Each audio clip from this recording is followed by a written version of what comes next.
Oh, very good morning. It's just gone after 6 o'clock Central African time. It's Tuesday. It is the 30th of June. And of course, you know, focus today really is on that nationwide protest action against undocumented immigration. Sakina Kamwendo, signing by, out and about to monitor the situation in Johannesburg. And of course, our rolling coverage continues. We've got our reporters, Abra Babia, Lutendo Bobodi, as well as Griselda Lewis there in various parts of the country as well to bring you all of those updates. Good morning. I am Liesl Wilson. We bring you all the day's top sports stories, including four-time world champions Germany being dumped out of the 2026 edition of the competition by Paraguay, and just a few minutes ago, the Netherlands by Morocco. More coming up in your sport news for the Sport Desk. I'm Fasiwe. And from the weather desk, we'll update you on what the weather looks like for your part of South Africa. I'm Joe Guy. It is a busy time for the country today in the world of sport as well. So our question of the day also looks at some of those dynamics. On the news front, we'd love to hear your thoughts. We obviously now know that the March and March protests are happening today nationwide. We'd love to hear your thoughts using that hashtag Morning Live at SABC. And of course, also our handle there that you can keep the conversation going. V, I know there's also some sporting action on your end. What's the question there? Absolutely. We want to know, after Germany was sent packing by Paraguay, which has been the biggest shock for you at the FIFA World Cup? Share your thoughts with us at Morning Live SABC on X.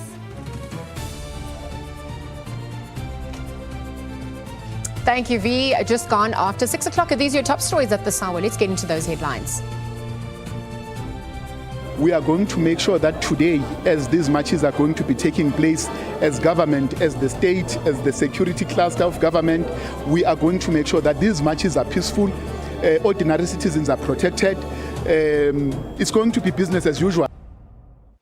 Department of Employment and Labour says it is business as usual today, despite planned nationwide protests against undocumented immigrants. Our message is simple. Do not test the resolve of state.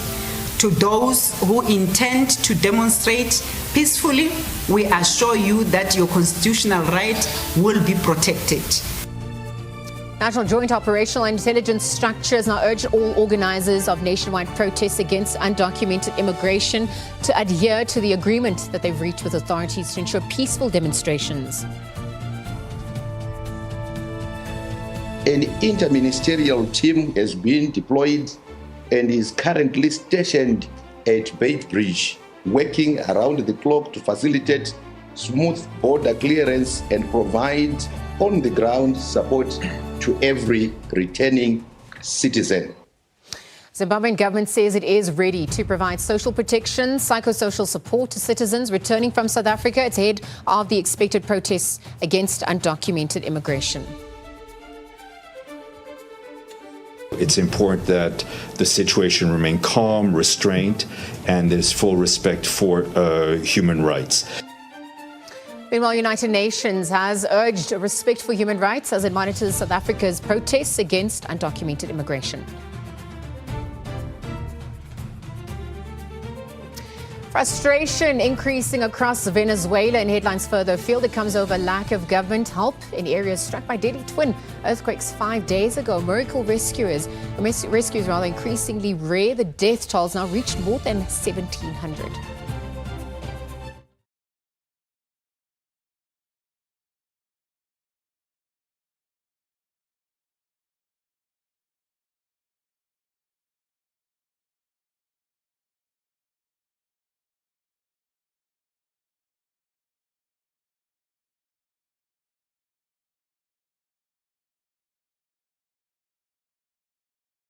Perhaps also as we continue with our rolling coverage, let's quickly take a look at our reporters stationed in and around the country. Sakina Kamwendo in Johannesburg CBD, Lutendo Bobodi at Musina. This is where immigration really is rolling out in real time, the practicalities of it. Lutendo Bobodi standing by for that. Griselda Lewis bring us the NatJOINTS update as well, also in Johannesburg as those activities continue. In Cape Town, Abra Babia is standing by, looking at that state of readiness in Western Cape Province. And of course, So we also have Kaelihle Khumalo is looking at the diplomatic side, some of the responses from SADC, from the AU, from the United Nations as well, the diplomatic community in relation to this. But for now, as we continue with all of that coverage, KZN also standing by. You've got Jade Apolsa there, as 400 Malawians are also set to be repatriated. But for now, let's get further into those top stories. Well, Lutendo, let's start things off for you. We know migrants who have been ferried from various centres across the country, they're being processed at the Repatriation Centre in Musina. Border Management Authority, BMA, various other officials are also processing the migrants. And so perhaps you can bring us that update now, Lutendo Bobodi, there at the Beitbridge border post in Musina. Lutendo, we're talking about processes. We're talking about number of people that will be voluntarily repatriated, the role of BMA, the role of SAPS, and the Department of Home Affairs. There's lots of activity at this hour. Let me hand it over to you as you paint that picture. Well, thank you so much, Lizali. If you're familiar with activities here in the Beitbridge, you can easily tell that activities haven't been normal here. You know, you seldom see lines and queues and buses, so many, you know, on a seldom, on a random Tuesday, you know. So basically you can see that a lot of people are crossing over to their home countries today, and also over the night people have been crossing, and of course yesterday, Sunday, and also on Saturday we've been seeing people being processed and crossing over to their country. But quickly, I'm joined here by BMA Assistant Commissioner Dr. Gudisanu Rubenga, who will talk to us about their operations here. Thank you so much, Doctor, for your time. Talk to us about your operations. You've been here since yesterday. How many people have been processed? No, thank you very much, Lieutenant. A very good morning to all the viewers. Yesterday, before 6 o'clock, we managed to process 25,000 people, and I'm talking about the people that were processed ever since the president has announced that strategy. So most of those people that we processed were Malawians. I think it was over 17,000 people that we processed, followed by Zimbabweans, 5.5, and then obviously there are other ports that are processing the Ghanaians, the Mozambicans. We've talked about a port like Libombo.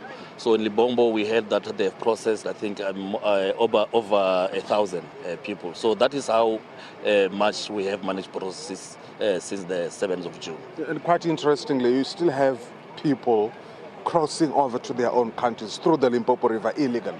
Yeah, that is the unfortunate part of it, Lieutenant. While we are processing people here who are obviously processed as a result of repatriation or deportation, there are those who will take advantage of the situation and cross Limpopo River. So, but luckily, we have managed to catch most of the people who were trying to cross over to South Africa yesterday, and then we are going to obviously intensify our efforts to ensure that we deploy the border guards or the borderline across the Limpopo River. Yeah. And just quickly, in terms of deployment here, have you deployed extra, staff? You're not working on skeletal staff right now? No, indeed. In terms of this particular port, I think we've deployed additional 20 immigration officers, and then I'm not counting people who are coming from headquarters like myself and other commissioners. And in addition to that, obviously, in the event that we have challenges, we are going to source other people from the closer ports so that they can come and assist. Because we heard that we could be expecting 150 buses that would be coming from the inland. So we are expecting that in the event that we have such, we will be having those colleagues who will be coming to augment the staff that is here. Thank you so much, Doctor. We very much appreciate your time. Well, thank you so much, Lazali. Because you can see just behind me here, you see buses coming through. You don't, always see so many buses, unless it's, your festive seasons, your Easter weekends, then you see a lot of people coming over. But also the queues of trucks, because of the processes here of trying to document people to allow them to cross over to Zimbabwe and also to other countries. You see a lot of trucks here, and because now the process is a bit slow. But also, we spoke to people and they expressed their frustration, saying the process has been a bit slow. But I can tell you that from last night, last night, people have been crossing over to their country. And as I said, you can tell that people are going home. Liza. as the day continues there and the activities ensue. Repatriation Centre there in Musina at the Beitbridge border post. Lieutenant Bobodi bringing us the latest there. With our coverage, we continue now. National Joint Operational Intelligence Structure, NatJOINTS, has urged all organisers of nationwide protests against undocumented immigration to adhere to the agreement that they've reached with authorities to ensure peaceful demonstrations today. So perhaps we'll preview in today's NatJOINTS briefing in Mayfair. We're going to cross to SABC News reporter Griselda Lewis. Griselda, very good morning. We're monitoring intelligence assessments as well, and just how this briefing is going to set the tone nationally. So perhaps where you are, talk to us a little bit more about those developments as we edge closer. Good morning.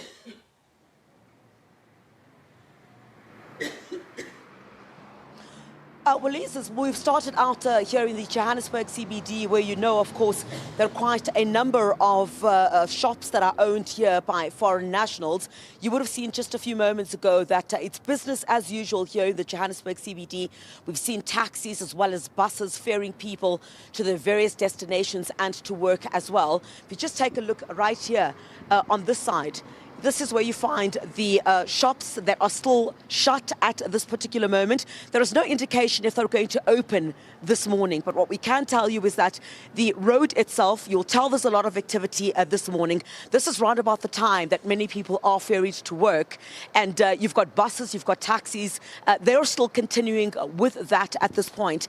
And indeed, not too far from where I am, at about 7:30 this morning, we're going to hear from the provincial police in the province about what their state of readiness is. Where are we at the moment?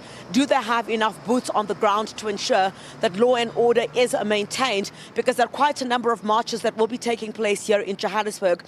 One from Beyersdorp Square, which is not too far from me. One that will also start KwaMai, and that's also here in the Johannesburg CBD. There's also another one taking place in Soweto as well. It's still quite dark here at the moment. Not many people walking in the streets, many of them choosing instead to be in these buses that are going to ferry them to their various destinations. And of course, it'll be very interesting to hear from these individuals what these plans are going to be now. That day, of course, has come where we're expecting these nationwide protests. And many have indicated and said, while there is a right, of course, to demonstrate or to raise concerns, there shouldn't be elements of violence. It's been incredibly quiet overnight into this morning as well. And as we monitor the situation, the marches or the organizers of those marches have also... Let me try to see if I can't speak to one of these taxi drivers who is here and see maybe if I can't just speak to some of them. Sanbonani. Okay, they're not willing to speak to us at this particular point. Let me see if I can't speak to the gentleman here who's just next to me. Sanbonani Baba.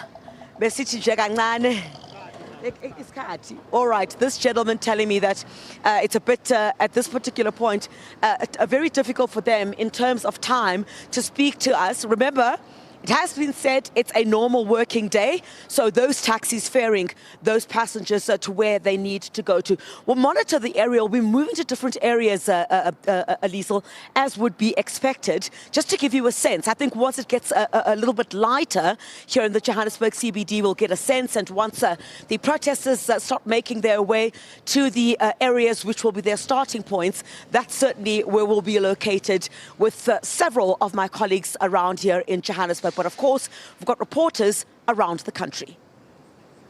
Well, Griselda, speaking of reporters around the country, from you in the CBD, also ahead of that NatJOINT briefing, let's cross to the Eastern Cape province now. Forwarding coverage, police in Gugompu City, they are getting ready to patrol the streets. Let's get more from our reporter, Sidima Mfegu, who has details on that story for us. Sidima, very good morning. We're trying to ascertain what's happening on the ground as the day progresses there, what protesters are saying, some of the hot spots as well, heightened police and security presence as well. Let me hand it over to you as you, update us a little bit more at this hour. Well, you understand that Kugombo City is one of the areas where this that actually inspired the march against foreign nationals following that Nigerian Igbo king coronation that has been flagged as an unauthorized coronation by the government as well as traditional leaders in the Eastern Cape. And following that, then a march had ensued. This was back in April when a number of people were marching here in Kugombo City, marching around, delivering their memorandum of demands, and that has seen quite a number of things getting destroyed, including the properties of some foreign nationals and cars believed to be theirs, and some people getting injured. And in anticipation for what might happen today, the police are getting ready here at the SANDF Buffalo City office. They're saying that they have prepared quite a number of police officers to handle this march that is expected to happen here.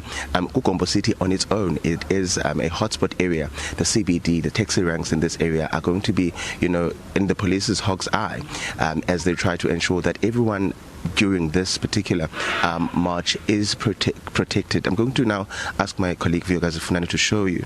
These are the visuals of police officers that are now parading ahead of the march. They're expected to leave this area just after 7 o'clock, and they're going to be moved to their respective areas where they're going to be working. The provincial commissioner is also here. He just arrived, to address the SAPS officers who are expected to ensure the protection of, some people in the Buffalo City Metro who do not want to necessarily be a part of this march that is expected to occur here today. We understand that in the Eastern Cape, there's a couple of areas that have been identified as starting points or moving points for this march. Kugombo City is one of those, just outside, about 45 kilometers away from here. It's also one of those areas in Kabeja as well. So there's a couple of areas and hotspots in those particular towns where the march is expected to occur. We're going to try and get to speak to the provincial commissioner a little later on to find out from him, what are some of the preparations that they've made ahead of this march. But from here, we're going to be moving also to see what's going on in some of those hotspots that I've just mentioned, like your CBD and the taxi ranks and surrounding areas. Okay, Sidima, thank you for that. We certainly have seen increased protests against undocumented immigration within Kugombo City, East London, full East London, and perhaps also what that means for the Eastern Cape province at large as we monitor developments there. Thank you for bringing us up to speed as we await developments on that front as well. Relatively quiet now as we continue with our rolling coverage in some parts of Soweto, and that is just south of Johannesburg. It's where hundreds of people expected to also partake in marches against undocumented immigrants. Now, government has reiterated that today will be a normal working day. The Johannesburg Metro Police Department has advised motorists, commuters, the public really to expect significant traffic disruptions between the period of 7 a.m. and 4 p.m. today. Sakina Kamwendo is now at the Wanderers taxi rank for an update. Sakina, very good morning. Let's compare activity, in some of the other areas to where you are now and what's happening. What's surprising you the most at this point about developments, about turnout, about police response and presence at the Sawa? Well, Liesel, it literally is how quiet it is in the CBD. And you saw from where Criselda is, well, she's somewhere in the CBD. It is, of course, not such a vast space in terms of the square mileage, but in terms of where you're moving to, she is not too far from us. But that, of course, you saw the taxi drivers not quite willing to speak to her, and you saw the buses as well parked there. So we are now at the Wanderers taxi rank, and this is, of course, where you have the long haul taxis. This is, of course, local and international. As I look to my left, that is where the taxis going to Botswana would be, and you can see there it's Lubatsi, Francistown, Gaborone. That's where you would take your taxi from that side. And if I turn around, these are the taxis going to Namibia, Windhoek, Cape Town, etc. So people taking taxis long haul here in South Africa, and of course going across our borders to neighboring countries, will come to this taxi rank. I saw, in fact, a bus from Eswatini that was empty this morning, but of course we joined right now by Santaco spokesperson for Greater Johannesburg, Mr. Sabata Mbobo. Thanks so much for your time, sir. And Santaco has indicated, of course, that today will be business as usual. But is it business as usual? What is the story from around the country? Good morning to you and the viewers at home. We as Santaco, we are working today, and then we are ferrying people. As you can see this rank, the way it is dirty like now, we have been busy from Friday. People were moving. I engaged with them yesterday, and then asked them, where are you going, guys? They said, no, we are going home. We are going to fix our papers. We will be back. Then it's where I understand that somebody failed to do his job. Then they were reminded that they have to do that job now, because the passport holder has to know that he has to go and fix his passport. He's coming back. Then we as Santaco, we are ready to ferry those people, whereas they go to which direction. That's why even we are saying today we are working. So, as you say, it's been busy over the past few days. But today, are you expecting a lot of activity, or are you expecting things to quieten down? And also, have you heard from your colleagues in other parts of the country as to how things are going? No, today I don't think it's going to be busy, because people have heard the call of the 30th of June, that is the deadline. Then I think everybody has moved yesterday. Then today I don't think we're going to be busy. Yesterday we were busy up until 9 o'clock. I left here around 9:30. It was still busy. Then I left the rank whilst it was busy like that, because I have to be at home also. So you said people said they are coming back. When are you expecting them to come back? So when are you expecting traffic to pick up again? I really don't know. But really I'm expecting the traffic to come back after they fix their documents, because the problem is the documents. You can't go at somebody's house and stay there without knocking. You have to knock so that the person can know exactly who's in the house. So speaking about documents, and of course that is in the main what today's march is about. It's a march against undocumented foreign nationals and people who are in the country illegally. So given that you have buses and of course taxis that move from this rank that go across borders, do you generally find that there is a problem, or do people generally have their papers in order to travel across the border? No, there is a problem. I can't shy away from that. There is a problem. People are in the country illegally, some of them. Then they have to go and fix their papers. That's it. So you know that there is a problem generally throughout? Yes, I know. Yes, I know.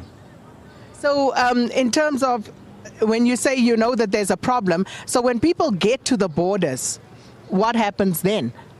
I really don't know that, because we are not Home Affairs. We are just ferrying the people from one point to another point. What is happening there, we don't know. But if the person comes into the taxi, you have to transport that person unless you are a cross-border. In a cross-border, they will need all the documentation before we can take you there. Mr. Mbobo, thank you so much. And Mr. Samata Mbobo there says they ferry people. What happens when people get to the border? Not their problem. It is the problem of those, of course, who ferry people across the border, who do cross-border transportation. But they have been busy up until last night, very, very quiet this morning. But he says most of the people said they are coming back. So they're going to fix their papers and they're coming back. So that's Santaco's spokesperson for Greater Johannesburg, Mr. Sabata Mbobo. And with that, it's back to you, Liesl. Thank you, Sakina. Thank you to all our reporters as well for their rolling coverage. I mean, as we know today, focus is on nationwide protests as well by that self-imposed deadline by March and March movement. But of course, investors are also taking a look at how the markets are going to be performing. We're looking at security, stability at large. And so on that note, let's quickly take a look at those market indicators for this morning. Here's your market news.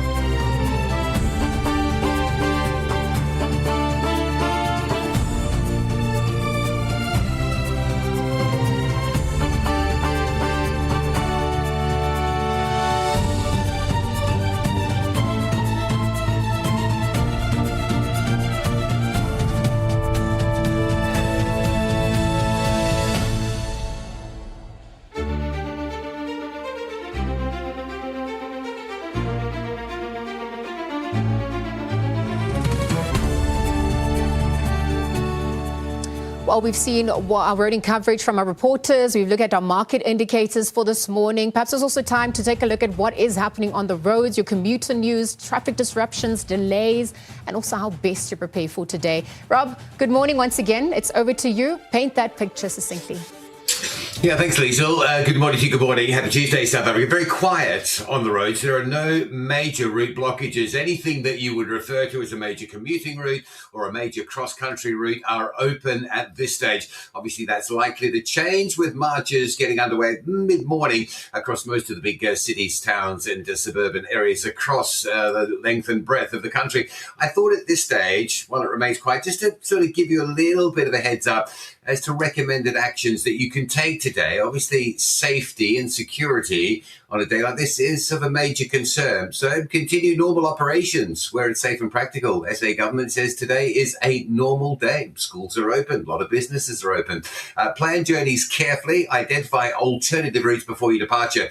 That's if you get in trouble on a distance route, at least you'll know an exit where you can go and what the alternative route is and what the timing is like. Allow additional travel time and monitor road conditions throughout the day. Keep communication open as well with family members, loved ones, colleagues. Make sure that someone knows where you are and where you can go if you get in trouble, a point of communication for assistance. And consider flexible working arrangements or postponing non-essential travel, certainly into those confirmed protest areas. And some of the don'ts today, this is really important as well. Obviously, don't travel through confirmed protest hotspots where possible. Avoid those. That would include the major city centres that are all hosting marches today.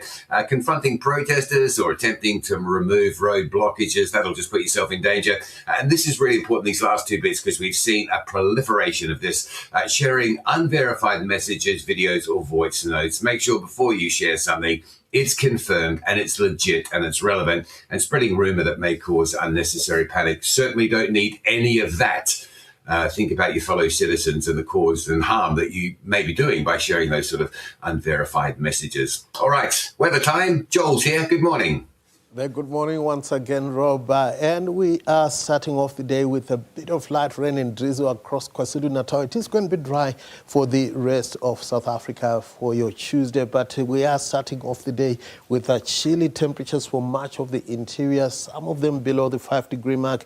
I look at Bethlehem and also Robert Sobukwe, DR, even below freezing for Sutherland. Cape Town also cold this morning at 8 degrees, 5 for Gqeberha, warmer for Durban and Richards Bay, and also over the northeastern areas, Palabora 14, 12 degrees for Musina, but cooler for Polokwane and Lephalale. In Gauteng, Johannesburg, with a minimum of 6 degrees this morning and a low of 8 is expected for Mahikeng. Now it is partly cloudy to cloudy with foggy conditions across the western interior and also over the west coast. It is going to be mostly sunny later in the afternoon around the Eastern Cape and the Free State, but we stay with cloudy skies in KwaZulu-Natal and parts of Mpumalanga, where light rain and drizzle is going to continue for much of the day. We could see some of that rain spilling into the eastern areas of the Eastern Cape. Now here's a closer look at what you can expect for your part of South Africa. Gauteng is going to see clear blue skies overhead. Temperatures fairly comfortable in the lower 20s in most areas. Bronkhorstspruit, Vereeniging and Carletonville are warming to around 21 degrees. There is a slight cooling across the eastern parts of the Limpopo province. It will stay nicely warm for the western areas. Lephalale and Bela warming to 26, 21 for the high in Polokwane. Then into Mpumalanga, we are going to see temperatures reaching the lower 20s for most areas, including around Bombela, where a high of 21 is forecast, 24 for the maximum in Skukuza. Cool to cold temperatures are forecast for the interior of KwaZulu-Natal, Pietermaritzburg, warming to just around 16, 13 for Kokstad. Durban should manage to make it to 20 degrees this afternoon. It is going to be dry for the Eastern Cape, except for the eastern areas where rather cold temperatures can be expected around Mthatha with a high of 16. Similar temperatures for the interior of the Eastern Cape, warmer for Malitswai with a maximum of 19 degrees. Cape Town is going to be partly cloudy and dry with a high of just 16 degrees. Similar temperatures for Clan William and also over the central and eastern parts of the province. In the Northern Cape, we are going to see sunny skies for the eastern parts of the province, where highs in the lower 20s are forecast. It is going to stay rather chilly for Sutherland with a maximum of just 12 degrees.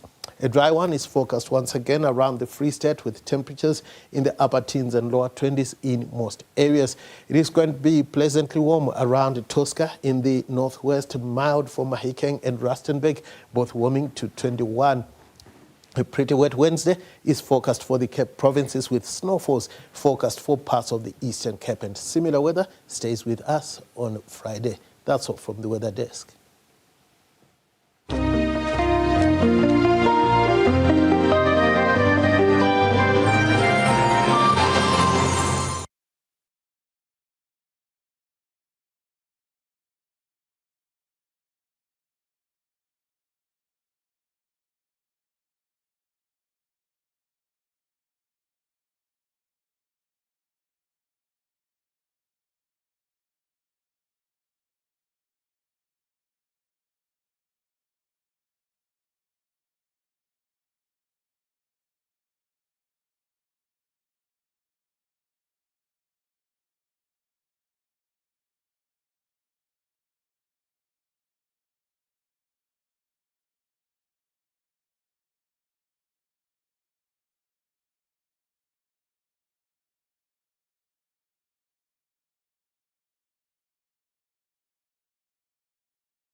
Also have a parade at 35 Squadron in Balha. This is in the Western Cape province, with forces that they say they'll be deploying for protests against the undocumented immigrants. And so from on this, let's cross to SABC News reporter Abra Barbier for more details. Abra, very good morning. Police say they're ready, but what does readiness now actually look like? Let's look at this deployment, how it compares to previous other high-risk operations. It's over to you. Paint that picture. Good morning.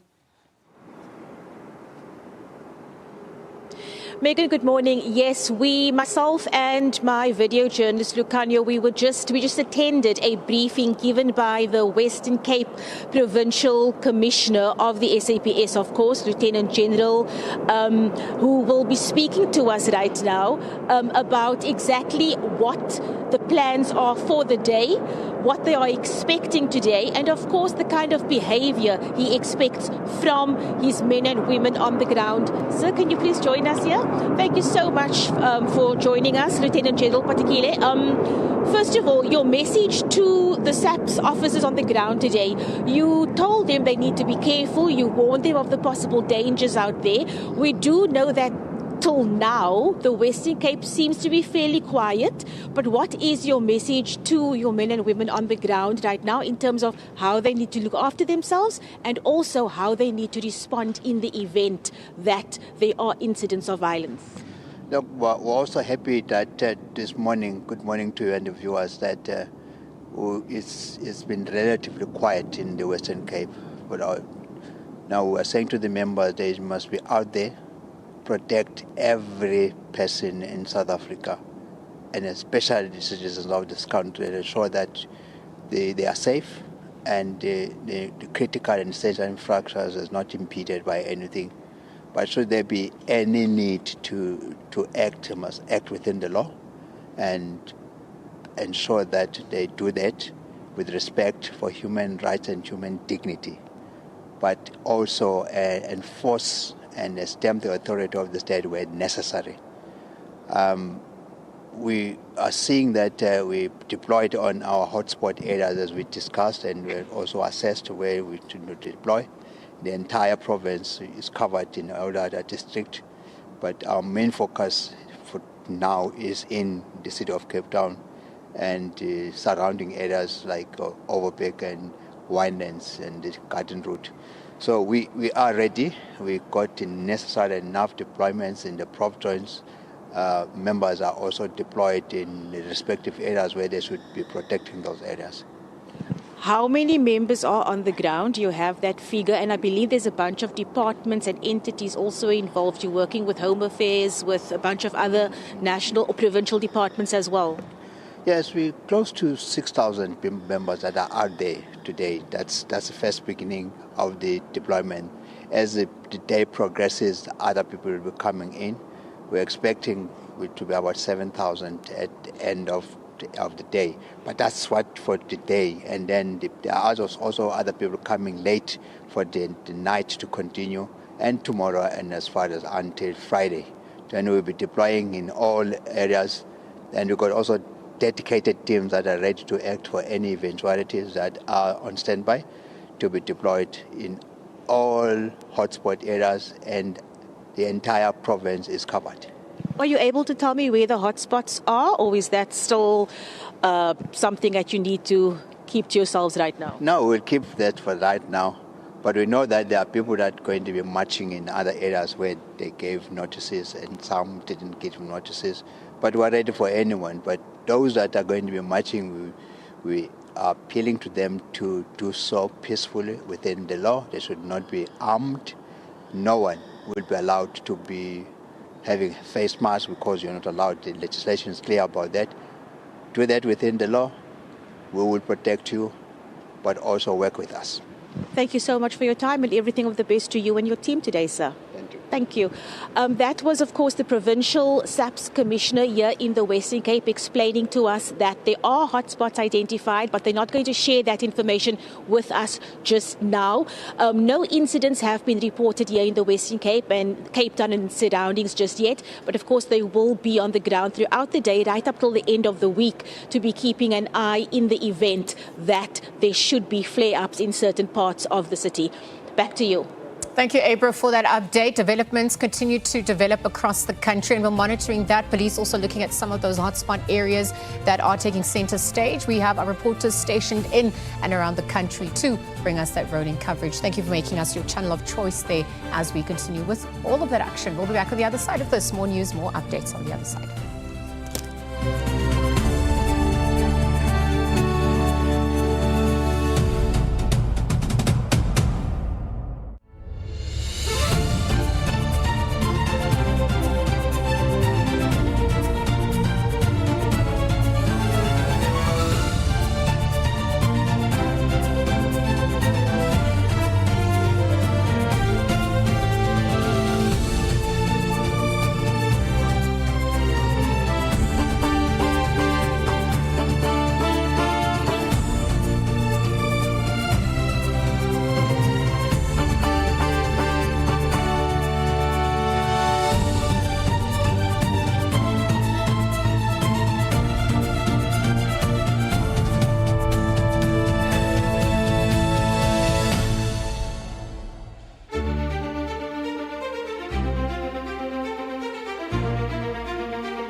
All right, welcome back. If you've just tuned in, we are bringing you rolling coverage there and also getting your thoughts about today's nationwide protest marches.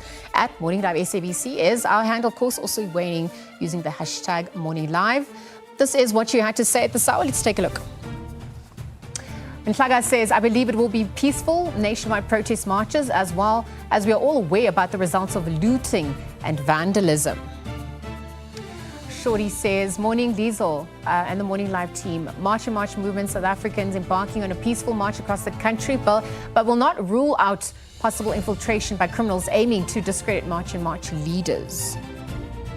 Evelyn says, Abusheli Lizo and the team, good morning. So no violence, no vandalizing anything, because it's not the government's only property, it's also citizens. Last no looting, peaceful march. Let's have that no looting, a peaceful march, so that we can respect our beautiful country. Blessed Tuesday to all. Take care. Elias also weighing in. Morning, Liesel. It's unfortunate that we have to go through this with government. They have to undergo fruitless expenditure. Had it taken care of porous borders, 600 million would be building a school or university. They failed to plan, or they're planning to fail. Tumelo says, South Africans are exercising their constitutional right to protest peacefully. Law enforcement must ensure that nobody intimidates, threatens, attacks others in a tense environment. Even a single act of provocation can escalate into violence. Enforce the law fairly, protect peaceful protesters, and hold anyone who breaks the law accountable.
Self-imposed 30th of June deadline there, but it is a developing story. We're looking at what this, how this impacts your roads closures, your delays as well, perhaps public safety, the economy, investors also looking at this, but even relations on the continent there, that developing story with many implications as organizers obviously insist that the marches are going to be peaceful and laws will be adhered to.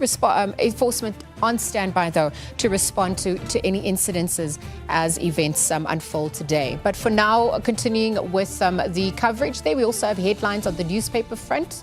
And we look at the different newspapers in and around the country. On your screen, Business Day. Big story they're running with, Mbeki. Protests are ploys, not outbursts. Former president links anti-immigrant violence to political agendas, orchestrated action. So that's the big headline they're running with there. You can also see a picture of President Cyril Ramaphosa meeting King Msizulu Gazweletini at the official presidential residence in Pretoria.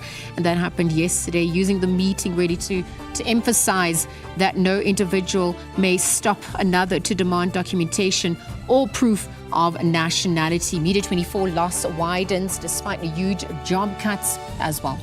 From the Business Day, your next headline is the Daily Dispatch that they're running with Metro Cable's theft crisis. It takes dangerous new twists. Now, thieves are targeting underground infrastructure. They remove manhole covers leaving gaping holes. You can see their valuable looting pictures on the screen because 9 suspects arrested this month alone for possession of suspected stolen copper that's worth more than a R500,000. It's alongside the R72 near Kenton on sea as well. Foreign business owners in Gugompo City urge police to protect them. More on that story. And obviously also petition for MPs to probe Mfazi's death now hits million signatures. In addition to their call for an inquiry, campaigners, organisers have asked Parliament to honour Mfazi posthumously with a national award. Cape Argus on your screens there. The headline that they're running with: Cape Town on high alert ahead of protests. Law enforcement mobilizes as the city braces for anti-immigrant protests. You can also see there COSATU Western Cape Coalition Against Xenophobia announce that they stand united and opposed to groups affiliated to March and March. This on the escalating assault on African migrants as well. Relief as R1.53 drop in petrol also expected. From the Cape Argus, we have this all waiting on your screen there. Nation on knife's edge. Businesses, locals count income losses as tourists cancel bookings and migrants flee SA in droves amidst uncertainty. Police leave nothing to chance, enlisting technology, private security for public safety. It's during the anti-illegal immigration protests. Rami Joine sparks in the 4 of us. Kebi linked me up to drug shipment plan. Witness tells the inquiry. All right, the rest of your headlines on the newspaper front, City Press and the Herald also there. Let's take a look in the Star.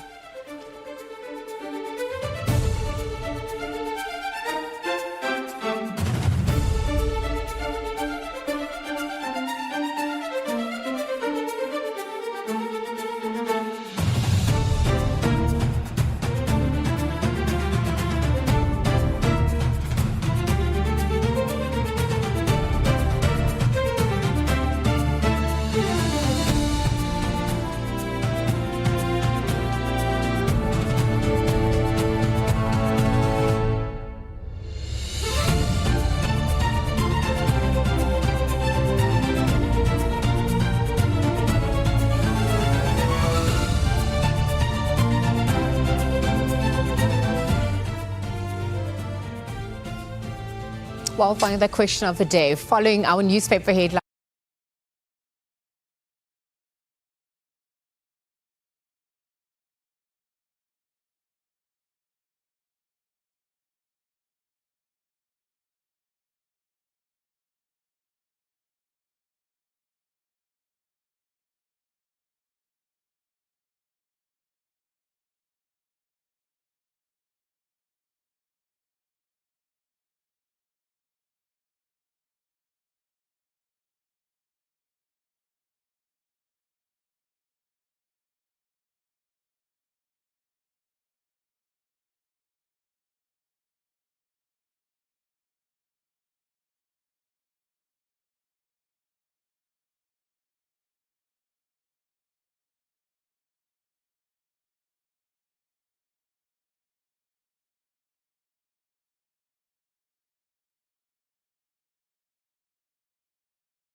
Well, a very good morning. We continue to cover today's protests against undocumented immigration.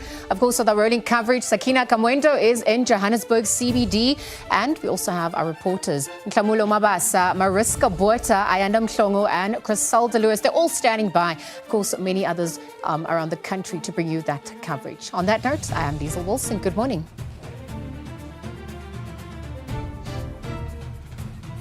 We also bring you all the latest sports news, including Morocco upsetting the Netherlands at the FIFA World Cup and all the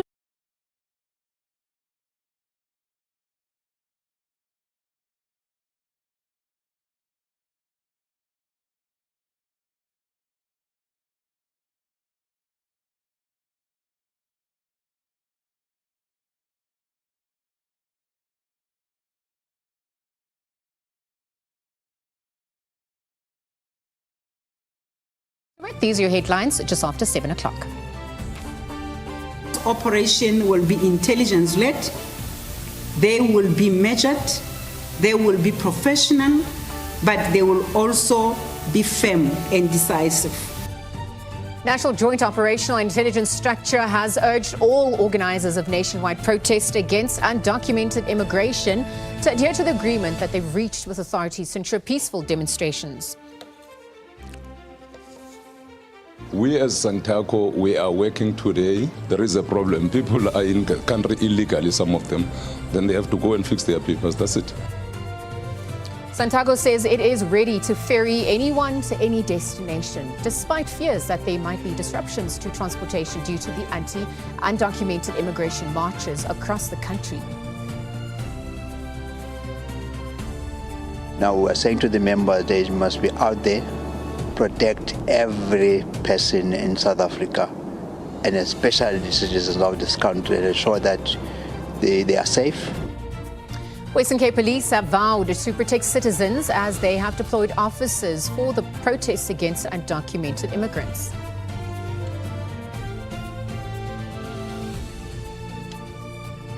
Mangaung Commission resumes this morning with a new witness. The Commission is investigating allegations of criminal infiltration within law enforcement agencies, as well as alleged political interference in those.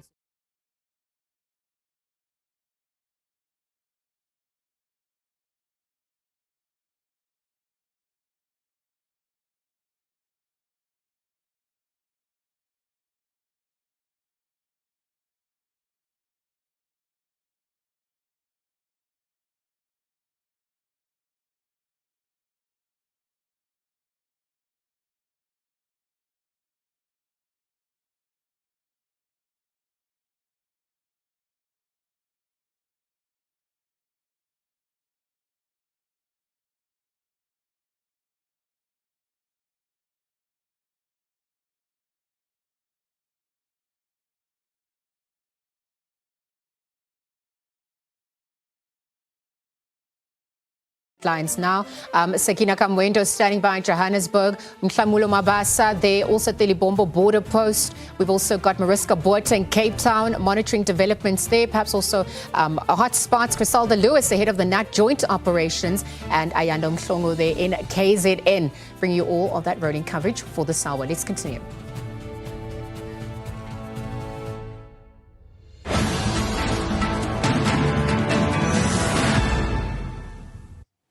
So starting things off, Santaco says it is ready to ferry anyone to any destination. And it comes despite fears that there might be disruptions to transportation due to the undocumented immigration marches across the country.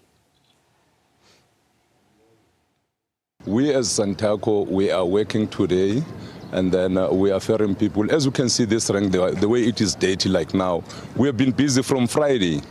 people were moving.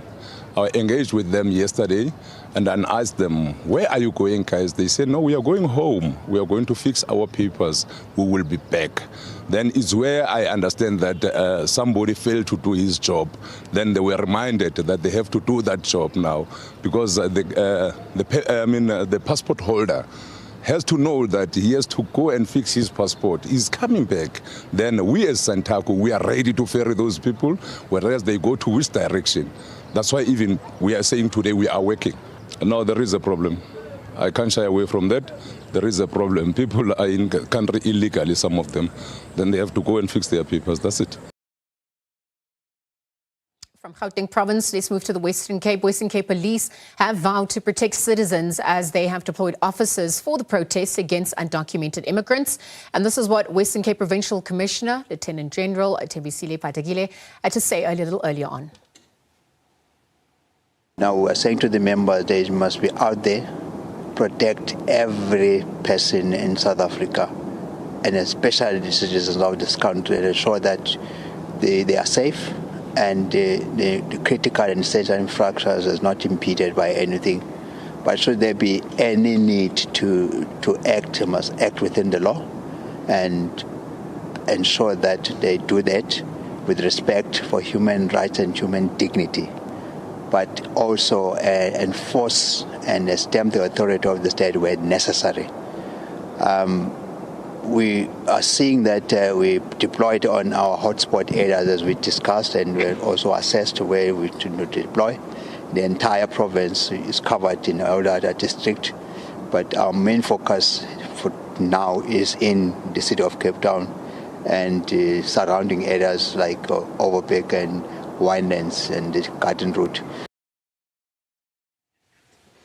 Well, developments continue to unfold across the country. Of course, police and intelligence monitoring the situation there as planned protests get underway. On our screens, our reporters standing by.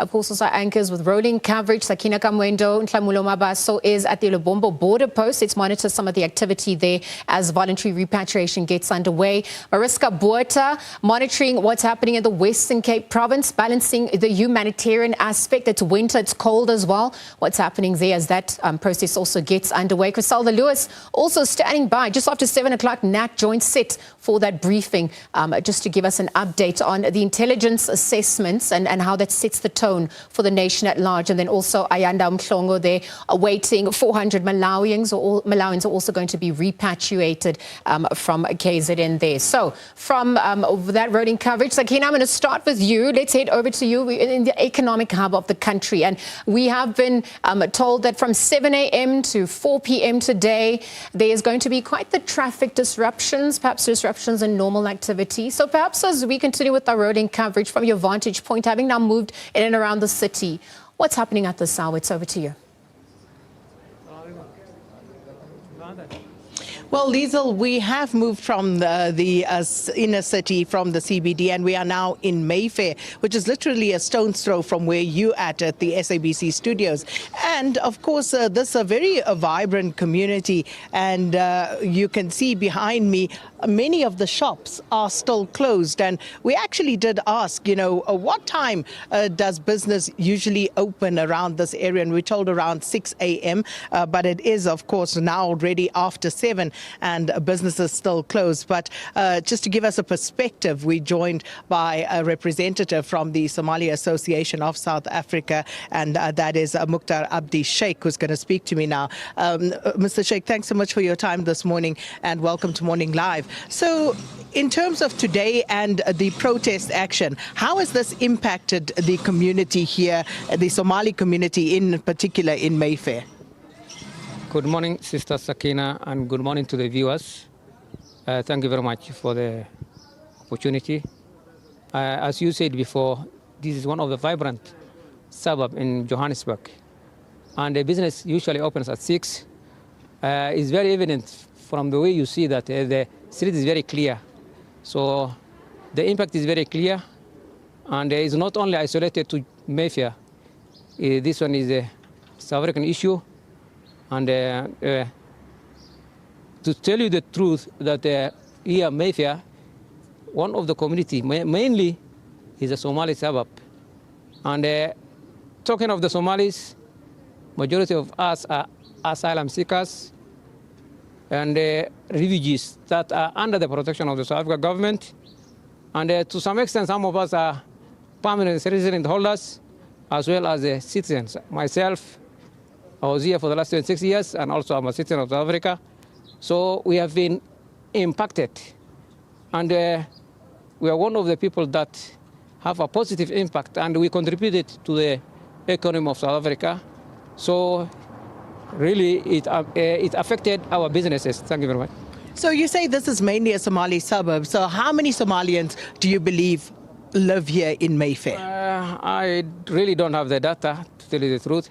Not only the Somalis, there are quite few African, what do you call, diasporas from Zim, from Malawi, from Ethiopia, and many more, and as well as the Asian communities are here.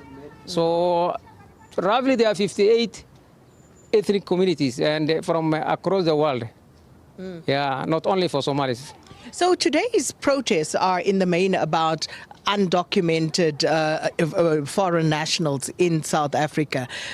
What is the understanding from this community? And as far as you are aware, you did say many of the community members here are refugees, asylum seekers, but do you know whether most of them are actually here with their paperwork in order?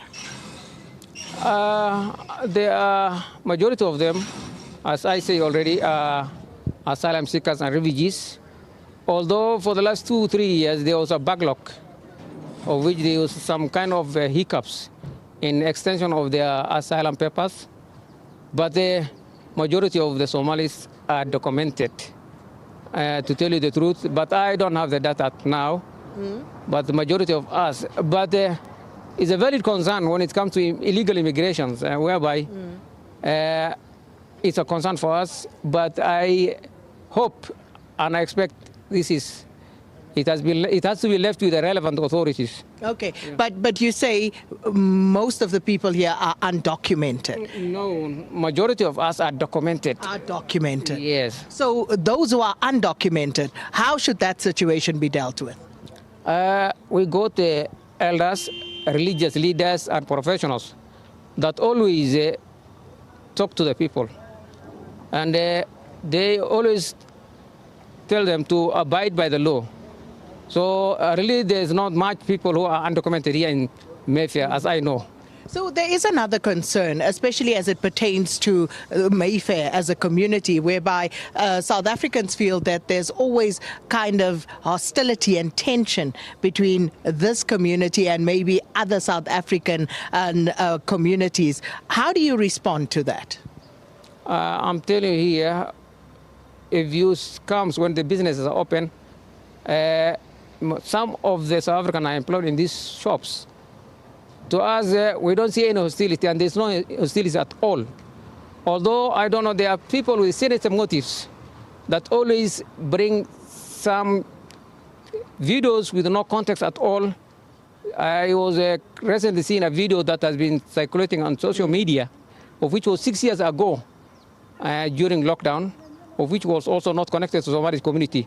But the captions read that the Somalis in Mayfair were banning a car owned by a local. So there is no hostility, and we live here together as one rainbow nation. Yeah. So today, will businesses open later on, or will they remain closed? According to me, I'm in some of the WhatsApp groups, I had some kind of advices from law enforcement for most of the shops to remain closed. I don't know for whatever reasons. I don't know, but I'm sure business will be open and things will be normal, as the directive from some of the government officials that things must go normal and people must report to works.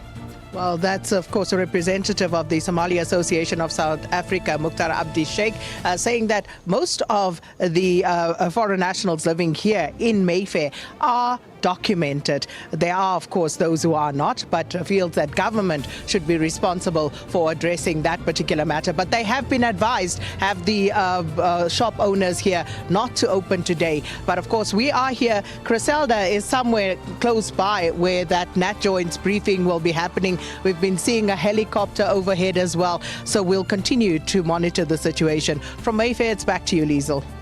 All right, thanks, Sakina. From the inner city to taxi ranks, to border posts at large. We are just bringing that comprehensive picture as well, as to what's happening today as the protests continue. We're also going to now head to Griselda Lewis, who then is a stone throw away from you, Griselda. Griselda, if you can hear us, good morning. I mean, that briefing is set to start rather shortly, and we're really monitoring intelligence assessments for the day. It's over to you. Paint that picture for us.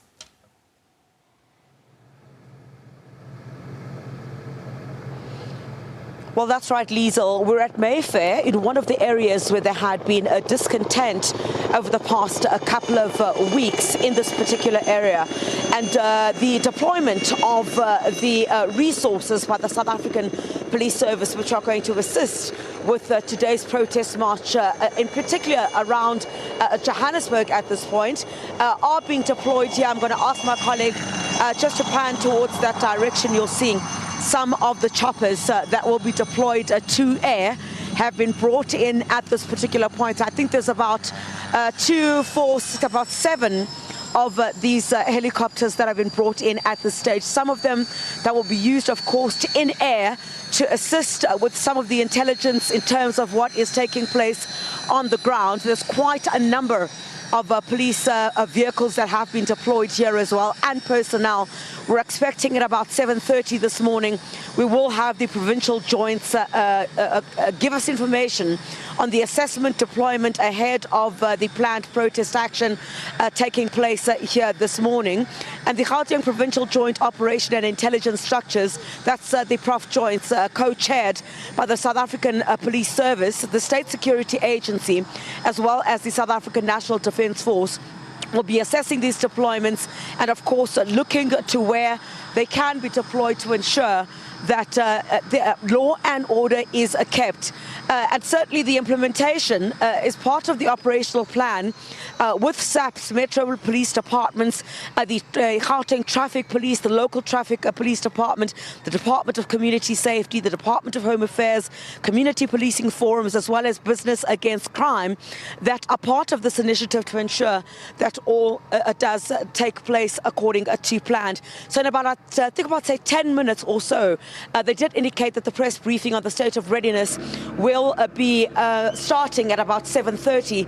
That's where we'll get a clearer sense in terms of police, had they had to deal with over the past couple of hours any incidents that might have taken place in and around Gauteng, and where most of these deployments are expected. Of course, there are certain hotspots that they have identified, so perhaps we'll get a clearer plan from the authorities, including the Gauteng Premier, who will also understand is going to be part of this briefing, to get a sense of exactly what deployment will look like this morning.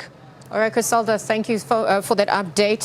From the pre-NatJOINTS briefing, the expectations on that front. Let's also go to Hlamulo Mabasa now, who's standing by. I mean, we know more officials have been deployed at the Lebombo border post. Border Management Authority has taken measures to prevent illegal crossings as well. Our reporter Hlamulo Mabasa is standing by. Hlamulo, good morning. We're obviously looking at the role of BMA, the Department of Home Affairs, SAPS at large, just in the processes that are underway today. Perhaps you can tell us what you are witnessing on the ground at this hour. So just gone after 7 o'clock. Good morning, Krista. Good morning, Liesl, and good morning to our viewers at home. Apologies about that. We can confirm that we've been here at the port of entry in the early hours of the morning, where it was quite busy. We saw long queues as you drive into the port and to the port of entry. So, but right now I can also confirm, let me just actually move a bit out of shot to show you what is happening currently. As I did mention that when we arrived here in the morning, it was quite busy, but The numbers have cleared, the lines rather, the queues have cleared. They seem to be able to control the situation. They seem to be ready for today's march, anticipated march.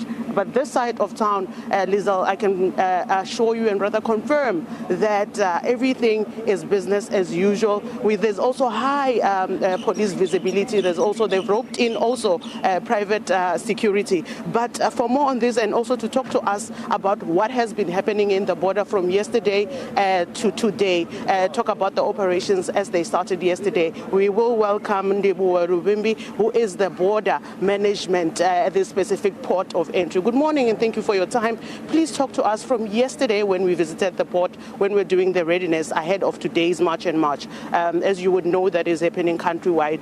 Talk to us about yesterday's operations from yesterday to where we are today. Thank you very much, Ntlamulo, and good morning to you and the viewers at home. From the Border Management Authority and the Port Management Committee that we have here. In that particular Port Management Committee, I would like to indicate that we have got the South African National Defence Force, South African Police Services, and also SARS. So we started by having a plan which we call a contingency plan. And what you're seeing is as a result of the contingency plan that we're implementing. As you know, that our main mandate is to facilitate and manage the movement of persons of goods in and outside of the country, and also to ensure that we prevent any illegal activities. So from yesterday, maybe let me start on Thursday. We have been seeing some sort of an increase in the number of movement of people from Thursday. It went up Saturday, and then on Sunday it was very high. It was around 24,000. 13,000 was coming into the country, 10,000 was going out of the country. Yesterday, I don't have the stats as we speak, but I know that there was some more movement of people going out of the country. So those queues that you have seen when you were coming in, it's the issue of early in the morning. Most of the time, if you come to the port, you will realize that there will be more people in the morning, but as the day progresses, then the numbers goes down. Let me also reflect that we are also partnering with the Paramount Group, which offers us the vehicles and the communication equipment. These particular vehicles allow us to access those areas that are difficult to access. And thank you very much. Thank you very much. Thank you. We will catch up with you a bit later on. Because of time, we apologize. We will talk to you in our other shows in the next hour or two.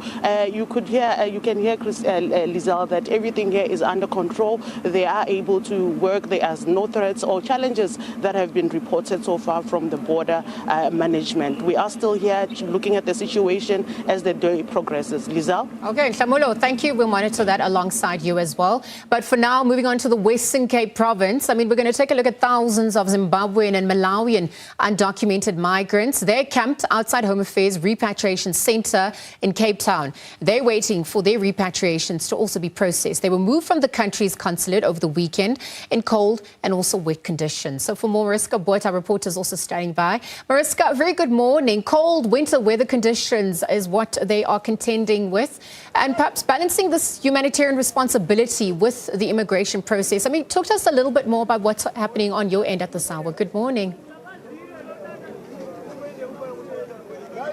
Good morning to you, Lizel, and all our viewers. Yes, you're right. A cold front swept in over this weekend as over 1,000, the majority of which Zimbabwean nationals, made their way to the consulate in District 6 in the CBD of Cape Town. But unfortunately, people were queuing and nothing much was happening there. So the city of Cape Town, in conjunction with the Department of Home Affairs and other national authorities, decided to bring the people here to the Epping branch of the Department of Home Affairs, which is also a refugee centre.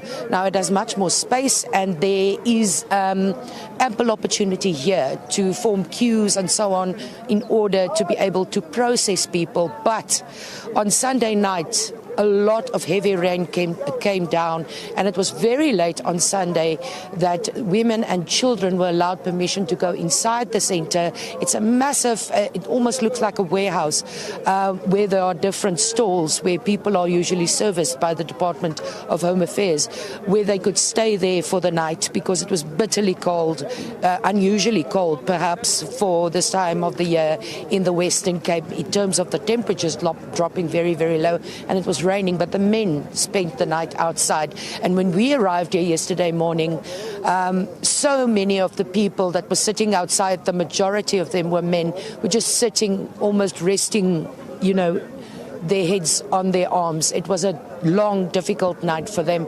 And we managed to have a few honest conversations with a number of people. One of them told us that he became undocumented because of the processes surrounding and involving getting documentation to be legally in the country to be able to work.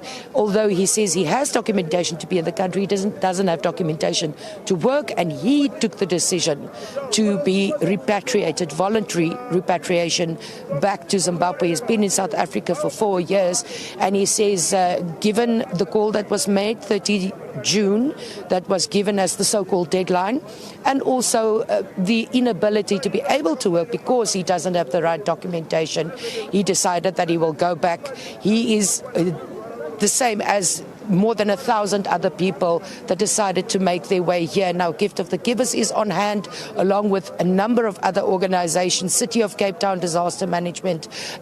People are warm for now. There's a few fires going at the moment. 4 tents have been put up to shield people a little bit from the cold, as you can see from my breath that it is very cold. And today they're hoping that more people will be able to be processed, because the Zimbabwean consulate arrived very, very late yesterday in order to give people temporary emergency documentation to travel.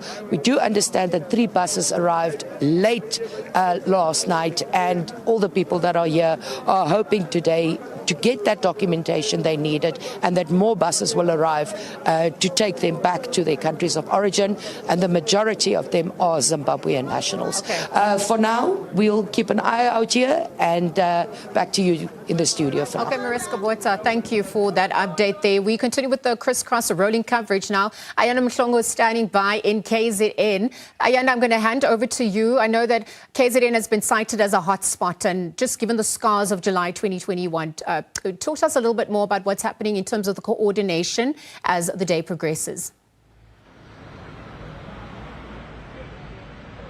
Liesl, very good morning to you, and good morning to our viewers. You make a very important point there, Liesl. That's what the authorities here in KwaZulu-Natal have been working around the clock, leaving nothing to chance to ensure that the province is not plunged back to a situation, the scenes that we saw in 2021, doing everything they can to ensure that today, and whilst of course they're prepared for the demonstrations that will be taking place in various parts of the province, the main of course the march is taking place here in the eThekwini Metro, which has been identified as a hotspot.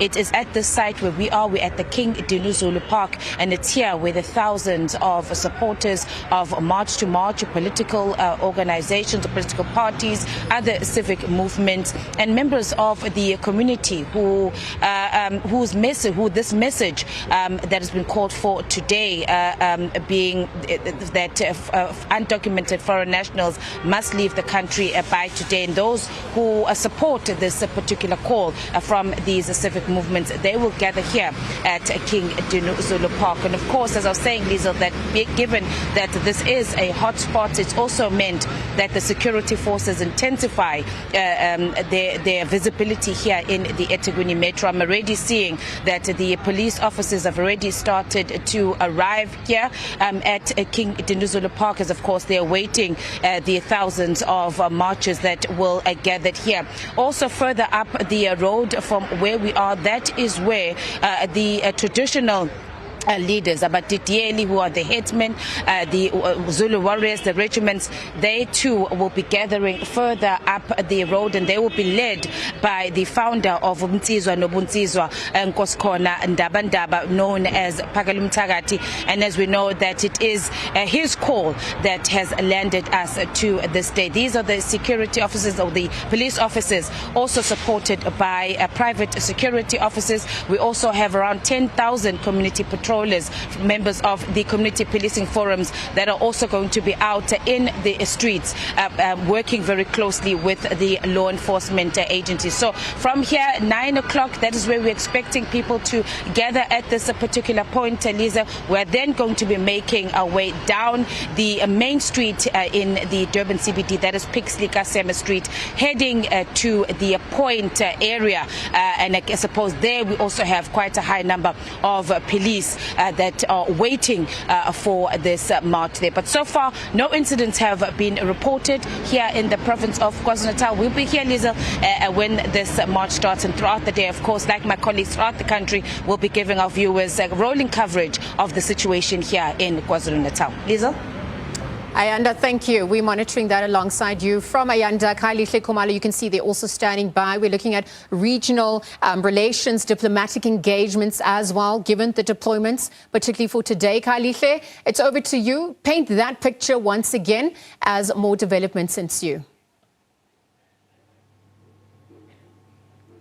Well, very much so, Liesel. I mean, quite a very monumental task facing the South African government, working, of course, with the diplomatic missions in terms of the provision of the consular supports for the migrant community, especially because we know that with the Malawans, I mean, the number's just been growing exponentially. We've just had an opportunity to go to the consulate in Johannesburg, but now we've moved now in Pretoria.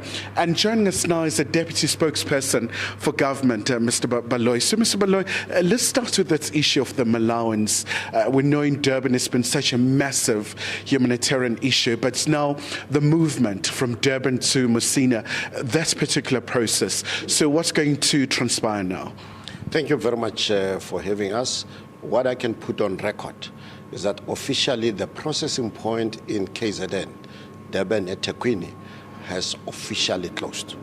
So all the people that were processed at that area have been transported to our Musina processing center. However, yes, we did get reports that there were still people who flocked there, between 250 and 300 today, but they will also be transported to the processing point in Musina. Maybe I should also indicate that South Africa is a constitutional democracy, and we are also a sovereign state, so which means that we manage the issues of our borders in a lawful manner. We manage them in the processes that are internationally accepted, but also we work through cooperation and also mutual respect. Hence, you might see even today, South Africans out of cooperation and mutual respect of government and the state. We haven't had any seriously reported issues. It's life as normal. We were checking the whole issues around the country, specifically in the capital, administrative capital city of Pretoria, and life, it's normal. South Africans are going to through their daily chores, transportation, both public and private. It's just as normal, and we hope that that will be the prevailing situation throughout the day, including those that will be joining marches, to do it in a respectful and lawful manner. And obviously, Mr. Baloyi, I mean, we saw your recent statement where you said, I think over 18,000 people have been processed, and also the repatriation process that has been encouraged and also voluntary. How has it been in terms of the logistics and getting everything just right? I think as of now the numbers have moved close across to 25,000 going upwards, and the number is still increasing, especially in the busiest point of entry being Beitbridge, Musina. And up to thus far, the processes have been going well. It is not easy, yes, given that now we have removed the processing from the inside of the country, the ports of entry. So which means that it was an issue that we implemented to make sure that we manage this movement. But we hope that then it will be a continuous process. Hence, we have all the law enforcement agencies, including, of course, the Border Management Agency, being stationed now full-time at the ports of entry to smoothen that process. However, Kaya, it is not only the start and the end. We have other processes, including the labor inspectors that will be inspecting. We'll also have encouraged the municipalities to enforce bylaws, because some of the complaints that South Africans are raising, it's a lack of respect and enforcement to bylaws. All right. Mr. Baloyi, thank you so much indeed. So certainly it continues to be a wall-to-wall coverage as we expect those protests to really just be held in so many parts of South Africa. And also during the course of the day, we're going to hear from the diplomatic community based here in Pretoria. So with that, back to you in studio, Liesel. Thanks, Kaya. You're absolutely right there. We are continuing with our rolling coverage. In fact, you can see that briefing by NatJOINTS. That's where our attention is going to turn onto rather shortly there, a national, joint operational intelligence structure. That briefing is going to, just be held. We look at the latest intelligence assessment, security situation in and around the country as demonstrations continue now. Perhaps also some insights into hotspots and also the deployments, any incidences that have been reported since demonstrations began. So you heard our reporter, Griselda Lewis, is in Mayfair. She's standing by with all the relevant authorities to bring you all of that coverage there. Those are live visuals as we await that briefing in just a moment. We'll be right back after this.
Very good morning. Welcome back to Morning Live. Great to have you. Happy Tuesday, South Africa. All right, a lot of concern about security and safety around today's March event. Some recommended actions that I just want to share with you. Continue normal operations where it's safe and practical. Government says it's a normal working day today. Of course, schools are on leave, aren't they? But the schools are on holidays. But as far as industry is concerned, it's normal. Plan journeys carefully. Identify alternative routes before you depart. If you get in trouble, at least you'll have an exit plan. Allow additional travelling time and monitor those road conditions throughout the day. Keep communication channels open with loved ones, friends and family. So if you do get in trouble, you know where you can report it to and they know where you are. And consider flexible working arrangements or postponing non-essential travel into confirmed protest areas. Some of the don'ts on a day like today will include these: travelling through confirmed protest hotspots. Just don't go and put yourself in danger. Don't confront protesters if you come across them or attempt to remove any blockages. And then these last two are really important. Don't share unverified messages. There's a lot of messages flying around, some of them partially accurate, some of them just misleading, spreading rumour that may cause unnecessary panic as well. So just make sure that what you're sharing is verified, comes from a credible source, and then by all means share it. But this is how we're looking today, right? There's a major stay away. There's the N1 through Midrand. It's either work from home or the business is closed. There is no traffic. Look at that. That's peak time on a Tuesday morning through Midrand. You can see that driving into Cape Town. That section of the N2 is normally badly backed up, but it's very light. We're seeing that across all the major cities. So there's a stay away. Traffic conditions are light, a lot of space on the highways, but of course it's a changeable situation and we'll keep you up to date as that situation changes. Weather time, Joel's got the latest. Good morning. Very good morning once again, Rob. We have dry weather in store for much of the country. Just a bit of cloud for the western and the southern sections, where we are also starting off with foggy conditions in most areas. But here in KwaZulu-Natal, it's going to stay cloudy with light rain and drizzle in places, pushing northwards into parts of Mpumalanga and Limpopo, and also down into the eastern areas of the Eastern Cape. The winds have died down along the east coast. We are expecting moderate winds throughout the day, blowing from the northeast. Fresh winds, however, along the south and the west coast, including around the Cape Peninsula. It is going to be mostly sunny for the northern half of South Africa. Now, here's taking it closer to your part of the country. We start with Gauteng, where the sun is going to be shining brightly. Temperatures around 22 degrees for Pretoria, 21 for Bronkhorstspruit. Johannesburg will be cooler at just around 19 this afternoon. And in Limpopo, we are seeing a slight cooling for the eastern areas compared to what we saw yesterday, but it is still going to be comfortably warm in most areas. Palabora peaking at 25, 26 for the high in Musina, still mild in Polokwane with a maximum of 21 degrees. Malanga will see thermometers reaching the lower 20s in most areas, including Bombela, where a bit of rain is possible this morning.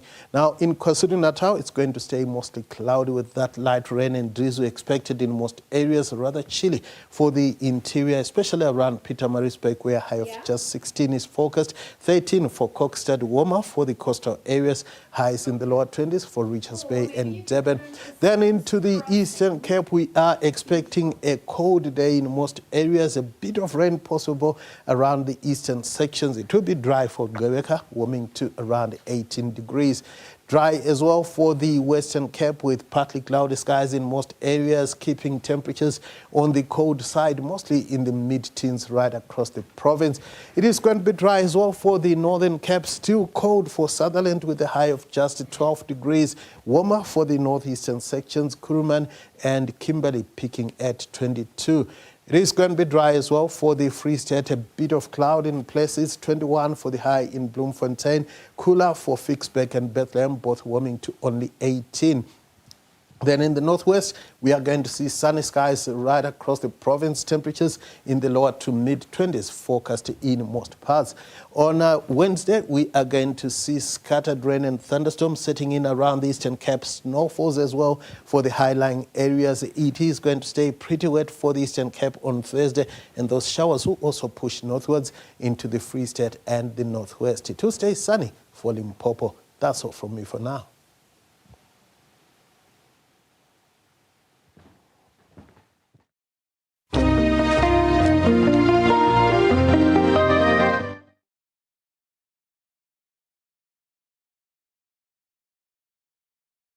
We obviously looking at the broader implications for today. Gauteng Provincial Joint Operational and Intelligence Structure, that's the ProvJoints, they will be assessing the developments in Gauteng, and that is ahead of today's planned protest action. So we're going to be crossing live now to Griselda Lewis, who is in Mayfair. You can see her bringing us some of those live moments there. Griselda standing by. Gauteng Premier Panyaza Lesufi also having just arrived ahead of that briefing. Let me hand it over to you.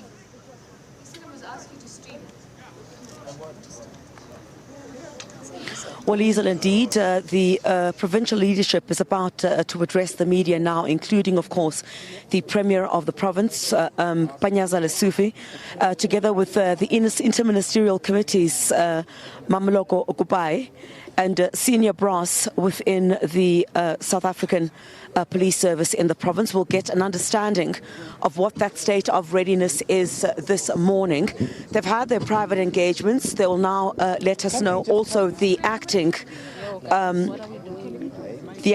National Police Commissioner is also here, and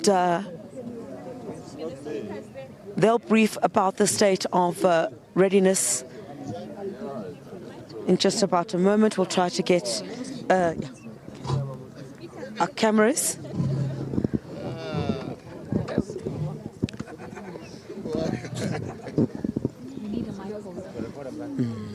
Zola. Use your small hands. Thank you, Mala. Morning, Premier. How are you? I'll be fine one day, all right? You'll be fine one day. We'll be fine. All of us will be. Can we start? Yes, please. Yeah, greetings to the Minister of Justice and Constitutional Development, the Premier of Gauteng, well known, Premier Panyaza Lesufi, the Acting National Commissioner of the South African Police Service, General Dimpane, the Deputy National Commissioner, General Sintumule, from NatJOINTS, General Kelisa. We have, of course, the head of, national head of the SIU. Maybe let me say protocol observed, because I will end up now reading the list and endless. We are here, of course, as we have promised, in terms of the state of readiness for the province, and as well as the state of readiness for national. We had that launch on Friday at FNB. As we have clearly outlined, more so from the province, to say we are covering the three phases. The first phase is where we collect the information and make sure that out of this information, where there are alerts, we deal with it and going forward. And then secondly, the second phase is where we are here today on the 30th, where as a province, though we must take note that we are having the national government here. As a province, we have displayed the resources which we have. We have reflected to say we're going to have the drones, we are going to have the helicopters, as you can see. The helicopters which are here, I am unable even to count, but I see not less than 13 of the helicopters. And out there, we started in the early hours of the morning with the Premier 0130, where we could see the real time of the activities with our cameras, which are not less than 33,000.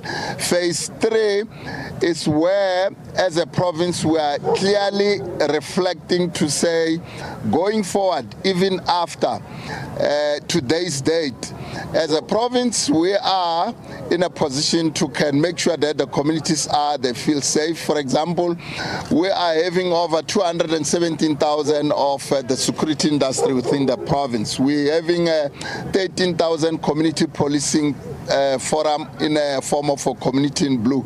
We're having your Metro Police, I see Chief Jata is here. We're having over 10,000.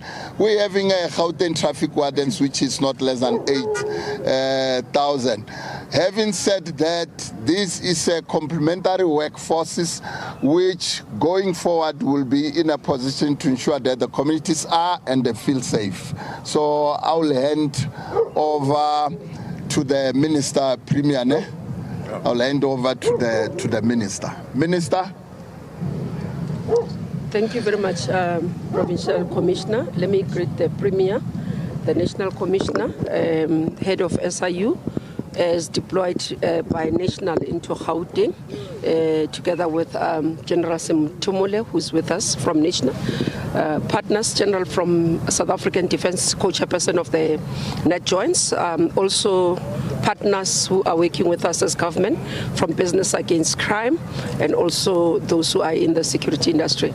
We wake up this morning as the IMC as well. We have deployed members of the IMC across the country, where we are working in terms of our work stream 1.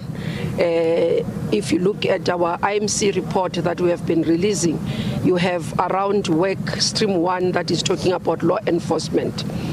That is about ensuring that as we deport, repatriate, we also ensure that there is law in the country, observation or compliance with the law. And today we want to say to our marchers, which will start between 9 in many of the parts of the country and 10 they start gathering around that from the information. We want to appreciate them first for communicating with the state in terms of their planned marches. Initially this was not done, but now quite a number of them we do have details, and we are working with them to ensure that those marches are peaceful. We want to reiterate their right to protest, their right to express themselves where they are not happy with their own government. That cannot be taken away from them, but also appealing for those who will be joining to do this in a peaceful manner and not cause harm. We want to say that the state today is not going out to threaten its own citizens, but we have an obligation as government to ensure that there's law and order. We have an obligation as government to ensure that no one's rights is infringed, and that's why we said today is a normal day, and you can see quite a number of people are waking up to go to work, those who want, and those who have decided not to go to work because of their choice. Our obligation as the state is to ensure that anyone who makes a decision that they've got to continue with their activities, the environment is conducive to do that. So with that, we want to thank the Premier. He has given us the briefing in terms of the work in Gauteng.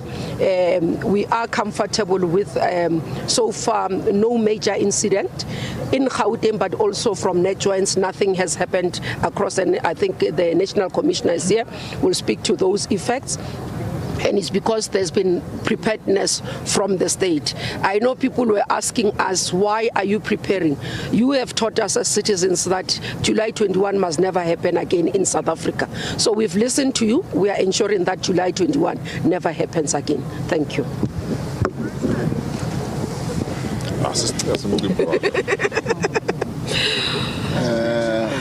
And do you mind holding? Yeah, I should think we can interact. Yeah.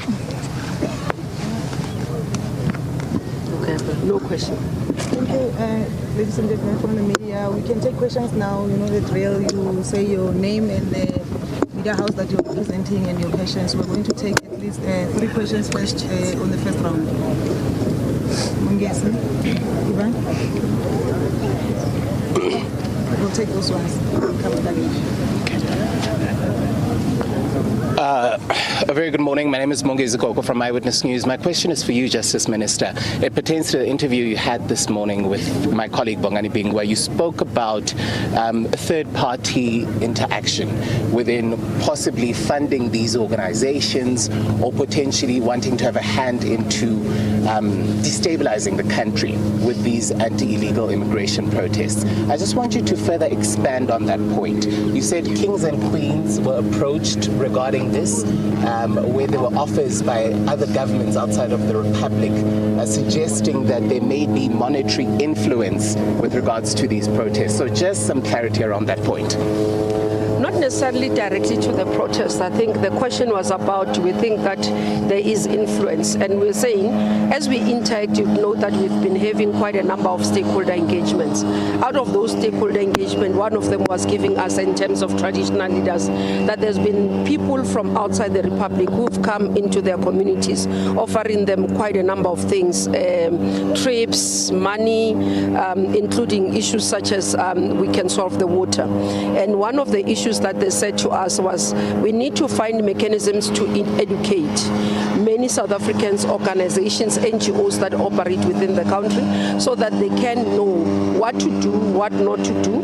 If somebody approaches them with an offer to support their NGOs, what could be perceived as influence to destabilize the country or influence to do something that is wrong. So that's one of the questions that we were dealing with, and we have agreed that we'll allow for DECO to do those workshops across and open up those workshops, because we don't think some of the people actually understand when somebody comes and gives money and say, we want the following interaction. We do think that out of sometimes South Africans are just innocent in taking support without understanding the implication of that support later. So that's the context of that conversation. Without asking too much in this point, it's just a quick follow-up. Is the State Security Agency concerned by these possible influences? Unfortunately, we do not discuss state security matters in public. From Wilson, for my question is for the PC. I just wanted to find out, were there any incidents reported overnight? Thank you very much. As we have indicated, we had streaming. We could, monitor the entire province. We have picked up some sporadic incidents along, your Manseville, but otherwise the province is quiet, except few people in Pretoria West, and we managed to deal with that. So far so good. Thank you. Yes, one? Yes, last night during the briefing, General Musipili has indicated that there were some arrests that have been made across the country and also somewhere in Gauteng. Can you tell us about those that have been made? Yeah, once more again, thank you very much. Yes, of course, we had an incident in Protea, your Protea Glen, where some of, I'll say, one of the leaders, they confronted, one of the foreign shop for looting, and we have since arrested the leader and 4 other suspects for looting in that space. In Moffat View, which is Rosetterville, we had on the 28th as well, where I'll say a specific nationality, I will not mention it, there were I will say sort of attacked in terms of house robbery, and ultimately there was a public disorder, and we managed to arrest 4 as well. So we have since the 28th, we have since arrested 8, a total of 8. Thank you. Next question. I think we're taking the last round now. It's the last round, guys.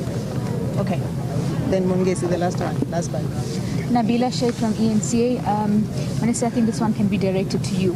But last week, during some of the briefings that we were having with organizations like March and March, they were saying that today should not only be about the police safeguarding the country, but also about enforcing immigration laws. So while the police are doing the job of safeguarding and protecting us during the protests, they want police to enforce the laws and make sure that they are removing people from hijacked buildings, etc., etc. Is that going to happen today? What we have been doing in terms of our work, as we said, we are not having a deadline of the 30th as the IMC. Our work continues. On the 2nd, we're going to the border to visit the area. We'll be looking at the border line, not only the border entries. So it's continuous. Enforcement of migration laws continues, where we've been able to deport, where we've been able to deal with a lot of things. We'll deal with issues of SIM card. So it's not about today, it's about other areas. The issue is when you redirect efforts of the state to some different direction, then you stop particular areas. Now, today our focus is to ensure that South Africans are safe. And we'll deal with that. And as we continue with other days, we'll be able to deal with those issues. But we are actually working as a collective. We receive reports as BMA, together with Home Affairs, do their inspections, as Department of Labor do their inspections. They will continue to do that even post today. Thank you, Mongezi. I think I've been answered. We will take SABC, and that will be the last question we're wrapping up. My colleagues, good morning. I'm Griselda from SABC Television News. My colleagues have asked many of the questions pertaining to today's event. Maybe I could also come to you, Acting National Police Commissioner. Any update on the alleged assassination attempt of Major General Feroz Khan? What do we know now that we didn't know yesterday? Thank you very much, and good morning, members of the media, the Minister, all protocol observed. The investigation is continuing in relation to the incident of Major General Khan. Up to so far, we do not have any updates. He's still in hospital, and we wish him a speedy recovery. As soon as there is update, we will then update the nation through media statements. But I plead that we allow for the investigation to continue in this regard. There are teams that we have put in place, led by Gauteng Organized Crime, and the Provincial Commissioner and I are in constant communication in this regard. So the investigation is at an advanced stage, and it is proceeding well. Thank you, Minister. This brings us to the end of the media. Thank you very much.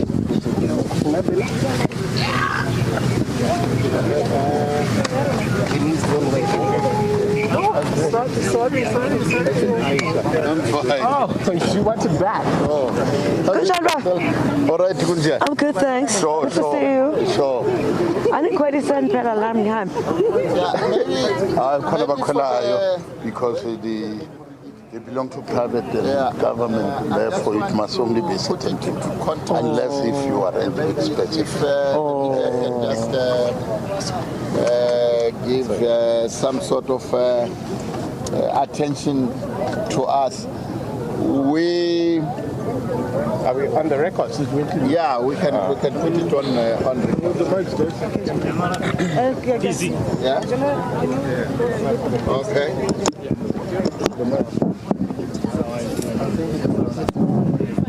This is working. This thing I'm going to put this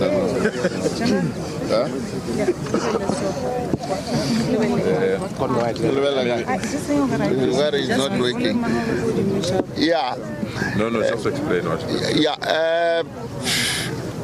To the Minister, the Premier, the National Commissioner, members of the media, just to put it into context that we have taken a media briefing. We are releasing now the workforce. We have made quite clear arrangements to make sure that the Minister, the Premier, the National Commissioner, they have a first hand in terms of the operational activities out there. I think the Minister have put it into context that in terms of Section 17 of the Constitution, people have got the right to protest, but peacefully. And of course unarmed, as I always re-emphasize on it. So we have to make sure that in line with Chapter 2 of the Bill of Rights, we have to make sure that we police the protest or the marches which has to be out there. What you are going to see when you see the Minister, you see the Premier, you see the National Commissioner and the Deputy National Commissioner, it's not to say they are taking a joyride. It's the question of saying that they have to have a first hand in terms of the operational activities out there. So we just wanted to clear out that, to say we are really hard at work and we are going to move out there. It's not a joyride. Thank you. It's not a joyride. Yeah. God, Lord. Okay, guys, I'm leaving. I'm going to Soweto. All right, so those are now live visuals coming through from our reporter Crisalda Lewis, who is in Mayfair at this point. Gauteng Provincial Joint Operational and Intelligence Structure, the Prov Joints, they just addressed the media, speaking to some of the deployments within Gauteng and perhaps today's planned protest action that they are monitoring. To date, on record now, they have mentioned there was a minor incident in Protea. They are monitoring that there, but you can see, speaking to the state of readiness, now they've officially released the workforce as operations continue, the deployments, the security plans as well in phase 1, phase 2 and phase 3 there. So we are closely monitoring these developments across South Africa because not limited to Gauteng, there's also, other hotspots that obviously have been highlighted in KZN. Given the ongoing voluntary repatriation process, there's the Western Cape as well. And we're obviously looking at law enforcement, border management authorities, SAPs at large, how they are deploying their resources given the demonstrations happening across the country, whether there'll be traffic disruptions as well, something we're also closely monitoring, and temporary road closures, and given the impact that will have on commuters alike. And obviously just crossing to our team on the ground as we bring you that rolling coverage there and provide you the latest as we continue there. We also have our reporters in and around there. We continue also with other news because Zondo Commission continues. There's a new witness that's expected to take the stand today. And we also have our reporters there in the different provinces, as I mentioned, standing by. Let's go now from the Prov Joint operation to the Zondo Commission. As I just alluded to now, the new witness is expected to take the stand in the Zondo Commission. It resumes this morning. Kani Mapanga is actually now joining me in studio to give us that update. Kani, it's been an illustrious week to say the least, and it continues. And I think we're just trying to paint the picture on the back of that joint operations that had been echoed there for us, Khan. There has been developments. There's also him seeking a in-camera testimony. So the Commission, how they rejig witness protection at this point, given what's happened? How do you assess what's happening there? Well, indeed, Major General Faraz Khan was expected to be the highlight of this week's testimony. He was expected to continue with his testimony tomorrow. However, due to that shooting, we know that that won't be the case. Of course, police are still investigating the shooting itself and the possible motive behind the events that we saw took place. But of course, due to the nature of the testimony of Major General Faraz Khan, as well as the events leading up to that subpoena date of the 1st of July, of course, there's a lot of cynicism around the events that have now come up because it's become a bit of the Achilles heel for the Commission, this thing of having medical certificates. And it really does stop key witnesses from actually appearing before the probe. So, of course, speculation will rise about whether or not what this event was truly about. And we're really relying on that police investigation to tell us the facts, because we can't state at this point that Major General Faraz Khan was someone who was eager to come to the Commission and give his version. I mean, he even went to court to try and stop them from getting information or data from his electronic devices. So that is the kind of posture you were dealing with before this incident. And there was already speculation about whether or not he'll even take the witness stand. And of course, there's now this incident that completely stops him from appearing, at least this week. And we know that we're only left with the month of July for public hearings. And it leaves the Commission with little to no time to deal with the evidence of Major General Faraz Khan, which is quite critical. It goes beyond the Ayrton drug bust and starts to go into other alleged cartels, even in the alleged illicit tobacco trade. So it's quite important to get those connections and understand it in terms of the terms of reference of the Commission. But whether or not that will take place is something that hangs in the balance. And will the Commission now take that approach that we saw of just simply reading the evidence into the record, so at least we get an idea of what the devices tell us? We'll have to wait and see how Charles Gerson approaches that particular evidence. Because there's medical verification, there's legal consequences, questions still about Suleiman Karim as well as Mike van Wyk. But turning our attention to Dumelo Nku and the sentiments that have been reflected there after consultations with the spiritual leader, seems like, he's come out with more information, admissions as well now to... Okay, I have to stop our conversation there. I'm just being told there's some breaking news coming through at this hour. So we're obviously monitoring the live developments on our screen. Gauteng Premier Panyaza Lesufi there, he's on your screens. I mean, this, as well as the Justice Minister, Mamaluko Kobai, you can see they're in the helicopter there. They're taking to the skies. It follows that briefing that was held just a little earlier on, where we, got some information about the Gauteng Provincial Joint Operational and Intelligence Structures. They were assessing the deployments that are happening in and around Gauteng today ahead of that planned protest action that's happening. The workforce has been released in different phases. Obviously, that is how it will be rolling out. Criselda is actually on the ground and bring us those live visuals. So I'm going to quickly add to Criselda. Well, let's stay with her as that obviously unfolds there. It's a lot happening in the country as protest action obviously takes place this morning, and we're going to give you that bird's eye view from the sky with a different vantage point about what's transpiring. So it'll be interesting to see the demonstrations, monitoring the routes, the road closures, the traffic as well, any disruptions, any minor incidences as well that have to come to the fore and be reported on, because this will ultimately then impact residents and commuters alike. So we'll monitor all of that as we continue. Okay, well, we're going to continue with our coverage. We're going to go back to the studio now. Kiani, there's a lot happening there. Thanks for being with us, because from, the verification, the legal consequences, given the alleged medical certificates, now Tumelonku came through. He's admitted to the bribery now. Who this was then, who these people are, that's what we're obviously also trying to monitor. And then, are they going to be pressing charges against him, right? He says testimony also has to continue. Well, when so-called informant Tumelonku went into consultations on Friday, that was after he was asked to present the accommodation, because that was one of the many reasons he gave for the 60,000 rands in hard cold cash. Remember, the suspicion is that he was taking that money to the scene to allegedly pay those officers for successfully completing the rip-on, rip-off method, which is quite crucial. You need complicit law enforcement officials in order to successfully smuggle drugs and take them where they need to go.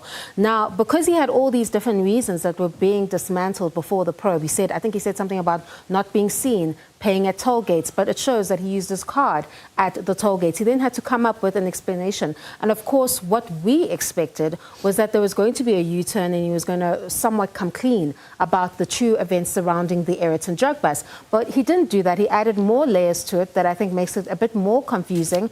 And then he attributes the 60,000 rand to an employee of Transnet that he identifies as Zama Kuzwayo, and says that he ended up not paying him because he couldn't give him the information on the trucks. So certainly a lot of questions surrounding Tumelonku, because at the very least he concedes to the fact that Philip Plain is, well, he doesn't want to concede to the fact that Philip Plain is him, but he concedes to the fact that he doesn't want to concede to it because he understands that if he does, then all of the messages that relate to Philip Plain relate to him. And you know that the Chima messaging is directly about the movement or the alleged trafficking of drugs. So how he'll return on Wednesday to explain that is something that I think is going to be a significant challenge, but we continue to monitor his evidence, and it remains to be seen whether or not he'll crack and finally give the commission the true version of events in terms of the Ayrton drug bust. Yeah, because the time is running out. Paul O'Sullivan also featuring 5-list plan on, what he was also monitoring. Perhaps you can break it down.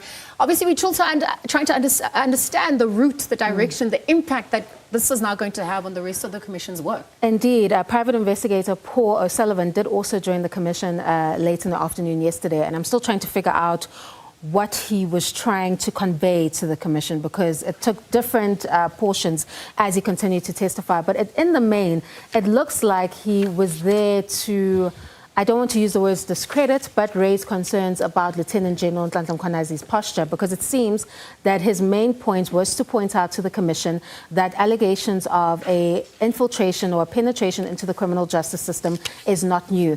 And he makes it a point to highlight to the Commission that not only is it not new to the criminal justice system, but it's also not new to Lieutenant General Nhlanhla Mkhwanazi, who enjoys a long, illustrious career in the criminal justice system, and he also reflects on political interference using the reference of the Richard Mdluli matters that took place a few years back.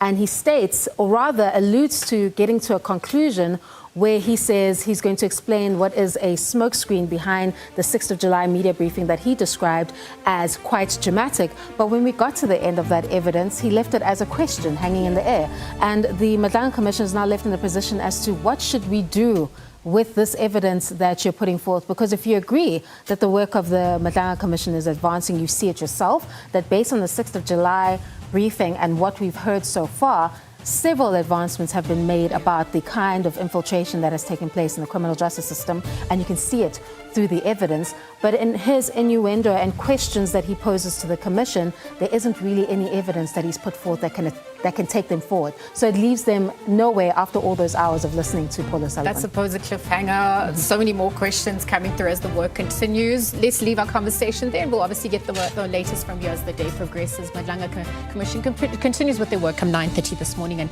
Kani Mapanga joined us from a different vantage point here in studio as we're monitoring developments there. Now back to our national focus. I mean, undocumented migrants, mainly from Lesotho, mainly from Zimbabwe, they are expected to converge at Rustenburg's main taxi rank. Tabiso Moss, our SABC News reporters, are also standing by to give us the details there. Tabiso, we really have been painting the picture in and around the country, looking at incidences, looking at the advancement of the protests, even just the deployments at large in the country. And so from where you are at this point, it's now just after 8 o'clock. We're monitoring activity on all fronts. What's happening where you are? Indeed, Lizelle, good morning to you and to our viewers at home. We are next to Rustenburg taxi rank here in the Northwest Province, where we saw yesterday that especially the cross-border taxi rank was a hive of activity, where we saw some foreign nationals who were heading back to their home countries from here in Rustenburg. They were going to countries such as Malawi, Lesotho, as well as Mozambique and Zimbabwe. We have managed to speak to some of them.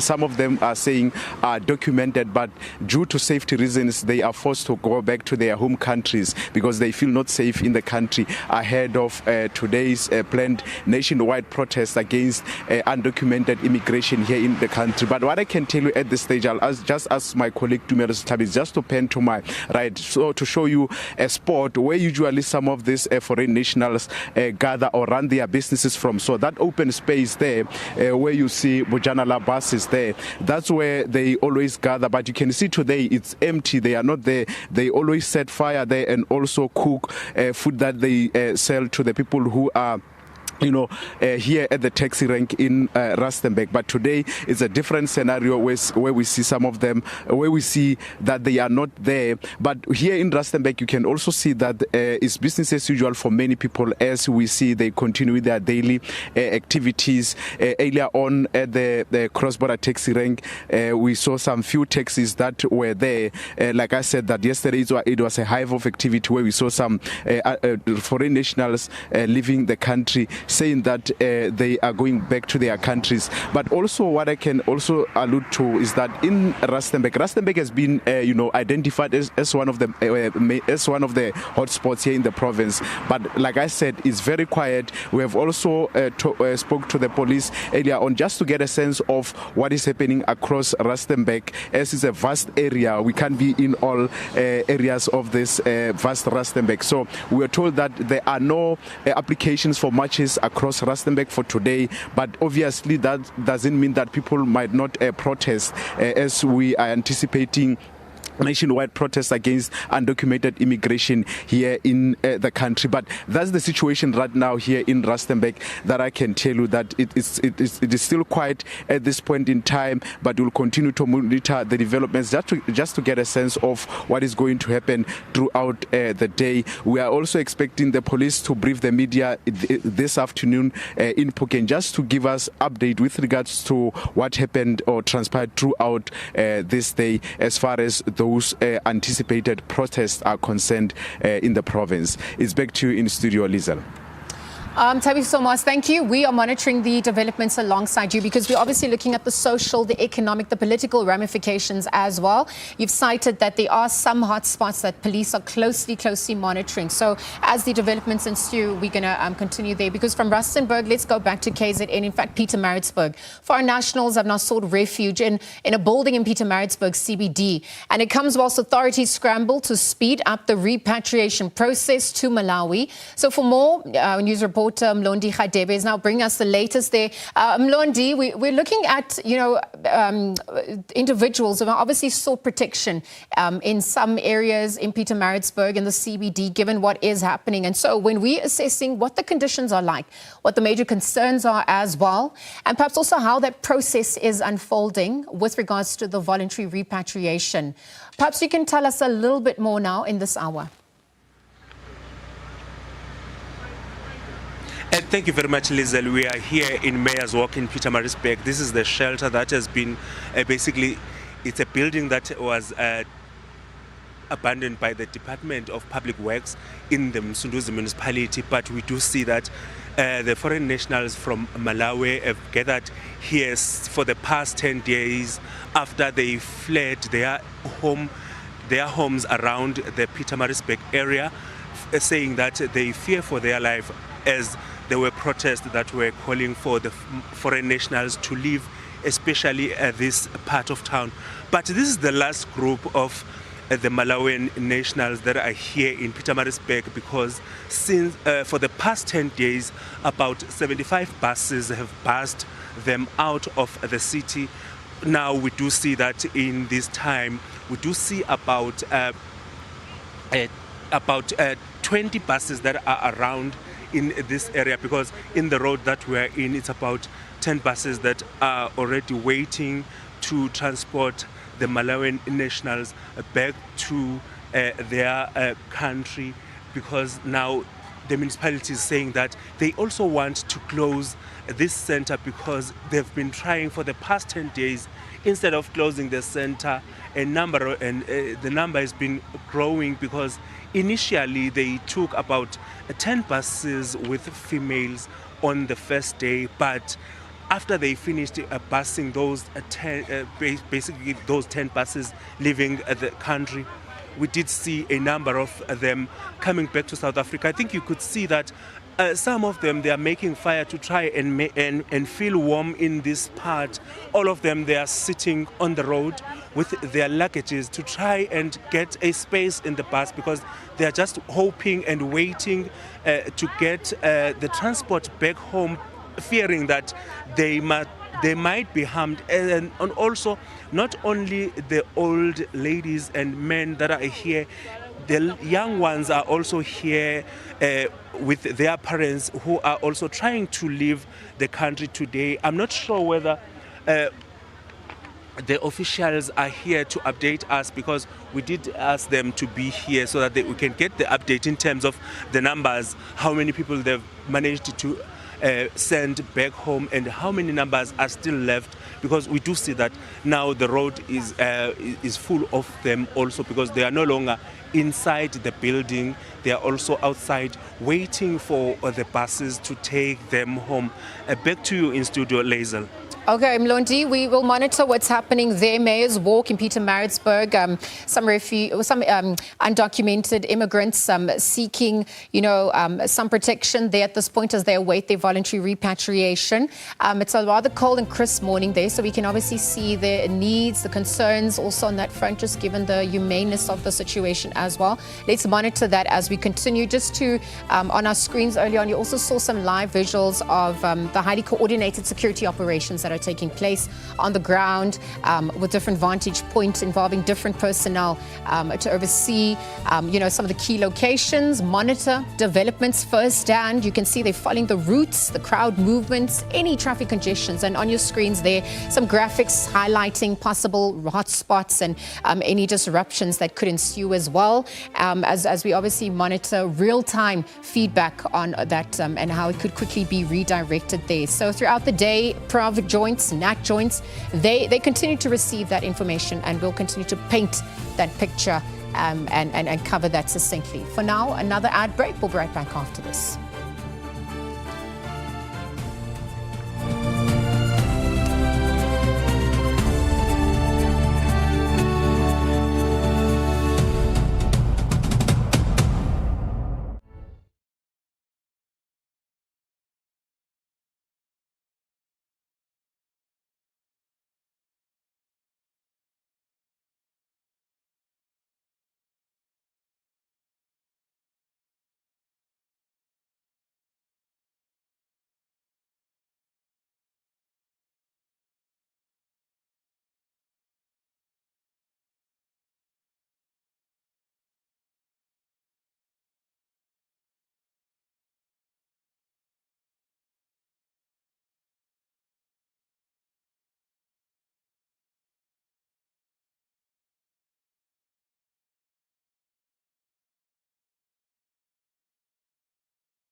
Dry day in store for much of South Africa, but we are starting off the day with quite a lot of fog and cloud over the western parts of the country and also around the Eastern Cape.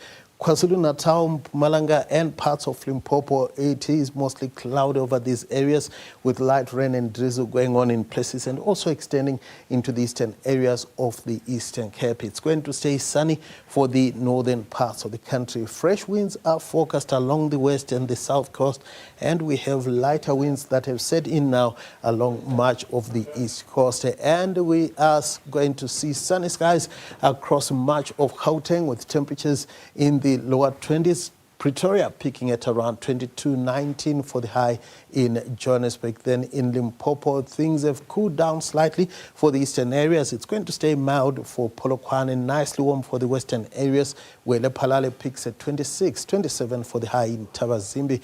And in Mpumalanga, we are expecting temperatures in the lower 20s across much of the province. Mbombela 21, the same for Standerton, and also Emalahleni and Mashishing.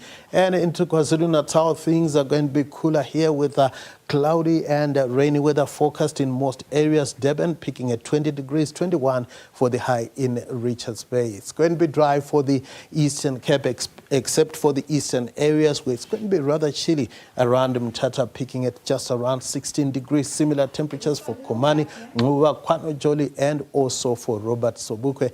Then in the Western Cape, the cold weather continues in most areas. Temperatures in the mid-teens for most parts. Cape Town managing a high of 16. The same for Clan William. It is also going to be cold in parts of the Northern Cape, especially for the western sections. A high of just 12 for Sutherland, 15 for Calvinia and Springbok. Warmer as we go towards Uppington, Kuruman and Kimberley. The Free State will see temperatures reaching the lower 20s for the northern parts, but it will be cool for the southern areas where highs in the upper teens are expected. We are expecting sunny skies for the northwest and nicely warm around Tosca. Taung 24 degrees, 23 for the highs in Mahikeng and also Rustenburg. Then on Wednesday, it's going to become pretty wet for the western areas, especially around the Eastern Cape with scattered rain and thunderstorms. Snowfalls forecast in places, and it will stay pretty wet for the Eastern Cape on Thursday. Rain also pushing northwards into the northwest and Free State. It will stay dry in Gauteng with cooler temperatures. Sunny skies will persist in Limpopo. That's all from me for now.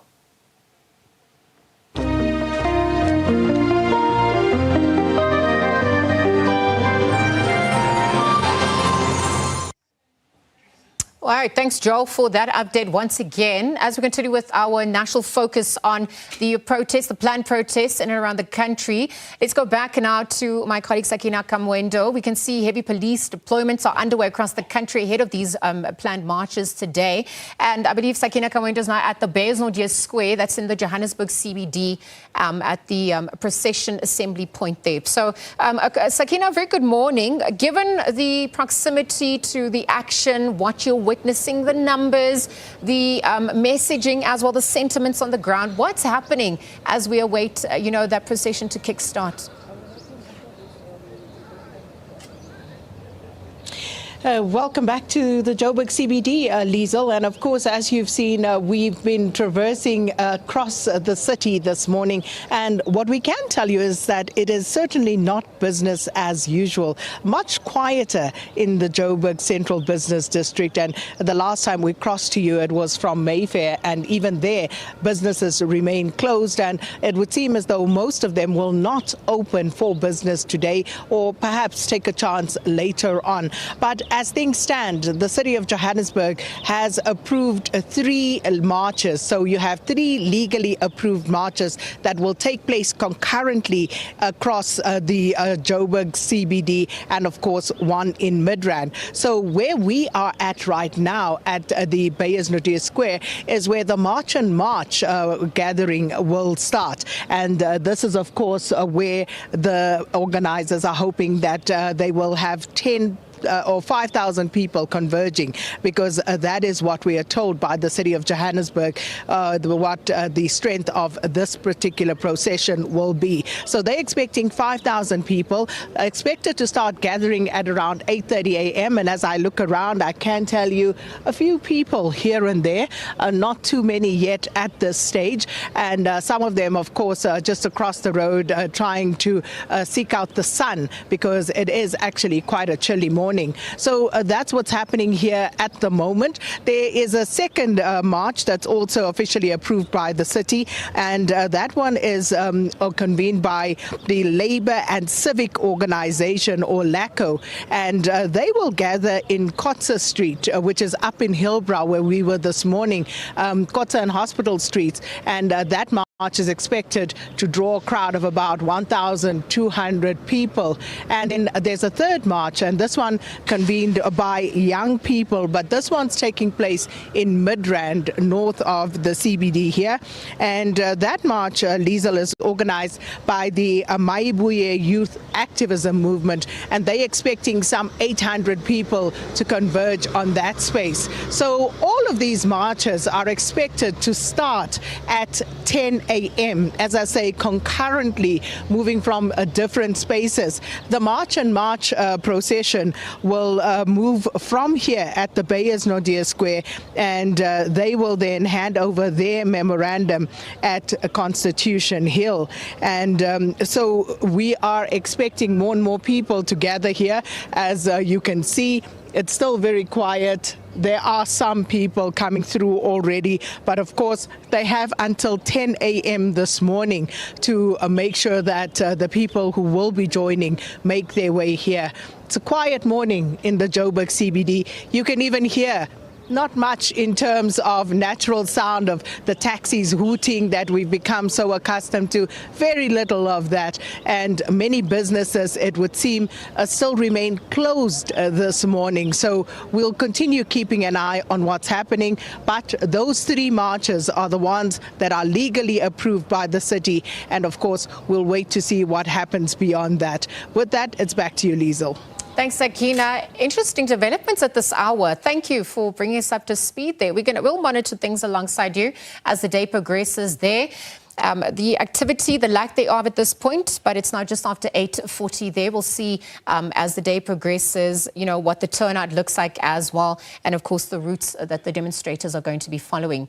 Let's take a look at more action now. Our roading coverage continues. Some migrants have now sought refuge at the Mangaung police station, and this is ahead of the protest march against undocumented immigrants. For more, Katlego Nyoni standing by, SABC News reporter. Katlego, paint the picture from your end as to what's happening. I mean, the concerns as well, given the hour, given the numbers, and given the needs as well, as that process also gets underway, repatriation-wise, what's happening there?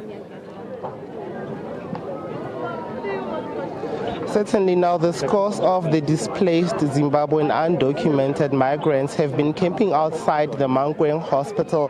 This is from the 26th of June. So technically this morning it makes it 4 days since they've been camping outside. They tell us that they've been evicted from their places of residence in areas like Polokwane, Nobodies, Seshego, and the surrounding areas in general. Now they say they decided to come and camp at this particular police station in Mangaung in fear for their safety, and that their landlords also asked them to leave their premises in fear, of course, and anticipation for today. I'm going to step out of shot a bit, Liesel. If you could see, these are scores of the Zimbabwean undocumented migrants, including them are women and children, some as young as 2 months old, we are told. But I'm going to bring in their leader. His name is Clever Mr. Clever, thank you very much for talking to us.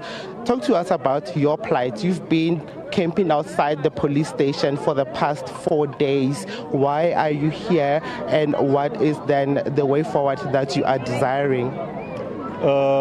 Morning, we are here waiting for the buses. As you see, the buses are coming. This morning we already received 3 buses.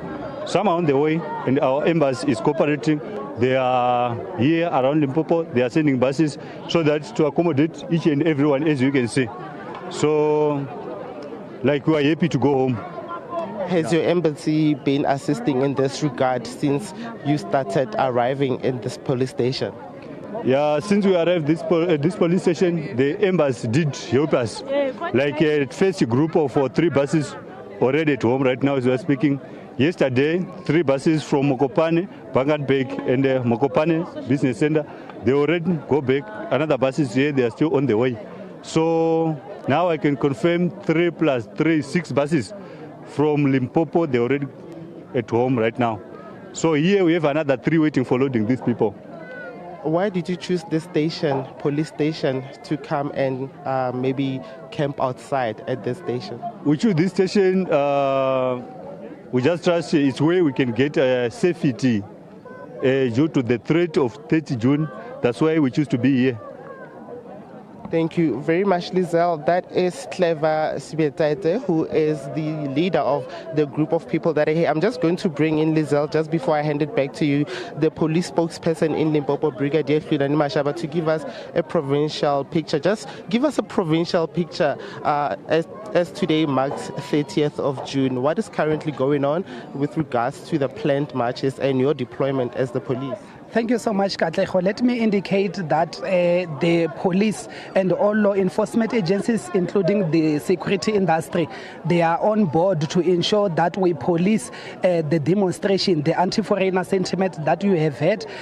Also, let me indicate that from Sekhukhune district, we managed to arrest 5 suspects. There were sporadic incidents of looting in some of the spaza shop overnight in Tlokotlo and Beggarsford. We managed to arrest 1 suspect for inciting violence. We arrested 3 suspects for business burglary, and we also arrested 1 suspect who was found in possession of suspected stolen property. So the police are on board here, all the multidisciplinary forces are here, the public order policing as well as the detectives. Let me also indicate that we have had other sporadic incidents in Falvater and Liphalale. We are told that in Falvater there were people who were trying to take away the illegal immigrants in one of the informal settlement there, but the situation is calm, it's relatively calm because the police are on the ground. Even in Lephalale, we have done the same. But as before I conclude, let me also indicate that in Mopane district, just last night, we managed to arrest a farm owner who harbored about 15 illegal immigrants in his yard so that they can work for him. We have arrested him together with the illegal immigrants for the contravention of Immigration Act. As we speak, they are going to Linyenye Magistrate Court facing those charges, and we can assure you that this province is relatively calm. Here in Mangaung, you can see there is no incident whatsoever that has been reported. The only concern perhaps that we had as the police is that we've got people who are here, but we're ensuring that they are safe because we can see that we've demarcated this area and cordon off the area so that these members of Zimbabweans must not come into contact with the Mangaung residents, because we are told that there will be a march coming from Matiba Stad through Paledi Mall to the police station and to Mangaung Magistrate Court. The province is relatively calm. The taxi industry, the private security industry, and the police, we are on board to ensure the safety of everyone, whether legal or illegal. Thank you very much. That's the Limpopo police spokesperson there, Brigadier Fludani Mashaba, mentioning some of the deployment that they have as the police, also mentioning that there have been sporadic incidents that have occurred and they've managed to conduct some arrests. Well, this particular group right outside the Mangaung police station say that they are waiting for buses to then come and transport them to the Bite Bridge border post, hoping that they would then be repatriated back to neighboring Zimbabwe. Back to you in studio. Okay, Katlego Nyoni, lots of activity there on your end. Thank you for that update. Also just monitoring situations overnight, given some of the incidences of looting that had been highlighted there, but also how the police have it all under control as well. From Limpopo, let's now cross to Emalahleni, another area, of course, highlighted as a hotspot. A legally approved March by March and March will be taking place in Pretoria CBD as well. And the marches will gather at Church Square in Pretoria today. That starts at 10 a.m. and then they proceed to Sunnyside Police Station. Now, our reporter Nonhlanhla Shingila is also standing by to bring us the latest there. Nonhlanhla, a very good morning. You're in the administrative capital of the country now. So where you are, what's happening in terms of the numbers, in terms of the demonstrations, in terms of the disruptions? Perhaps you can tell us what's happening there. It's still a little bit early, but I can suspect, demonstrators are coming out perhaps and making their way to for those demonstrations to continue. It's over to you. That's a video, sorry. Oh, okay. Well, indeed, Lizelle, we are at Pretoria, the capital city. Where we are right now, we are at Church Square, and as you can see behind me, I'll allow my camera colleague Klaas Kosana just to show you that there's already some movement that's happening here at Church Square, as the marchers will start with their march at around 10 o'clock. But we do understand that they will be gathering at 9, and we do see that there are some of the marchers who are already here. What I can tell you is that there is a high police presence here at Church Square. We've seen your Metro Police, your SABS, and also the EMS. They are here. They are on standby. In the morning, we were driving around the CBD just to see as to what's really happening. And what I can tell you that in Sunnyside earlier on, it was a bit quiet. We drove to Pretoria West. It was also quiet, and yesterday we did have a chance to speak to some of the marchers in Pretoria West, whereby they were handing over their memorandum at the Pretoria West police station, saying that they demand the mayor to answer their demands of saying that they want the undocumented migrants to leave today. And so we will see what's going to take action as the time unfolds, because what I can tell you is that people are coming in slowly, but we do expect a very big movement of the marchers who will be proceeding from Church Square, and they'll be going to Sunnyside police station, whereby they will be handing over their memorandum, and we will see as to what really happens, and we will keep on updating the viewers as to what will be happening here in the CBD. And we do also understand that in Soshanguve there's also a planned protest in Hammanskraal, in Garankuwa, and all the surrounding townships here in Tshwane. But for now, let me hand it back to you in studio, and we will talk to some of the protesters in the next hour, Lizelle. Okay, so as the protest march is set to start around 10 a.m. this morning on Tlantan Chingila there at Church Square in Pretoria, bring us the latest. Let's quickly take another ad break. We'll be right back after this.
Right, we have been asking you your thoughts. I mean, our question of the day looks at today's nationwide protest marches. You've weighed in. Let's quickly take a look at what you have to say.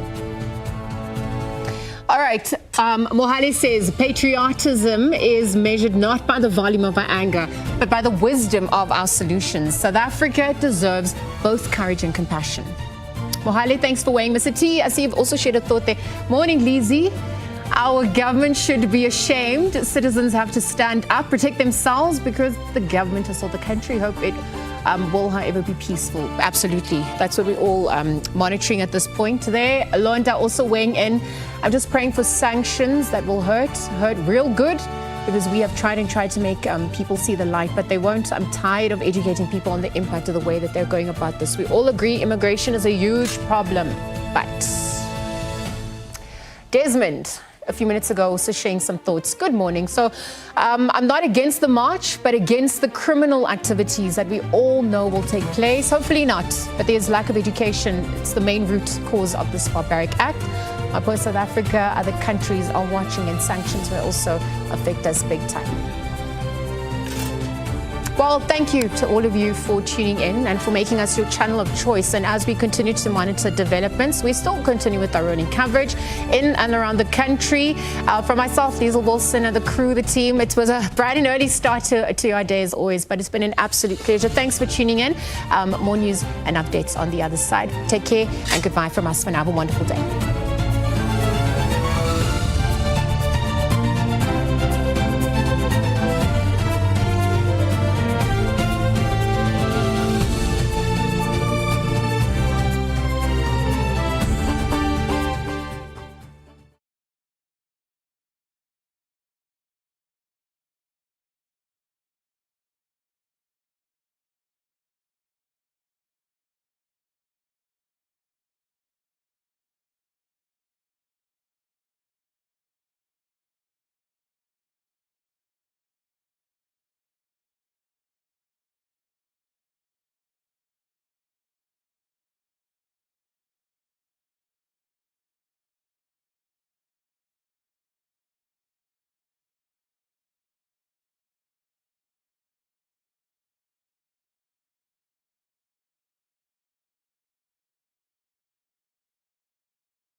Coming to you live from Auckland Park, Johannesburg, your headlines this hour.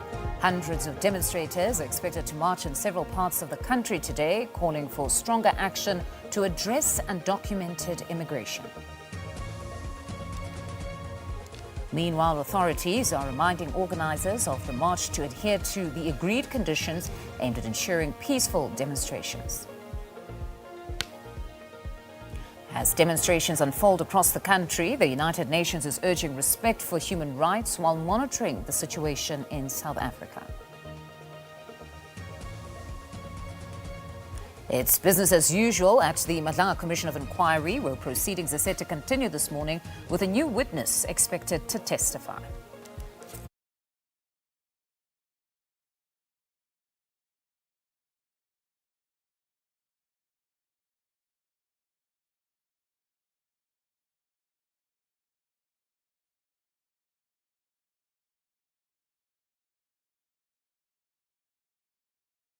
The agenda. My name is Mfundo Mabalani. Absolute pleasure to be in your company as always. Plenty of stories on our watch, but the big one, of course, being the anti-immigration protest march taking place today across the country. Let's give you a sense of where our reporters are this very hour. As you can see there on our screens, we have at the bottom there, on the bottom right-hand corner, my colleague Ayanda Nyati, anchor in Braamfontein for us this morning, just to give us a sense of what is taking place there. This is specifically on Smith Street, where there's usually frequent high volumes of individuals that are moving there, and it would be foreign nationals who would be heading back home. So seemingly quite quiet from there. We also have Calvin Dluda, who's in Soweto for us in Orlando West. We also have Nonhlanhla Ntshingila in Pretoria for us to give us the very latest. Lieutenant Popodi is in Limpopo at the Bridge border post.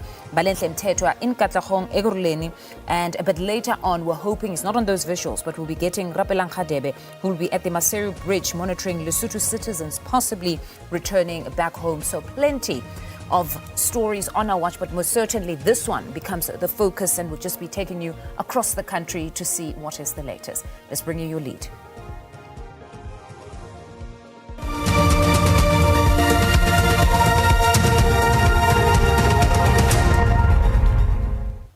All right, now leading our bulletin, we actually start in Braamfontein. This is where we find SABC News anchor Ayanda Nyati. A very good morning to you, Ayanda. As I was stating just now in the opening, that where you are is actually Smith Street.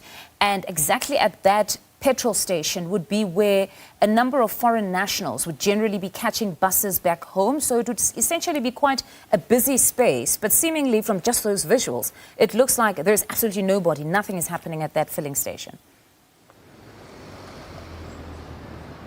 Yeah, Mfundo, if you woke up from a coma today, I think you'd be stunned to see the state in which the inner city is. And by that, I'm not talking about necessarily the state of the infrastructure, but just how eerily quiet it's been moving in and around the city. You're right, we started at Smith Street, but because it's been relatively quiet, we took an opportunity to just take a bit of a walk, and are now at the corner of Volmerans and Simmons Streets, just outside this particular bus depot. It's called the Powerhouse Bus Station, and it's a major hub for trans-border travel. And in fact, typically we're told that it's very difficult to even move across this particular street on any other day. But today, we haven't seen a single bus entering or leaving the terminal itself. I mean, I'm just going to step out a shot as we continue taking in what is actually taking place here, which is not much at all.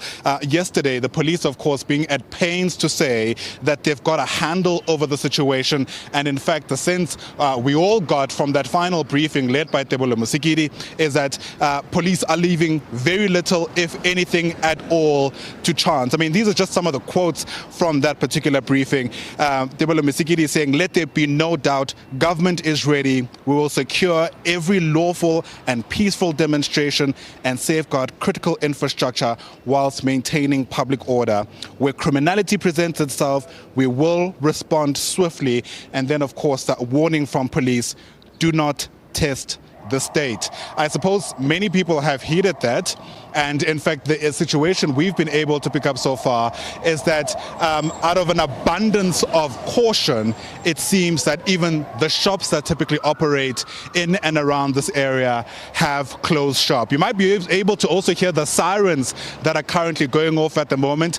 In the time that we have spent here, we've certainly seen a fair amount of police presence. And in fact, it's also been, bolstered by private security as well, which has made sure that there is some handle over whatever may come up from here on. The main march is not taking place where we are, of course. I mean, there are a number of meeting points, and we'll certainly head to that area for you in just a few moments' time. But not too far from where we are, we understand that there's a fair amount of people who have started to gather, and they will make their way to their final endpoint. But once again, this particular area, I think, is reminiscent of what those who are able to travel around COVID-19 would be able to describe.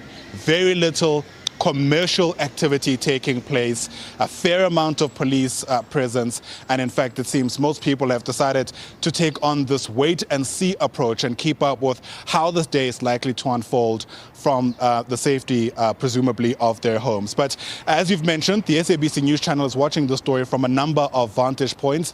Kelvin Dludla is also on the ground keeping a close eye on the situation in Gauteng. Kelvin, what are you able to see from where you are?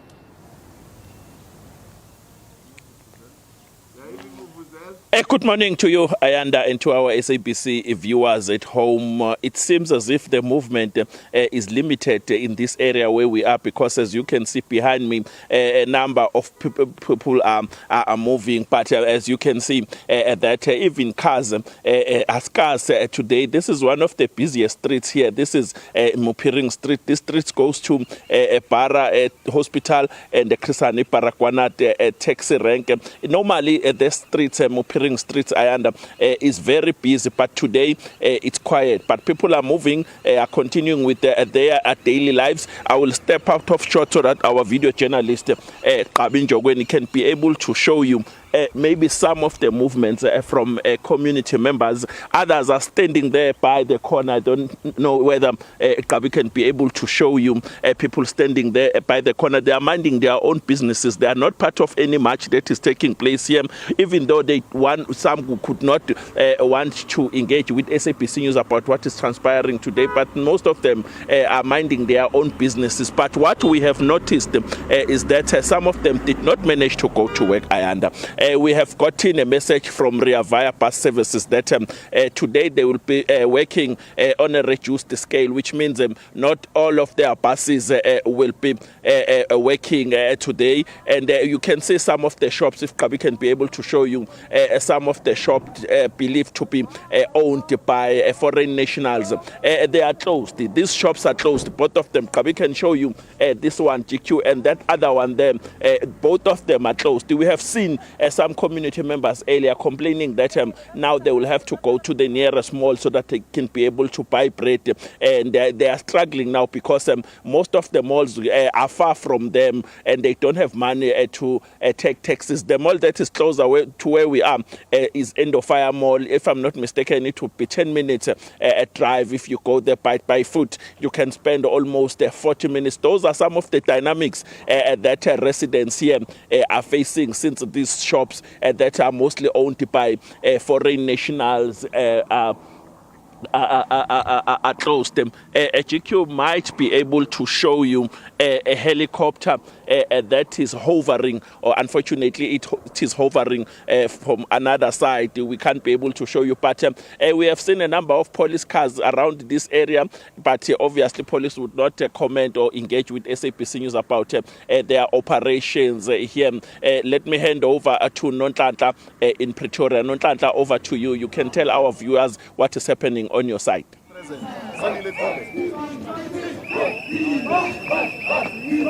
Well, indeed, Kelvin, what we can tell the viewers at home is that the marchers have already gathered. But, just to spare time, let me speak to one of the march and march organizers who's going to tell us as to what's really happening today. So thank you so much for joining us. Can you please give us a picture of what you do expect today?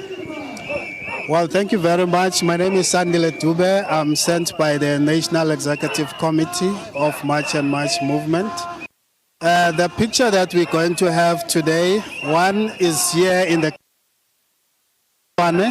so we will be, this is the assembly point, we'll be moving to Sunnyside police station, but our target is not the police station in terms of the invite.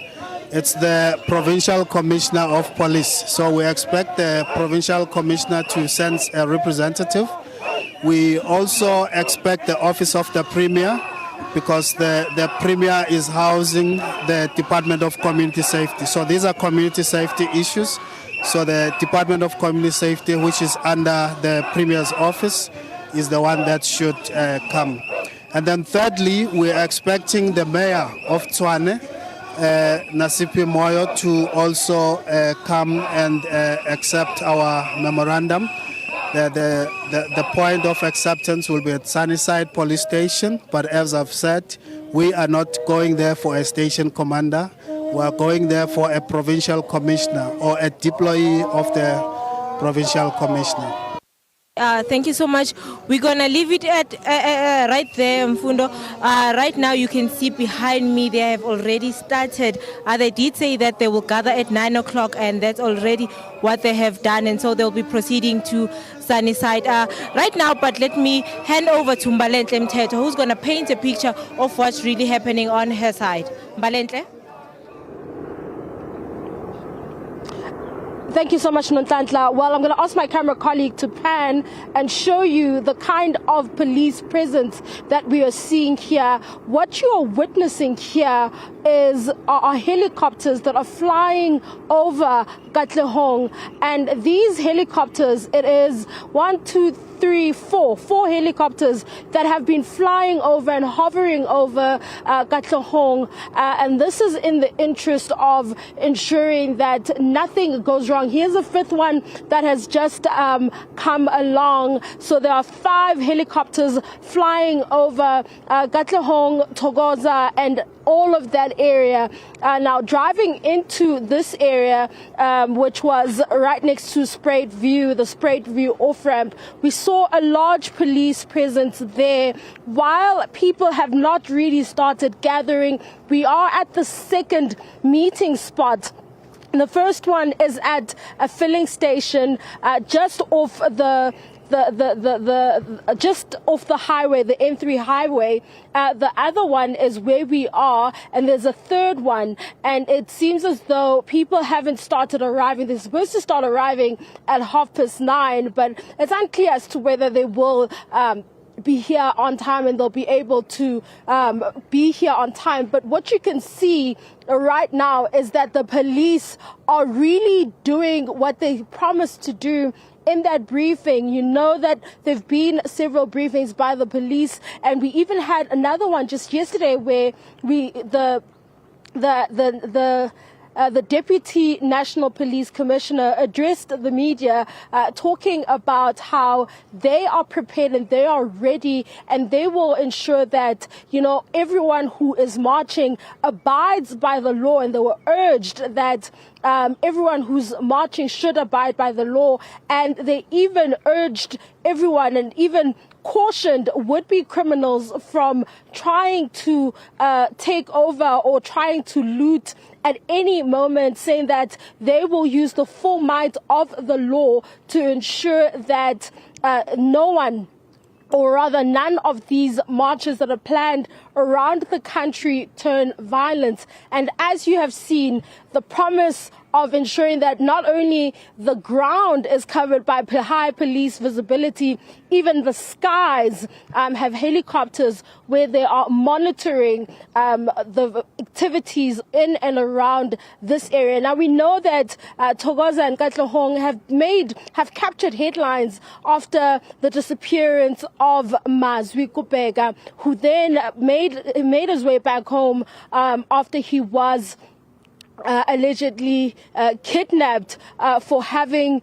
opened a spaza shop, and so far we haven't had an opportunity to speak to him directly as the SABC, but that was one of the areas that really captured headlines with protest action capturing headlines. But for now, it's over to you, Lutendo Bobodi.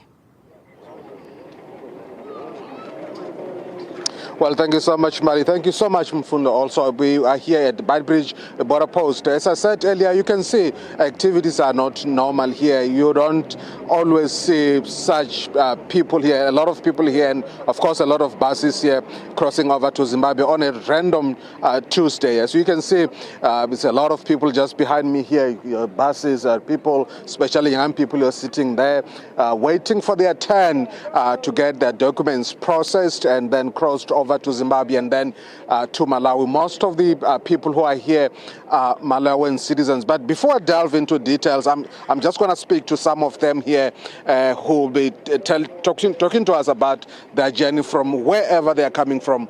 My brother, you just told me you're from the Eastern Cape and you're going home to Malawi. Yes. Talk to us about the journey. How has it been?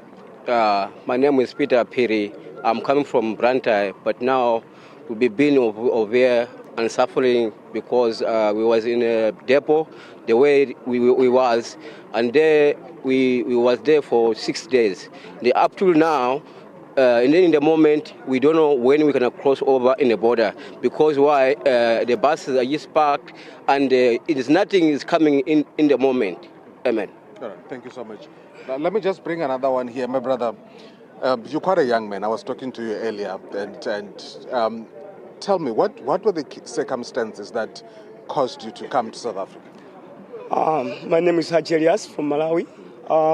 Actually, I was in Durban. Situation has been very critical and hard in Durban concerning this xenophobia thing. And we were chased there by our houses. Then we went to a place where all the Malawians were gathering. We have been there, some they have been there for 6 weeks, some a month, some they have been there for couple days. To my side, I was there for 4 days, and then we left Durban. It was Sunday, and now it's been 3 days. We are here in Beitbridge, but exactly we don't know what time we are going to leave here, going to Malawi, because we are stranded here. As you have seen us, we are too dirty, and we have no food to eat, and we have no hope now. What we are waiting is help from the people to help us. But at the moment, we know that anything, it will happen from now, that we'll go home. What we are waiting for, it's the papers at the moment. Yeah. And just what caused you in the first place to come to South Africa? Were you looking for jobs? Or yeah. Yes, of course, because of financial problems, we came here for a job. And yeah, so that's the main point. We came for the job. Got it. Thank you so much. Right. Well, thank you so much, Mfundo. Of course, they're talking about the situation back at home. You know, Malawi. As I said, most of the young men here who are here, waiting here to get their documents processed are from Malawi. You know the situation back home, the microeconomic challenges there in Malawi. It's a small country, heavily reliant on agriculture. I understand about 80% of the revenue is based on agriculture. And this causes a lot of people to come over to South Africa, especially young men. If they are not finding any opportunities within their borders, they'll look for those opportunities in other countries. But they're basically saying that they've been here waiting to get their documents processed, and they're expressing their frustration at what they call the gradual process of the processing of documents here at the Beitbridge border post. But since yesterday, we've been here, we've been monitoring events, and we've seen a lot of buses coming through, especially late afternoon yesterday, early this morning around 5 o'clock, 6 o'clock, so many people, so many buses. But it's not just people who are being repatriated or deported, but also people who are just going home, and the people that are, just going on holiday, holiday makers. Our neighboring countries are warm, so they provide that warm winter, and a lot of people would like to go there just to spend the winter. But for now, this is the situation here at the Beitbridge border post. A lot of people waiting to get their documents processed. Mfundo. All right, Lutendo, thank you very much for that report. SABC News reporter there, Lutendo Bobodi, out at the Beitbridge border post. Let's take you to the Western Cape now, specifically in the city of Cape Town, where Mayoral Committee is holding a press briefing to update on the repatriation of undocumented immigrants camped outside a Home Affairs Repatriation Centre. Let's listen in. Enhance their capacity. So we are serious about doing this, but we're doing it in the lawful and the correct way, through the rule of law, through those mandated agencies. What cannot happen is the vigilantism that replaces that. If people do want to report persons who are unlawfully working or in the country, then the correct mechanism to do that is through SAPS, through DHA, or through the city's tip-off line, 0800 11 0077, and we will react on those incidents. There's no reason for somebody to take the law into their own hands. Thank you. Thank you so much. Yes.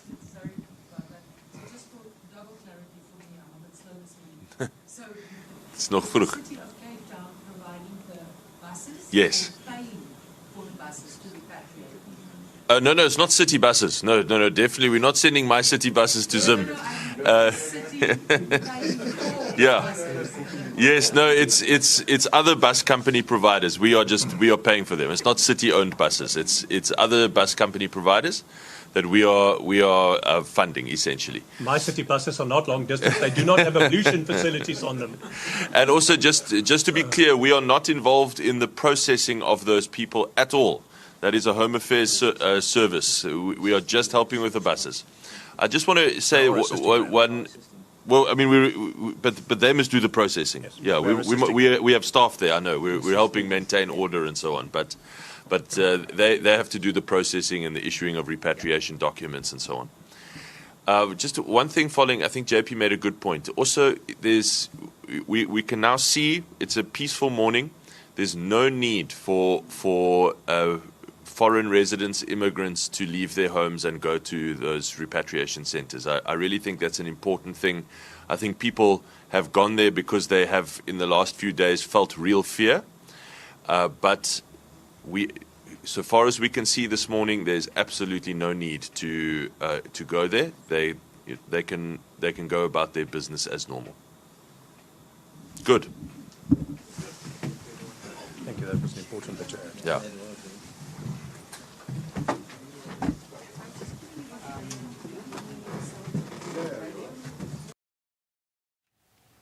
All right, that concludes that media briefing there by the city, of course, just speaking on the Home Affairs process right now to process those foreign individuals that want to return home. Just speaking of the repatriation process, our reporter Mariska Buerta has, of course, been monitoring that specific briefing and will most certainly give us a comprehensive wrap of everything stated. But at least from what we got from the mayor is that they will be paying for the buses to bus people back home, but My City buses, at least giving that assurance that My City buses will not be the ones that are traveling perhaps to the neighboring countries to take those immigrants back home, but also stating that with the process, on the processing side, it will just be a process that continues to be handled by Home Affairs, the city merely just offering support, but nevertheless it remains explicitly or just essentially the work of Home Affairs itself, as in the processing and issuing of those documents for people to go back home, but also indicating that it's a relatively quiet day, quiet morning, so no need for those who were a bit fearful,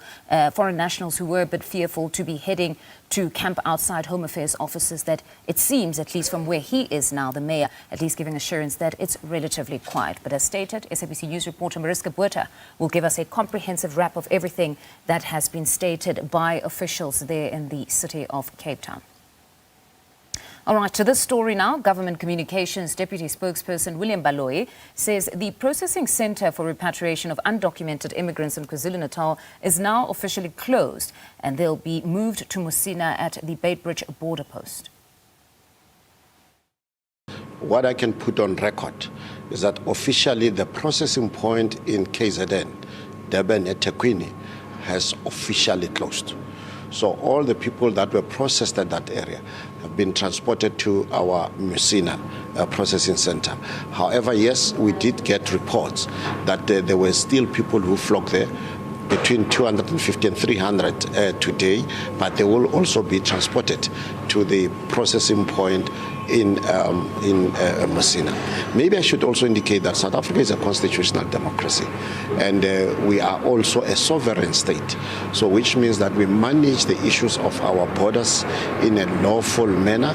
We manage them in the processes that are internationally accepted, but also we work through cooperation and also mutual respect. Hence, you might see even today, South Africans out of cooperation and mutual respect of government and the state. We haven't had any seriously reported issues. It's life as normal. We were checking the whole issues around the country, specifically in the capital, administrative capital city of Pretoria, and life, it's normal. South Africans are going through their daily chores, transportation, both public and private. It's just as normal, and we hope that that will be the prevailing situation throughout the day, including those that will be joining marches, to do it in a respectful and lawful manner. Stand by. The Gauteng Provincial Joint Operational and Intelligence Structure, that's ProvJoints, will be assessing the deployments in Gauteng ahead of today's planned protest action. Earlier, the officials from the structure briefed the media. Having a Gauteng traffic wardens, which is not less than 8,000. Having said that, this is a complementary workforces which going forward will be in a position to ensure that the communities are and they feel safe. We have deployed members of the IMC across the country where we are working in terms of our work stream 1. If you look at our IMC report that we have been releasing, you have around work stream 1 that is talking about law enforcement.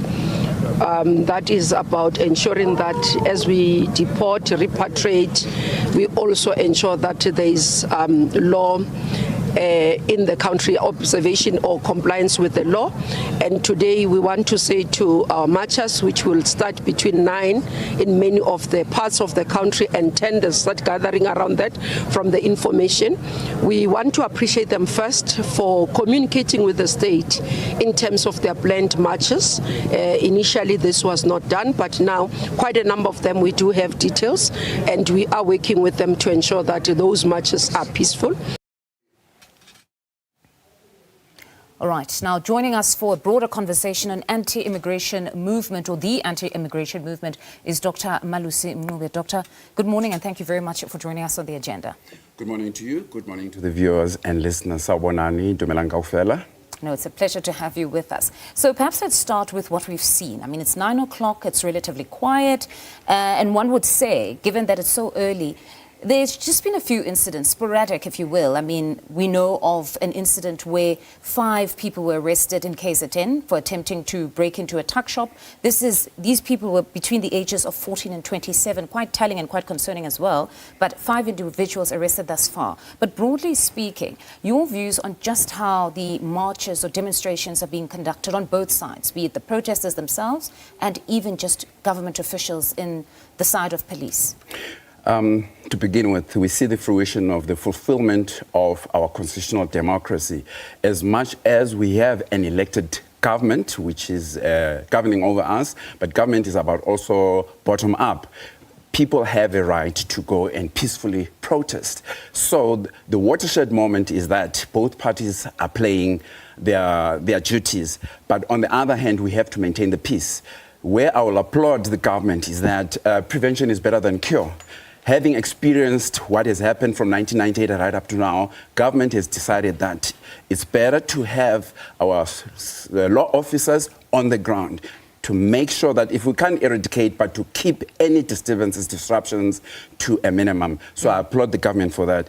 Also, equally, those who are expressing themselves, and we hope they'll continue to express themselves peacefully, they are also allowed, because basically what it does a consciousness shift on the people of South Africa, Africa, and globally. Mm-hmm. Absolutely. I love that you touch on this specific point, because it speaks to the communication that we've seen from government ahead of these demonstrations. They've always been quite circumspect in their approach when tackling or communicating on this subject. Where just yesterday, we're even hearing the acting police commissioner going on to state, the acting police minister, going on to state that still, he must emphasize that citizens have a right to protest. They can demonstrate, but going on to then state that as well, equally, they have to play their part in ensuring that infrastructure is protected and there's law and order. So most certainly speaking to what you're saying, that government in its messaging has been careful to say we're not looking to usurp or strip you of your right to demonstrate or to engage in any peaceful protest, but we are there and making sure that we're leaving nothing to chance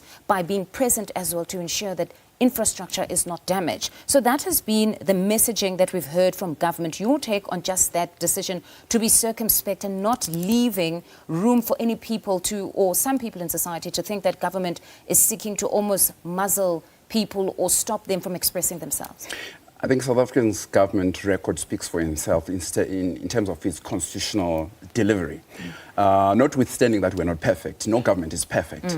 But to some extent, I'm very proud of our government in terms of allowing people exercise their democratic right, because they also have to live up to their terms of reference. Remember, we are signatory to the United Nations Charter. We are members of the African Union, members of SADC. So within that embedded, within that framework, we have to be seen to maintain our democratic practice. So it's very, very important, and it's very, very important also for the law officers, the commanding law officers, from time to time to intervene intermittently to keep on reminding the people that, yes, you have a right to demonstrate peacefully, but that right, it works both ways. Do not disturb. So the whole affair is very preventative, and I think it's very smart, it's very proper, it's the right way to do things. And also, what I'm very proud of the government is that they did not go out, make a whole lot of noise and say, we'll do this, we'll do that. But the fact that there is now a delivery, a strategic delivery of what they're supposed to do, we know now, we see the commanding officers on TV saying that this is what they're going to do, this is what they're going to do, they're reminding people.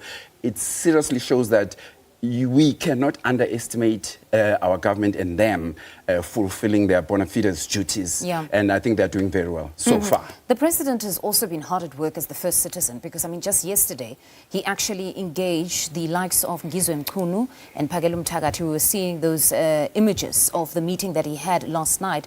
But over the weekend, he also engaged King Misuzulu kaZwelithini.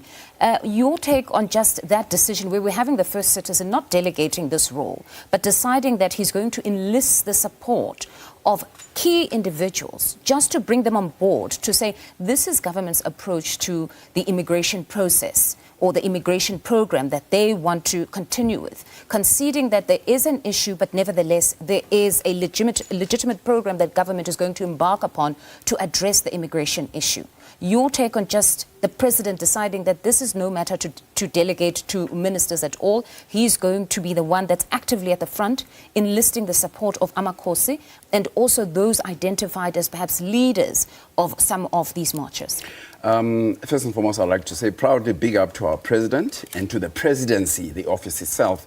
To begin with, President Ramaphosa is a law officer, he's a lawyer himself. So he does, and he was one of the architects of the constitutional architecture of what we have today. So more than anyone, and being president himself, being public property, he should be very aware, and his engagement in what is going on, I think is very proper, and big up to him. And number two, him engaging, calling law officers, calling Amakhosi, calling March and March members is the proper thing to do.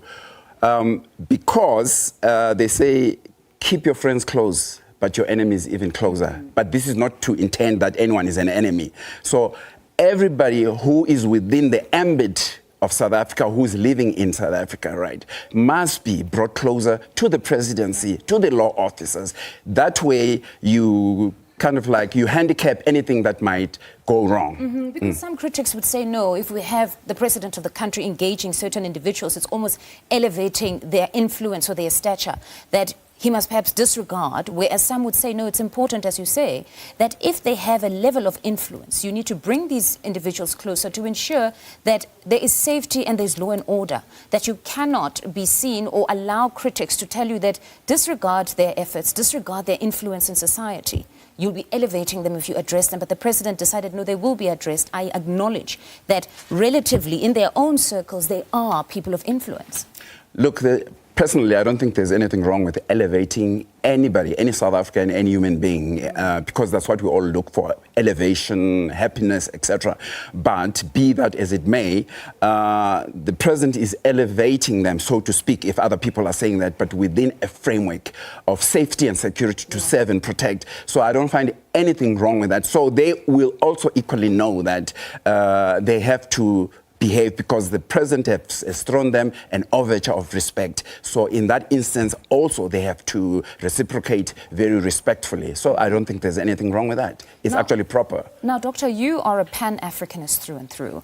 I actually saw you at the march, the Batsonga Machangani march that we were broadcasting earlier last week, where we had certain individuals from the Batsonga community heading to the Human Rights Commission, raising their concerns that they now, as citizens of the country, are being stopped and asked to produce their identity documents. And you spoke at length to my colleague, indicating that today it may be another nationality, but tomorrow it may be us, that in everything that is done, yes, many concede that the issue of migration is a problem. It's not unique to South Africa, it's happening across the globe, but that South Africans must always remember that African countries will be our first allies should there ever be anything.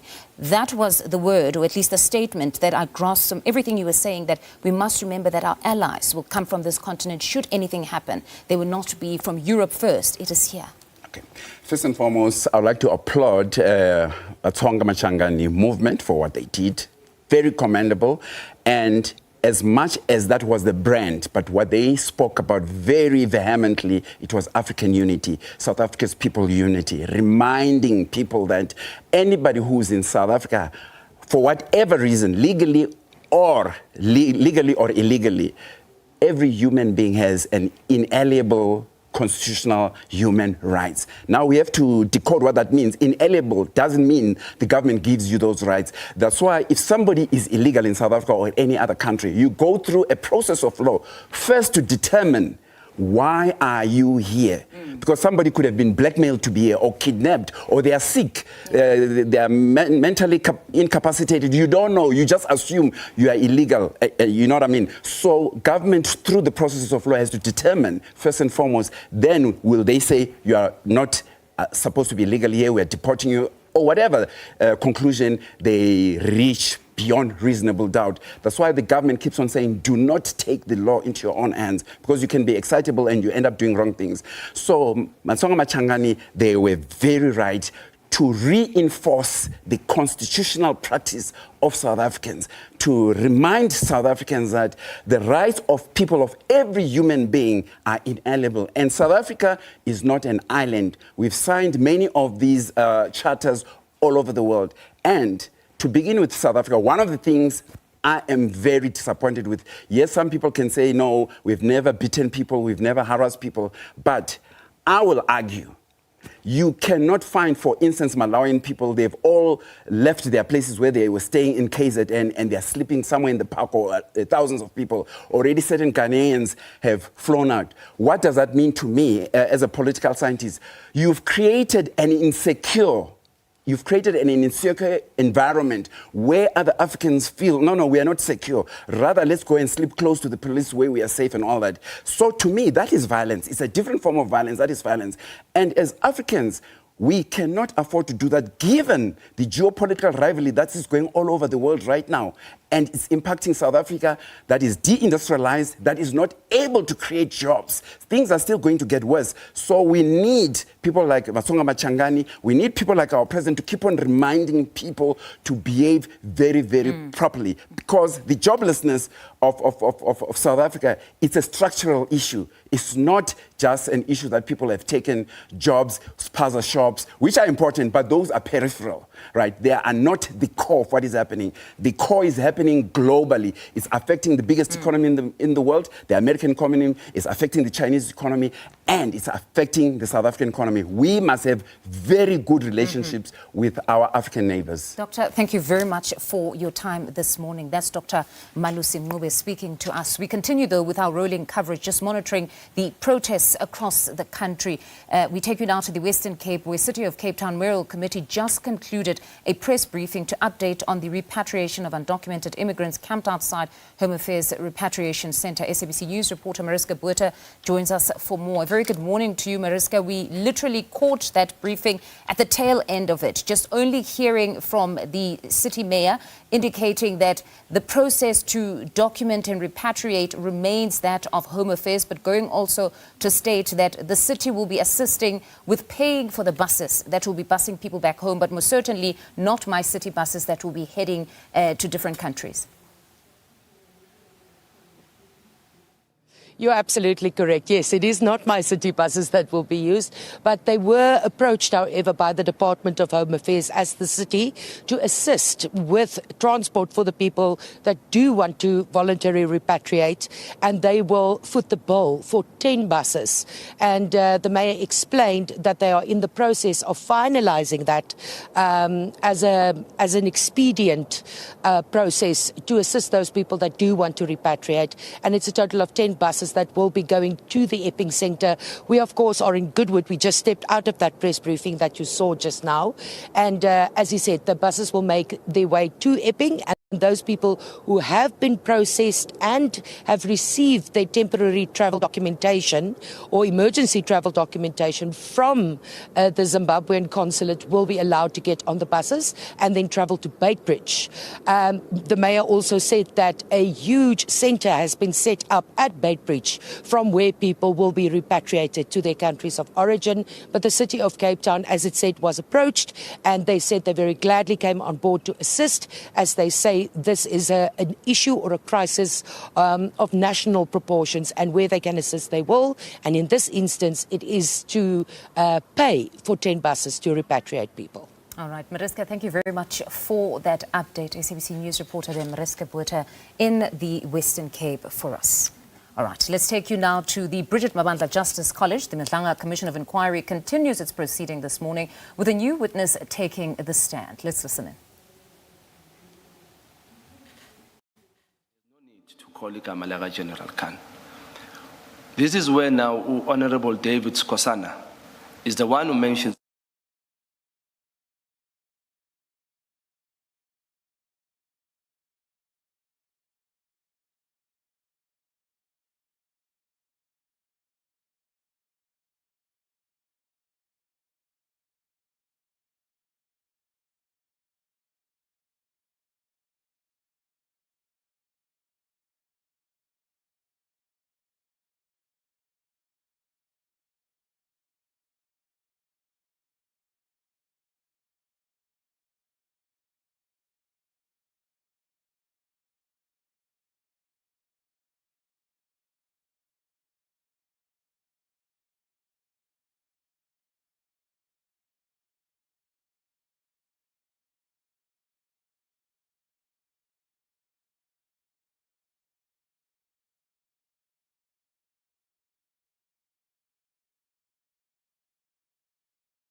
criminal infiltration of the broader criminal justice system. But we want to shift our focus now. As you can see, we have reporters stationed across the length and breadth of the country today monitoring those anti-immigration marches. But we want to quickly then take you to Limpopo at the Beitbridge border post. This is where we find my colleague Lutendo Bobodi. A very good morning to you yet again, Lutendo. We spoke a bit earlier on.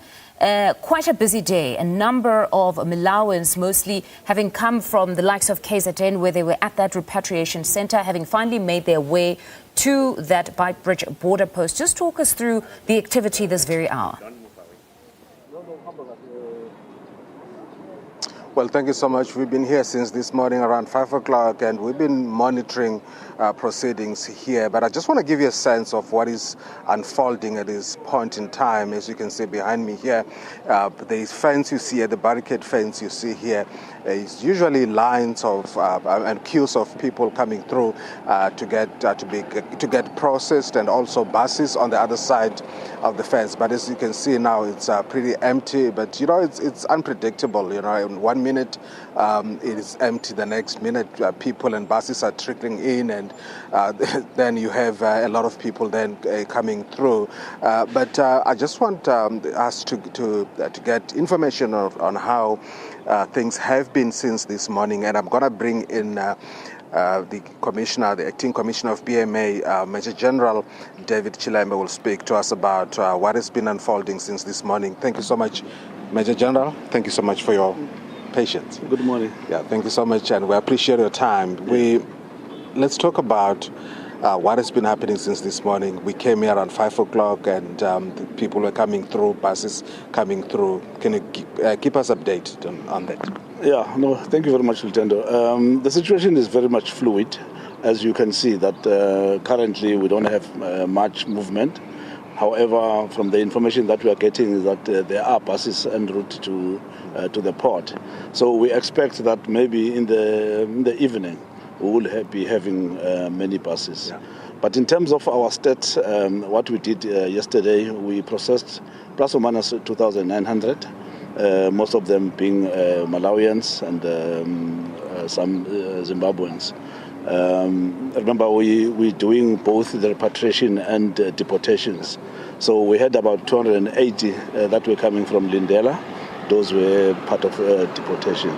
But the other numbers were the Malawians that are en route to Malawi. When I spoke to Commissioner Rubengo earlier, I spoke about boots on the ground. Yes. There are people who are sort of deporting themselves. Yeah. Can you talk to us about that? That is also happening. Remember, the port itself, our duty is to do facilitation. So when you do facilitation, you have other people who come themselves with their private vehicles or on their own. We deal with them here at the port. But those that are coming from the concentrated areas, they are the ones who are coming by buses and by the other mode of transport. Yeah. Major General, we appreciate your time. Thank you so much. Thank you. Well, thank you so much, Major General Chilembe, talking about proceedings here since this morning. But we're here, we're keeping our tabs on movements here, and we'll keep you updated a little bit later on. All right, Lutendo, thank you very much for that update, SABC News reporter Lutendo Bobodi. To this story now, we take you to the Kingdom of Lesotho, which has urged Basotho living in South Africa to contact their embassy and its satellite offices should they feel unsafe and wish to return home. The Ministry of Foreign Affairs released a statement on Sunday saying that it has made a provision of 5 buses to the KZN province ahead of the planned marches against undocumented immigrants. SABC News reporter Rapelang Khadebe is at the Maseru Bridge in Lesotho and joins us live with the very latest. A very good morning to you, Rapelang. So it seems the embassy now has made that call and availed 5 buses for citizens who would want to come back home. How is it looking? Have you been seeing a number of those buses now coming into the country? Absolutely, and good morning to you. We have been monitoring events over the weekend. There was quite a bit of an activity, but most would refer it to a normal month-end activity, and the schools are also closing in South Africa, and there would be quite a bit of a hectic movement. But the government of Lesotho has also issued that statement saying those who are feeling unsafe and those who feel like they need to be repatriated should consult the nearest embassy or the closest offices that they can talk to. We have tried to follow up on the buses, but it wasn't as hectic. But what we can see is the story that is being told. If you look at the taxis behind me, last night, I think towards the evening, there were much fewer buses. But you can also tell this morning that an increased number could say that there were buses that came in overnight, ferrying some people crossing into Lesotho, because usually they make sure that they wait for those commuters to cross back with the same. So the number of taxis can actually tell a story that there has been some activity overnight that has been happening. But the trucks is also another story, because usually when you look at that stretch, it's always filled with trucks that ferry goods from South Africa into Lesotho, and you're looking at it this morning, it was quite empty, suggesting that people are taking a bit of a caution. The movement into South Africa and into Lesotho is quite restricted and not much activity happening at this point. But when perhaps speaking to some people on the ground, is there a sense that there are a number of Basotho nationals who perhaps still in South Africa are quite fearful, or some of them are seeing it essentially as business as usual, where they're not necessarily that fearful? Yeah, absolutely. Talking to some of them, you can tell that the areas around Bloemfontein, around Botshabelo, which would be marked as some key hotspots, have been the ones that are slightly affected. You have a lot of, some of them are running small spaza shops, selling fruits and veggies. They are the ones mostly who tend to say they are there in the line of fear when it comes to these protests and marches. And they are the ones that we've seen crossing into the country, but mostly saying they are going to renew their papers, or they are going to make sure that they are well documented. If others have expired documents, they want to go into the country and make sure that they have proper papers. You know, when you speak about the renewal of documents, this was something that has been stated by Home Affairs officials. When they had a briefing, they indicated that most of the people wouldn't have utilized the porous borders per se. They would have gotten into South Africa legally. But what happens is that when the period for them to be in the country lapses, then they don't return to renew their papers. That's when the illegality status now falls in. It's never that people would have crawled underneath certain fences or done anything. Most of them are said, those at least who don't have their documents in order, are said to have entered the country legally, but then it becomes that once the period for you to be in South Africa lapses, then you don't head back to the border and ensure that you renew. Are you finding on the ground that that seems to be the case for many of those now that are dashing back to Lesotho and looking to renew? You're absolutely correct. What happens is a lot of people still needs, I think, a bit of education into understanding, because when they have that access to the 90 days, many of them do not understand that it does not give you license to work in South Africa or to stay. It's a visiting visa document. And a lot of them tend to come, yes, in proper borders, but tend to overstay in South Africa. A lot of them because they've found an opportunity maybe to make a bit of ends in South Africa. And when they are caught that they are using documents, so it sort of turns them illegal. They are using wrong visas for working, some working in the household. I think the government was also trying to emphasize that there needs to be further talks such that special permits for those who are able to work in certain factories, in certain, some even working as maids in our houses, they need to understand that they need those special permits to enable them to stay legally in South Africa. But they tend to use the 90 days visa, a lot of them, and when it expires, that's the people who say they want to go back and renew and make sure that at least they are documented in South Africa, even though they are using maybe wrong visas to work. Okay, pardon me, Rapelang, thank you very much for that. SABC News reporter there, Rapelang Khatebe. Let's take you now to the MTN taxi rank. This is where we find Ayanda Nyati. It seems it's quite a hive of activity there. Ayanda, very good morning to you yet again. I'm now seeing where you are. There are scores of people. What is the latest? Yeah, Mfundo, it's amazing how much can change in a matter of minutes. We are currently making our way from Bears Nordia Square. There's been quite a groundswell of people who've gathered here behind us, and these are the live pictures we're beaming to you. What initially started with just a handful of people has very quickly morphed into what you're seeing, and we're trying our best to keep up with them, whilst also, of course, ensuring that we don't get into any kind of collision with the traffic that is still trying to make its way through this part of town. The idea is to land up at Constitution Hill. We're told there are a number of organizations that are part of this particular crowd, including those that you've heard about over the past couple of months, the MK Party, the March and March organization. There's been a number of religious organizations that have also seemingly thrown their weight behind what you're seeing here. It's the first sign, if you like, of what police were anticipating, given just how much resources have been deployed to try and ensure, of course, that at the very least there is a fair amount of law and order. What is also interesting to see, of course, is how many of these marchers are bearing sticks. This is important because the police had been at pains to say that they will not tolerate any kind of weapons as part of this protest. And despite that, though, you're seeing that a number of people are carrying those weapons, which may very well be quite dangerous if, in fact, the situation does turn violent. And I say that advisedly because I must admit there have been no incidents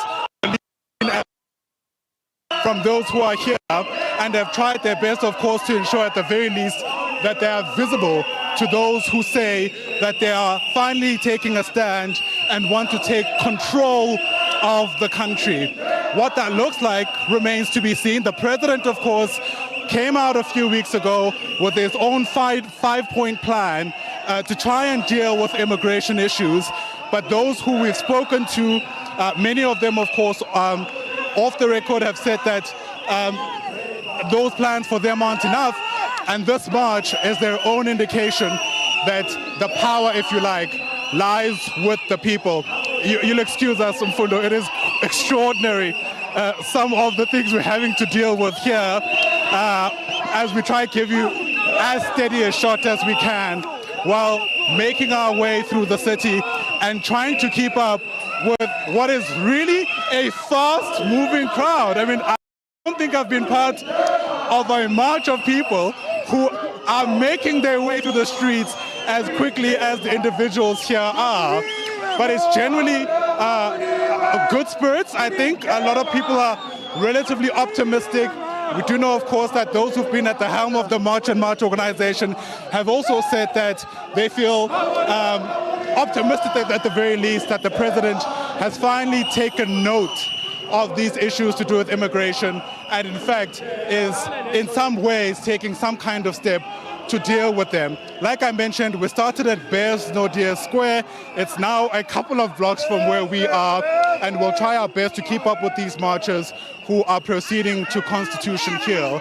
Despite the number of people that you've just seen now, we are told even more are yet to arrive. You can see a lot of people screaming Abahambe. That's the refrain that has been reverberating through a lot of similar marches throughout the past couple of months. This call that those who are undocumented and have found refuge in the country must make their way back to their countries of origin. Now, despite what feels really like quite a wave of people, you can see that there's also emergency services personnel who are on standby. We do know, of course, that the 600 million rand that we're told has been spent has in part also been used to try and cover the costs, if you like, of these medics and the private security personnel who are also here. So once again, the state really leaving little to chance. The marchers seem to have found a point where there's going to be some kind of direction we anticipate. Some people, of course, carrying these placards saying that African leaders are our curse. And, it is all those issues that are certainly coming to the fore. Amid those concerns that South Africans in some ways may inadvertently isolate themselves through this anti-immigrant sentiment. I will also tell you, it's a story that's now captured international audiences. I've seen journalists from news outlets beyond our borders. You have no doubt that the country is currently under the spotlight, so to speak, and there'll be a lot more to be said, I imagine, depending how today goes, Mfundo. Indeed, Ayanda, thank you very much for that reportage. We'll leave it there for now and let you catch your breath. Let's take you now to the city of Kukompo. This is where we find Sitima Mfeku. A very good morning to you, Sitima. Just looking at the visuals behind you, I see police presence, but a number of people already gathered there, and it seems as though they're united in song. What is the very latest there?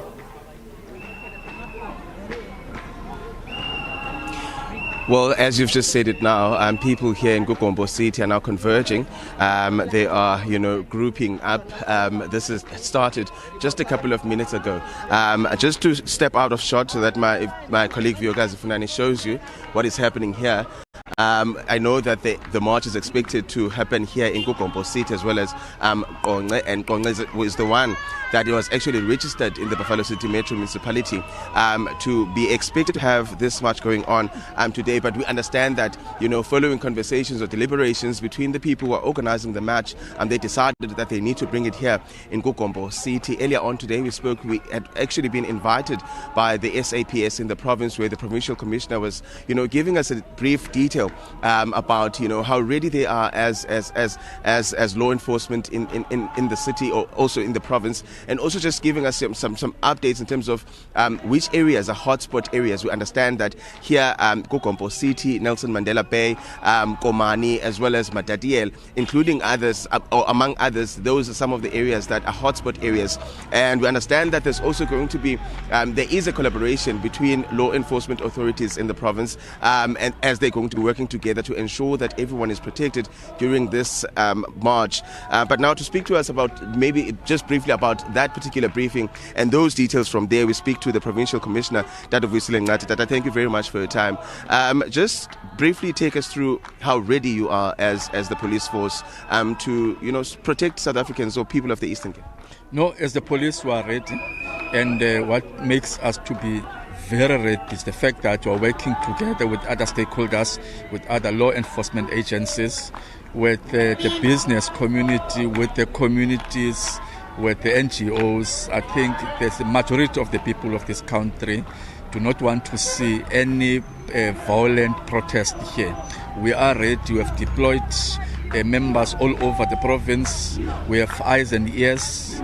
We are basically utilizing all our resources that are at our disposal. For now, we can report that things are still relatively quiet and we're doing well. And I hope and pray that also the protesters are going to work with us with engaging them, because this is not a war. We cannot be at war with our own people. All that we are requesting, we're demanding from them to protest as they are exercising their constitutional right to protest, but that must be done peacefully. That's what we want to see. And when you were looking or comparing this march or comparing the previous march that had been held here in Kukompo City, as well as the one that had occurred in April that turned violent, what are some of the key focal points for the department ahead of this particular march? You can see the last march that was on the 24th of June. As the law enforcement were very ready for them. And but I can't say the same about it. The first march where there were incidents, and I think it was a wake-up call for us, and hence we prepared ourselves and we did not take anything for granted.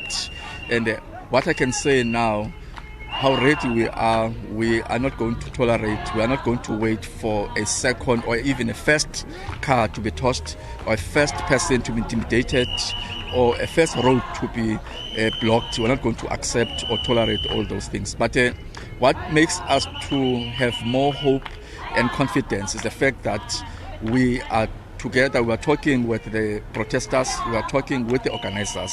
As you can see, one of the protesters is also here, and we're not fighting, and we continue to persuade them, knowing very well that when things go wrong, we'll act, and when we act, we'll do so without fear or favor.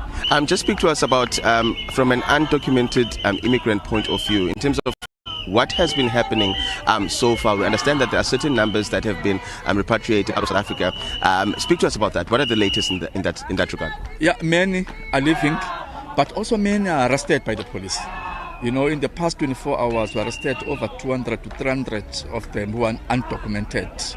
And those who have decided to repatriate themselves or to deport themselves, they are doing so under the strict security of the police, and we are escorting all those buses because we do not want anything to happen in those buses as people are living for their own homes. Yes, of course, we do have areas such as Nelson Mandela Bay, Jeffreys Bay here, and from Malawi and Zimbabwe. Those are the two countries that have taken a step to extend to take their own people back to their own countries. But we have not seen or reported anything wrong, and they are doing so under the watchful eye of the police and the security forces of this country. Yeah.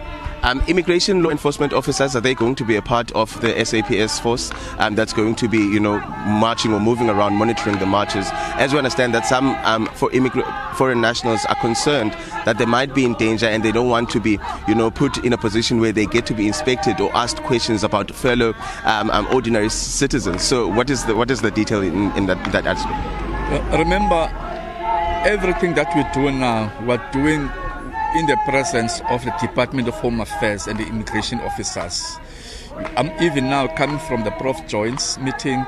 We had the joint operational centers all over the province, and in all those centers we work together with immigration officers. They continue to do their own work, and of course those who must be arrested are being arrested, but everything's being facilitated and coordinated very well.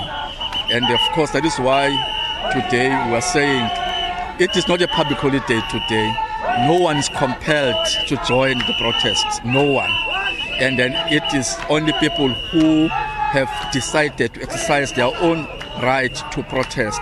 So we are doing very well, we are ready, and I don't foresee anything that will go wrong in our presence as the police. Thank you very much for your time. That's the Provincial Commissioner, Vuyisile Ngata, saying that they want to make sure that no one is forced to be a part of this march if they don't want to. He's saying that they've put all stop to ensure that everyone is protected, but also this march does not turn violent as the first march we had seen in April earlier this year. Mfundo. Right, Sitima, thank you very much for that update. From the Eastern Cape to KwaZulu-Natal now, where March and March is expected to lead the main march in the KZN province in protest against undocumented immigrants. The march will be led by leader Jacinta Ngobese Zuma, with MK Party expected to join. SABC News reporter Ayanda Mhlongo is reporting live from the march. A very good morning to you, Ayanda. There's just been a sentiment in certain quarters that KZN would most possibly be the epicenter of these 30 June marches, given that when it comes to March and March, it rose to prominence. At least many became aware of March and March with their protest or their march at a particular school there in KwaZulu-Natal at the beginning of the year when there was a school admissions issue there. So there have been those who have held the view that possibly this is where the epicenter is going to be. How is it looking this morning? Fundo, very good morning to you. Well, absolutely. These are the numbers that you're now seeing live in your visuals of just some of the people that have started to arrive here. In fact, the situation and how it's been arranged here in eThekwini, Fundo. Of course, we are going to be then marching down Durban's main street, which will be Pietermaritzburg Street. And where we're coming to you now is the gathering point for Amabutho. These are the Zulu regiments, of course, who will be led by the leader of Insizwa Nobunsizwa, Nkosikhona Ndabala. Ndabandaba, as we know that we are here today because of the call that he made and said by the state that all undocumented foreign nationals must leave the country. And so indeed we are where it all started. We are waiting for his arrival, and further down the road from where we are, that is where we will find the march, and march will be led by Jacinta Mangobese Zuma. She is further down the road with hundreds of other people that have gathered here. So from here we will leave then with the warriors, with Abadidieli, with the Zinduna, who are the headsmen, as we make our way down. Of course, it's important to note, and I think the biggest issue that we've been seeing around the country is security. The authorities have been extremely worried about security today, and whether or not, and working hard to ensure that today continues and goes ahead without any disruptions. And you see the numbers of police officers that are in fact where we are just observing these marches. But I can say and tell our viewers that there has been no incident at all that has been reported from this morning, at least where we are. You'd be seeing in your visuals another important point to mention, Fundo, is that the Zulu regiments that we are seeing here are carrying with them traditional weapons. We know that the security forces had urged all those that are demonstrating to not carry weapons for these marches to be peaceful. There was a message that came from the Royal House, Prince Mtwana Vanana Zulu, who is a senior of the Amazulu Royal House, saying that these weapons that Amabut and the warriors that are carrying today, these shields that you are seeing in your visual, these are part of the Zulu regalia, and so the shields are actually meant as a symbol of protection and a symbol of peace, and they're not meant to be used to harm anyone. I think that's a very important point that we must stress and point out to our viewers that will be watching and seeing them carrying the weapons. Weapons that are not permitted here will be knives or spears or firearms. Those weapons are not permitted here, but you're also seeing the leaders of the regiments. Of course, there has been a commitment. They are here on the orders of King Mrs. Zuluka Zelutini, who has sent out all the Zulu regiments and the leaders of the Zulu regiments to ensure that they come out in numbers and that they monitor these marches to ensure that there is law and order. The message that the leaders that you are seeing here since the time we've gathered have been repeating that they're not here for any violence, that there will be no looting, there will be no attacks of anyone, whether South African or foreign national, and that they gathered here simply today to stress this message so that government can hear South Africans, can hear the concerns of South Africans around the messages of migration. But also, of course, noting, and some are saying that they're now starting to see government act. They're now starting to see government admitting to the challenges and the concerns, rather, that have been raised by South Africans regarding the issue of migration. We also saw that statement that was issued by the President in Mfundo around the meeting that was held yesterday between the President and the leaders of Insizwa Nobutizwa, Ngizwe Mkhunu and Nkosikhona Ndabandaba. And the President, of course, presidents in the statement that they issued emphasized that government acknowledges and respects the right for people to demonstrate, but President Cyril Ramaphosa stressing that government is addressing the issues of migration. And just reading from the statement, in fact, that was issued by the presidency here in Mfundo, it says that government remains the sole authority responsible for the enforcement of migration laws. That is the short statement that came from the presidency, which is also important to note that ahead of today, the President himself has sat and met with the leaders of Insizwa and Nobumtsizwa, who made the call for South Africans to gather today, for the South Africans to take the street and for them to vent their frustrations around issues related to migration. Live in your visuals, the situation that you are seeing here in Durban, we are preparing to then proceed down King Dinuzulu Road, where we will be joining up with march to march. And I must say, stress as well that there is a heavy police presence, also supported by the private security sector as well. We've seen a number of helicopters that are hovering over us, monitoring the situation on the ground. We also have the CPFs, over 10,000 community patrollers are out and about today in the streets in various areas, ensuring that this day continues and that these protests continue without incident. Of course, we're going to be focused in the Durban CBD, but we also do understand that the community patrollers are going to remain in the townships, are going to remain in the suburbs, working with the neighborhood watchers, so that whilst the attention is here in the city, but that the townships, the suburbs, that they are not left without people who are observing what is going to be happening here. You're seeing Abadidieli, the leaders of the regiments here in the front, controlling them. They are gearing up now as we await the arrival of Nkosikhona Ndabandaba, who will then lead his regiments down King Dinu Zulu Road. We will then join up with march, and then the march will then proceed down Durban's main West Street until we get to the Point area. This is the situation in Durban as we see it. No incident. It has been peaceful, and the leaders that we've spoken to this morning saying it is going to be peaceful until the end of today. And even beyond, Fundo, there's a commitment that even after today and the demonstrators then disperse, the authorities are still going to be out and about monitoring the situation. Of course, there has been a concern around individuals or groupings that may want to come and hijack these marches, and so the officials are ensuring that they keep an eye not only on the marches but also on what is happening outside of these marches. I'm going to leave it here, Mfundo, for now and hand things back to you in studio.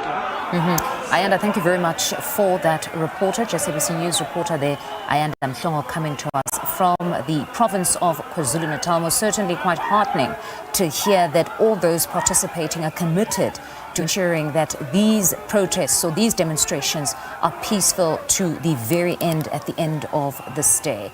Was certainly a very busy day across the country, but not just busy with the marches. The Mangaung Commission of Inquiry has also deemed it fit to continue with its proceedings given the very truncated timeline. So we want to take you back to the Mangaung Commission of Inquiry, where Umkhonto Wesizwe party member Vusumuzi Shongwe is currently testifying. Let's listen in. Subsequently introduced, this person is subsequently introduced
His vantage point. A very good morning, Sintleheng. Just take us through what's happening there this hour.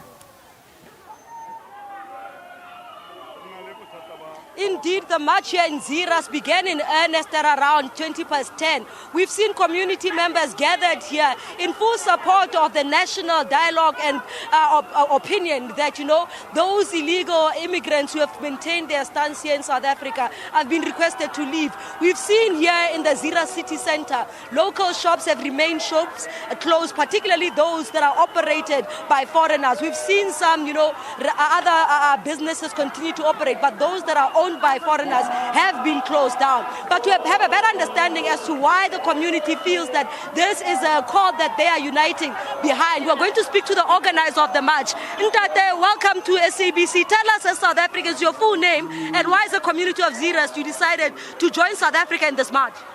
My name is Siamo Mogwere.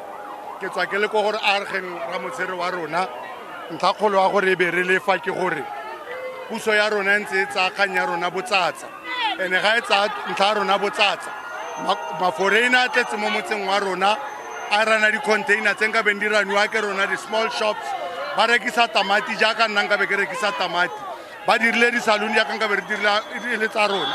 Now we are having a problem gore e ka re rona re itumella go nna le batho ba e tswa re sa batle go nna le bona maitlhomo le maikello ka mogwanto ke gore ga re fetsa gompieno. From tomorrow, we say we don't want to see any foreigner operating a shop, operating a saloon, even selling on our villages.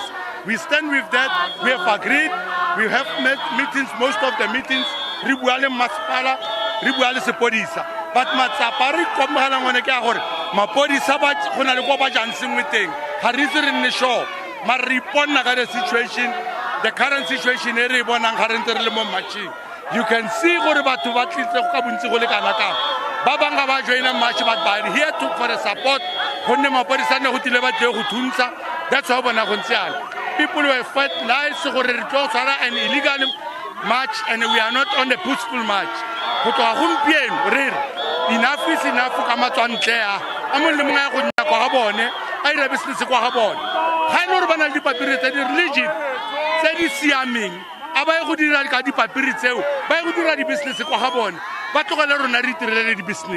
you go, the community of Zeerust mincing no words over there, saying that they stand in solidarity with the South Africans who say that those illegal foreigners or immigrants who continue to stay in South Africa and operate businesses need to actually, vacate the country and make space for locals, for them to actually, reap economic benefits from small economic enterprises. But as we are here in the Zeerust CBD, we're going to see the community now move to the municipality, where we expect them to hand over their memorandum of demand to the mayor of the Ramotsiremulwa local municipality. From us here in Zeerust, back to you in studio. All right, Sintleheng, thank you very much for that update. That's SABC News reporter Sintleheng Lehihi. Let's take you now to KZN, where SABC News reporter Jade Pulser is giving us an aerial view of the Durban CBD. A very good morning to you, Jade. Just talk us through the visuals that we're seeing on our screen now.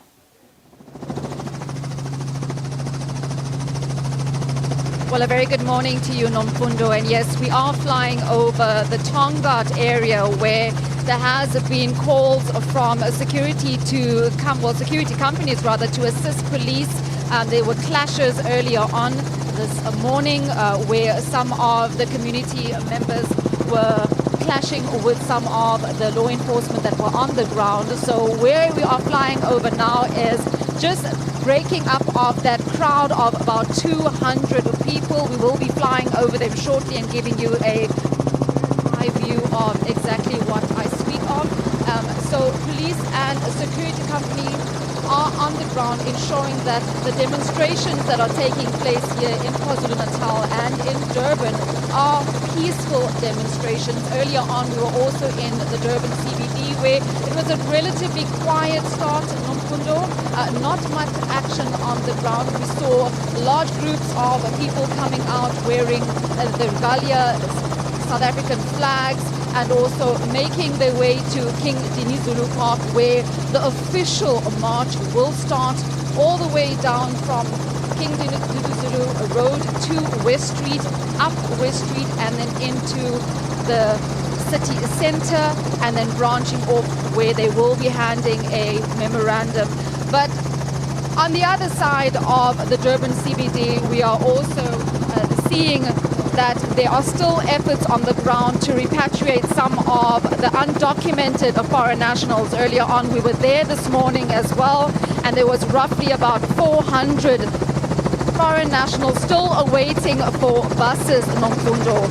Last night, we saw 5 buses coming through. Today, we are told 3 more buses will be deployed to that site to repatriate and to take some of those Malawians back to Messina, Limpopo. But on the ground, relatively quiet. We have been flying over the outer skirts of Durban and currently in Tongaat now. Very quiet compared to earlier on, where we did see some scuffles here in the Tongaat area, where a heavy police presence, including security companies, have also made their way to ensure that the demonstrations taking place in informal settlements are peaceful. Nomfundo. All right, Jade. No, it's quite heartening, honestly, to see that at the very least there is relative calm, if you will, and where police have come out in their numbers, they're not reporting of any significant incidents that have taken place. But just on your interactions building up to these protests or demonstrations, what was the sentiment on the ground around the call or commitment to ensuring that there is peace, and how perhaps those participating on the marches are planning to deal with talks of certain individuals possibly infiltrating or becoming opportunistic and wanting to then loot to discredit their specific agenda? What has been the talk around that from those who are participants now? What was the sentiment to ensure there's relative peace?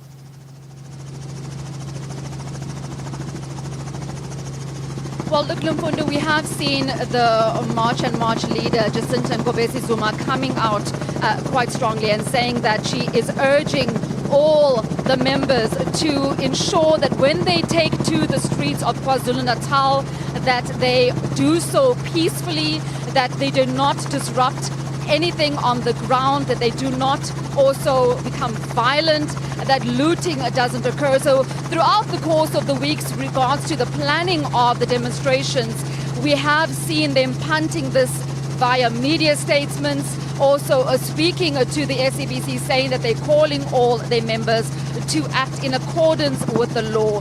But on the other side, we've also seen authorities and law enforcement really beefing up in full force to manage potential disruptions, blockades, and localized shutdowns. We know that from the unrest, there has been certain tensions, there has been concerns that several big industries could be impacted by opportunists that are going to jump on the bandwagon of these demonstrations against illegal foreign nationals in the country. But we have been told by police that there are law enforcement officers in their numbers. And on the other side, we have seen figures like Jacinta Ngobesi Zuma pleading with some of the members and the protesters of her organization, so that when they do go out, that they practice their South African stance, that they do so in a fashion that represents who they stand for as the March and March organization, and do not disrupt any of the main streets in here, do not disrupt freight disruptions and severe commuter areas along the Durban and Gauteng areas. But also, we've also been hearing them panting that in localized protests here and gatherings such as Umlazi and such as the townships, also calling for peace there. I do know, Nomfundo, that there has been an incident in the Mpumalanga area just off the N3 near Pietermaritzburg, where there was looting taking place. We have been told that that has been, however, intercepted by police. Law enforcement were able to intercept, and they have been able to manage that situation overnight. But further on the ground, there hasn't been major disruptions, Nomfundo. Traffic is flowing. I know taxis are operating today. What we have seen is peaceful demonstrations. We have seen people climbing out of the taxis, making their way to King Dinizulu Park.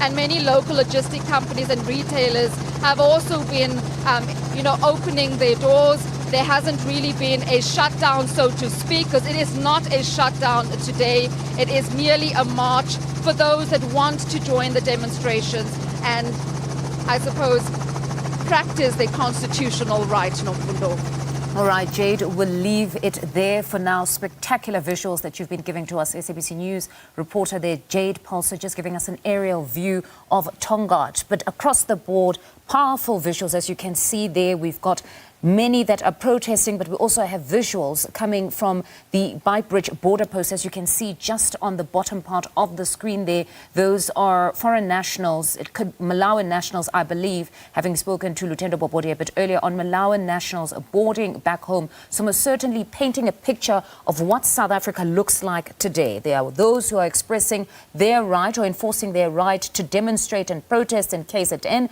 We're also seeing that happening with giving you those aerial views. We're also seeing foreign nationals who've now decided to embark on the journey back home. And we've also got what's taking place here in the province of Gauteng, where SABC News anchor Ayanda Nyati is. This is the Johannesburg CBD. Specifically, that protest having started at the MTN taxi rank and headed to Constitution Hill. A very good morning to you, colleague.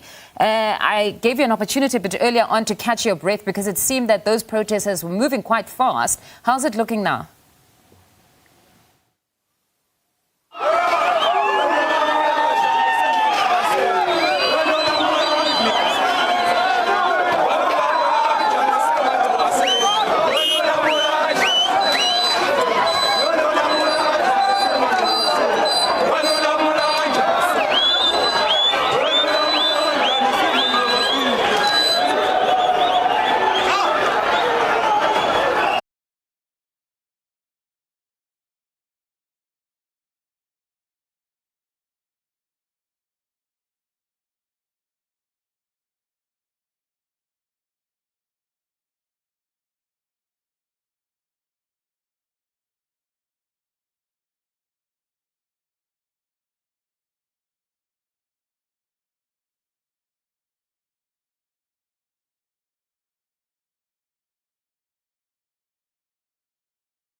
On the streets of Johannesburg CBD, quite a number of people who have now gathered there partaking in that protest. I believe we have my colleague back, Ayanda. Ayanda, I hope you can hear me. It seems that the numbers have just been growing every time we speak to you.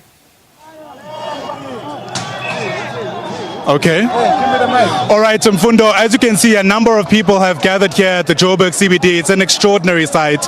By any measure, police have their hands full trying to ensure that at the very least, despite the number of people that have showed up at very short notice, that the situation is somewhat in control. You're not able to see me at the moment because of the arrangement that we have had to import in order to essentially make sure that we ultimately move with the police. But from 10 o'clock, which is when this march was meant to start, we saw a steady stream of people moving in, and now there is an unbelievable number of people that have ultimately arrived who are also present here.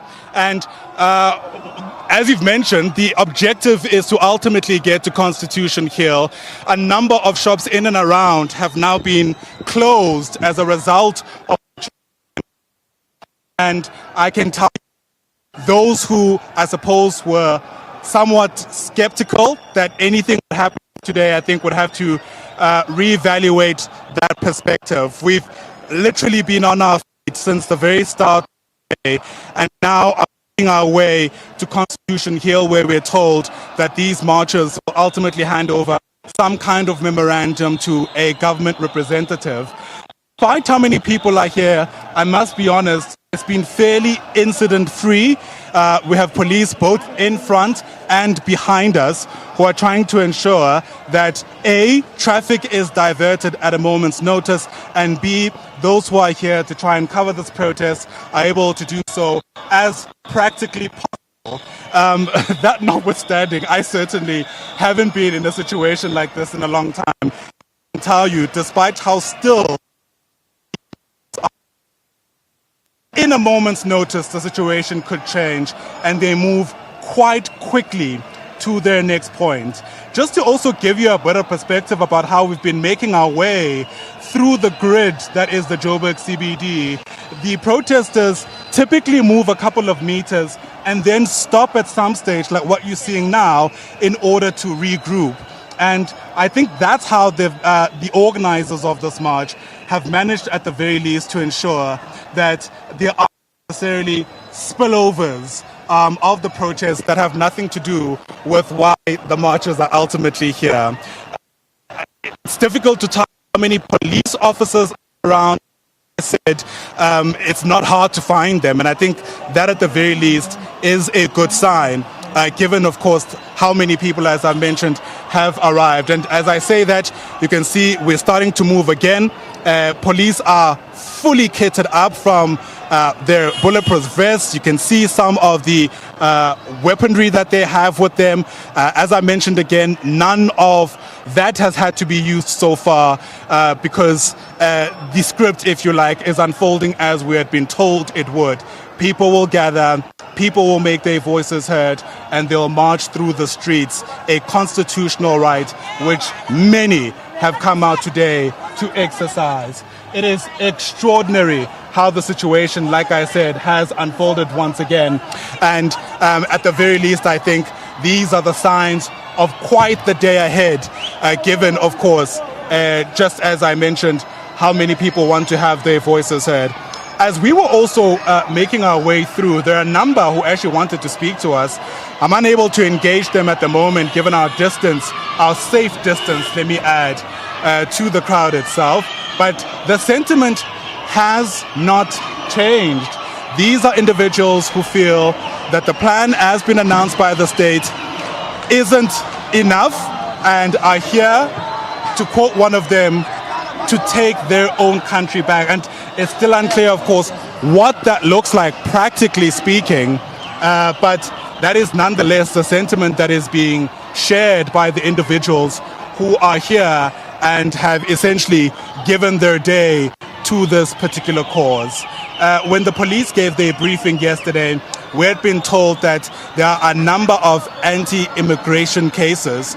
It's still unclear what that actually means, but most of them, we're told, were in KwaZulu-Natal. If memory serves, about 39 of them, and there are about 4 or so in Gauteng. I have no doubt that on the other side of this march, many people will be waiting to see the extent to which that number would have moved or changed, if at all. The concern, of course, is that there are people who will join this cause, legitimate as some people might say, and essentially go. And I suppose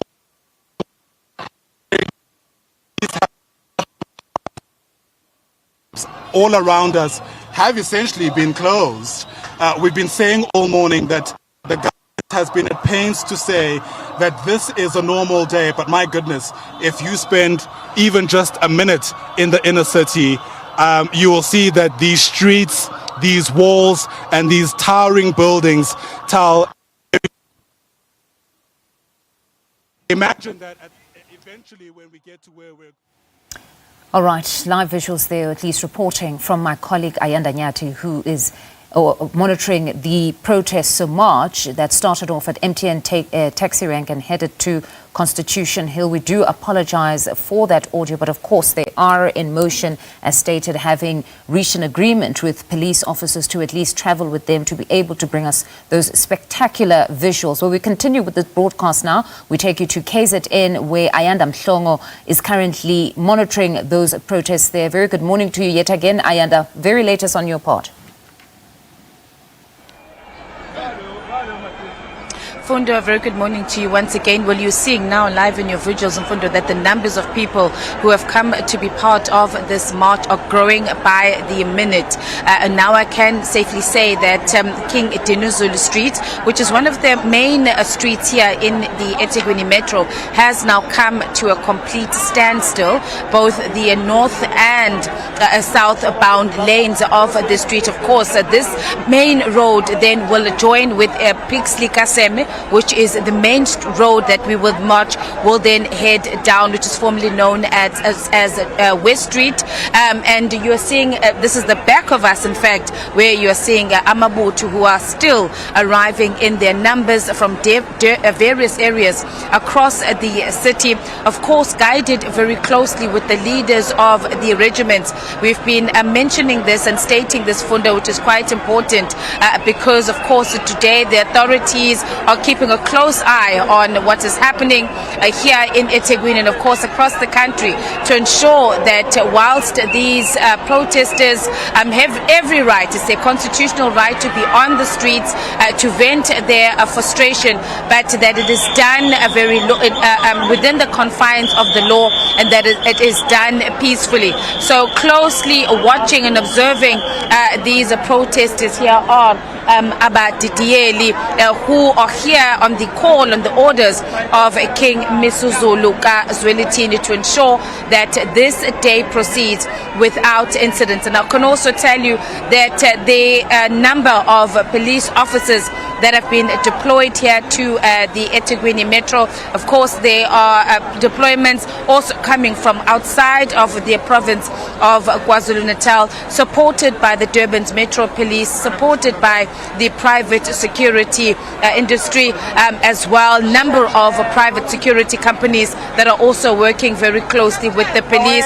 And in the sky as well, you've got a number of helicopters, SAPS, private security, that are also hovering and keeping a close eye on what is happening on the ground. Of course, while you might see us milling around a bit, that is because we're still awaiting the arrival of the founder of Mtsizwa Nobuntsizwa, who made the call for South Africans to gather today. That is Nkoskona Ndabandaba. He is on his way, and once he joins these marches, we will then be making our way down West Street. I'm just going to ask my colleague Raymond Bellet just to pan very slowly to see what is happening at the front of where we are positioned. There is King Dinuzulu Park, and King Dinuzulu Park is where Jacinta Mangobese Zuma, where she is leading the supporters and members of March and March. That is the park that you see in front of you, and that is where the supporters of March and March are gathered.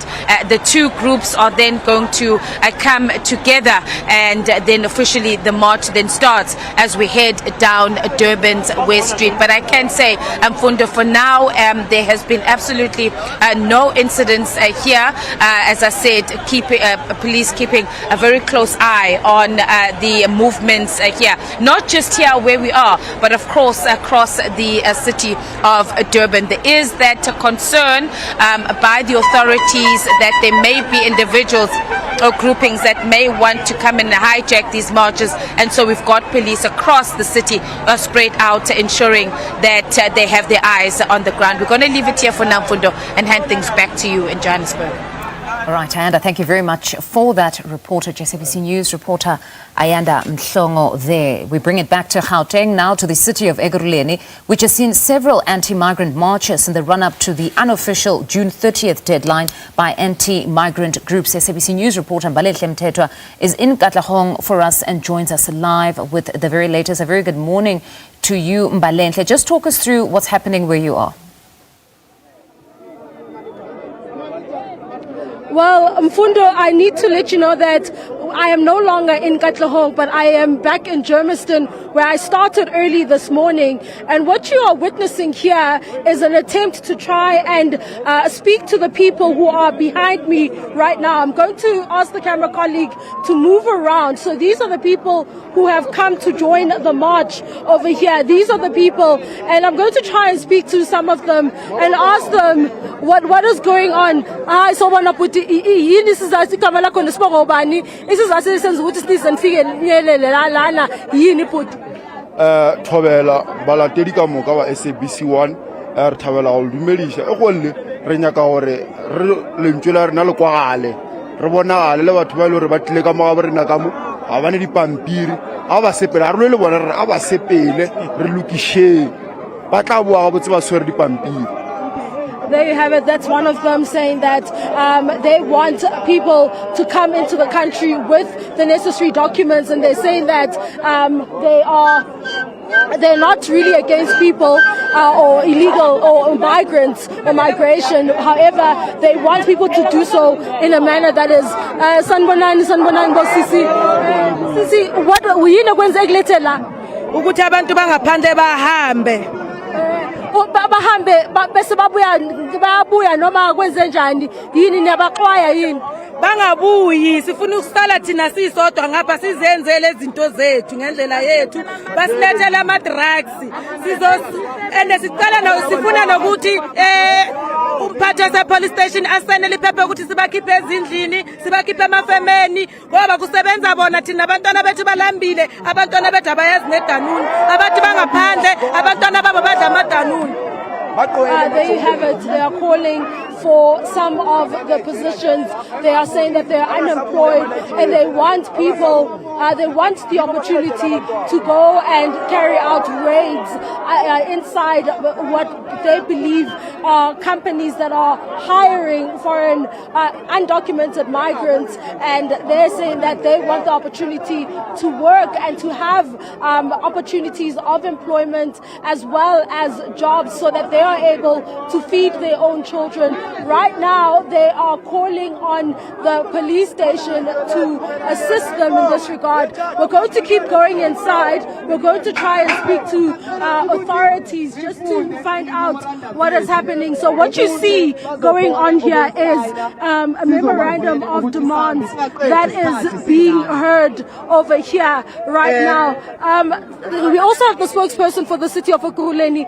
Paramile, if you can just give us an idea as to what is happening. Are you accepting this memorandum on behalf of the Metro? No, currently they say they're going to hand the memorandum over to the SAPS, but the city is here. I'm joined by the MMC for Corporate and Shared Services. I'm monitoring the situation. If there's anything on the memorandum to do with the city, the MMC is here to respond. Okay, thank you so much, MMC.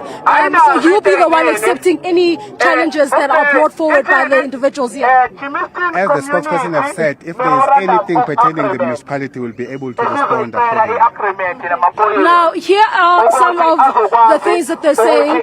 Some of the things that are saying is that they are asking for a memorandum. They're handing over a memorandum to the police, and they are asking for permission or seeking permission to be able to go in and remove or forcibly remove some of those people that they believe are undocumented migrants. As you can hear, they're saying one of the demands is they want to remove foreigners and they want the police to assist them in evicting them. As you can hear, let's take a listen. That's what they're in fact saying. But this march is supposed to be a peaceful march, and some of the people who are here have complained about the fact that it would seem as though there's been someone or other elements that have taken over this march, which is supposed to be peaceful. And as you can hear, so they want the police to assist them. So this is the individual. The memorandum of demands is being handed over right now, and as you hear, they want the police to come with them and accompany them as they go out, and they want the police to go into places where there are illegal migrants or undocumented migrants, to be correct, in order to carry out what they are saying is the law. So they want the law enforcement officers to go in and do their work while they wait outside.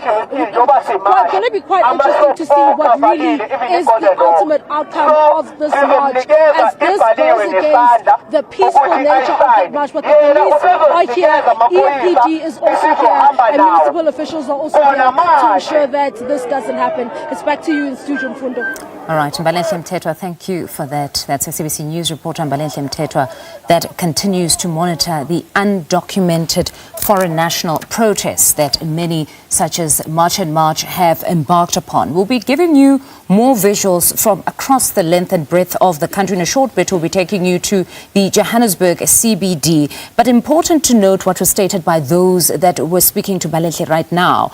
And I suppose this is something that has characterized the build-up to these undocumented foreign national protests that we're seeing currently. You had one individual that went on to state to Mbalenhle that what they are seeking is for those undocumented foreign nationals to go back to their home countries, get the necessary documents, come back into the country, and then they can continue as per the norm.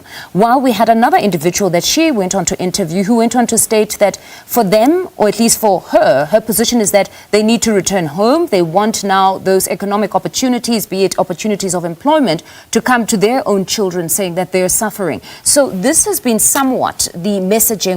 It wasn't perhaps one voice as to whether it is for those undocumented foreign nationals to go back, fix their documents, come back to occupy those positions in whatever place of employment, or perhaps it is for them to leave entirely, not to return. But I suppose it becomes the conversation now that each and every person that has joined that picket line or is demonstrating today may have a different view, and they are not united perhaps in one message to say what exactly it is. For some at least, this is documenting that for all of us live to see, but most certainly not far from each other insofar as saying that nevertheless undocumented foreign nationals must return home, whether it is to fix documents or whatever case may be. But as you can see there, live visuals that we continue to beam to you. This is from the Johannesburg CBD. A number of individuals, as you can see, also still in their flats and just watching what is taking place from the ground. But what we're getting from 9 o'clock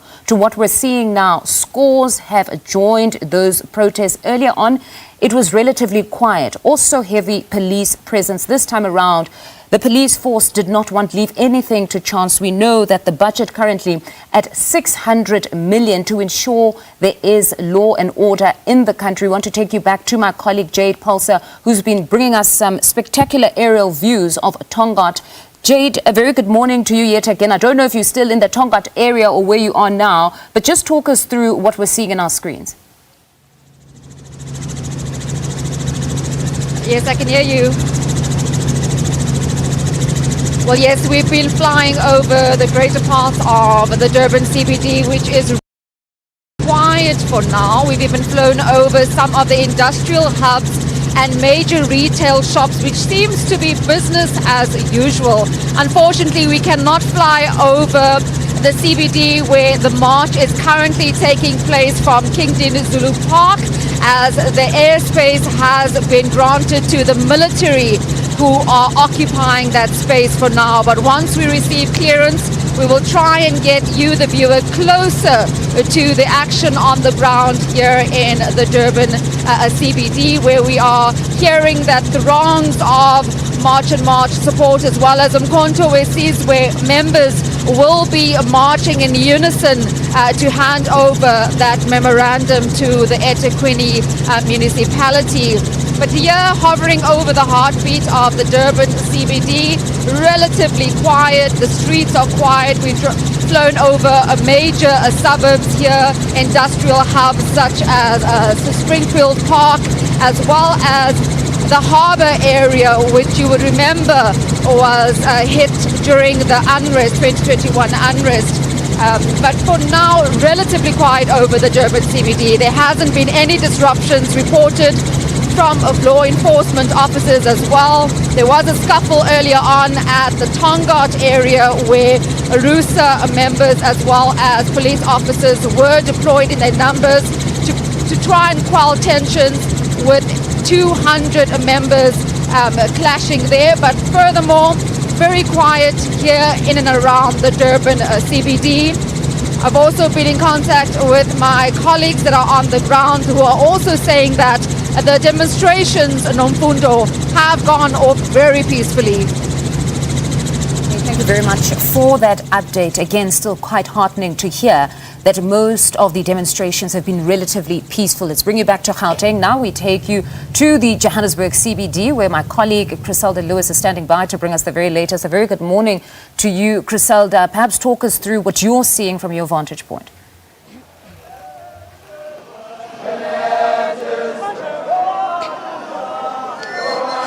Well, Mfundo, we are walking in the Johannesburg CBD at the moment as thousands of these marchers have made their way through the Johannesburg CBD.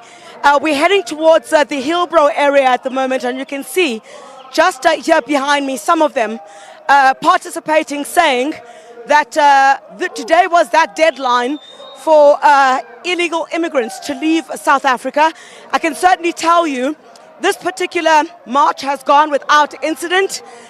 They're marching through the streets. It's a bit quiet in the Johannesburg CBD today. None of the businesses that would usually open here are opened as the protesters march through the streets themselves. I'm going to see if I can't speak to some of them. Sawubona baba kunjani? Awusikhona baba. Hayi besicela nje ukuthi namhlanje njengoba le mashi yenu seyaqhubeka nibona ukuthi mhlambi izokwenza ushintsho kulento eyenzakalayo ecountryn. Obvious angeke akushintshi futhi. Akukho kuya phambili. Vele sababhedile ikhwaya seyibhimbile abahambe. Alikho ivisitor lika 10. Siyabonga kakhulu baba. Mhlawumbe let me bring someone else in as well. Sawubona baba. Siyabonga isikhathi sakho. Niyabona ukuthi namhlanje le mashi eninayo izoba neziphuma lezi ezifunakalayo. Angikhuluma empini mina. Siyabonga kakhulu. Well, he's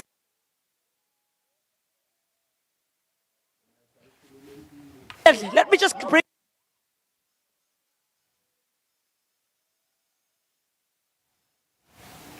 All right, we're unfortunately losing my colleague there, Griselda Lewis's mic, speaking to some of those protesters there, finding out what brings them out to the streets. But as she's indicated, relatively quiet when it comes to economic activity. So most people, I suppose, having anticipated that probably there would be relative disturbance, perhaps to their business. So I suppose they would have been acting out of fear.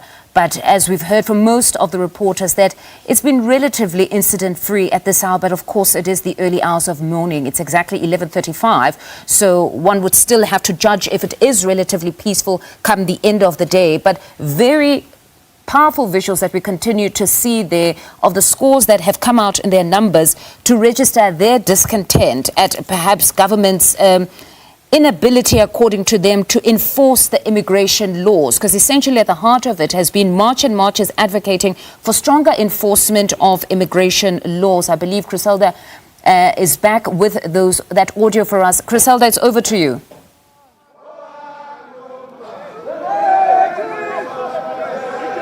All right, we do apologize for that break in transmission as we go through some of these high-rise buildings. I was speaking to one of the protesters here. Baba usithi bungibonisa nepassport le buyiphethe. Uthi ngaphandle kwalokho akukho la uzokhona ukungena khona kwamanye amazwe. Niseliphelele lelo msakazi ngeke ukwazi uhamba kwelinye ilizwe ungenawo amaphepha afanele. Ingakho nathi ngokuhlonipha uhulumeni wethu siwenza ama-passport. Ingakho ke nathi sithi nabo abawenza ama-passport bangene ezweni lethu ngendlela efanele. Iqiniso elimile ukuthi abafowethu laba odadewethu laba sifana simnyama continent yase-Afrika kubalulekile ukuthi sisebenzisane sithandane kodwa iqiniso esilifunayo ukulandelwa komthetho. Baba ke netheba lokuthi njeba namhlanje ibilelo langa elikhulu ukuthi nibe khona emgaqweni mhlambi kusasa kuyoba khona utshintsho njani nje kusasa.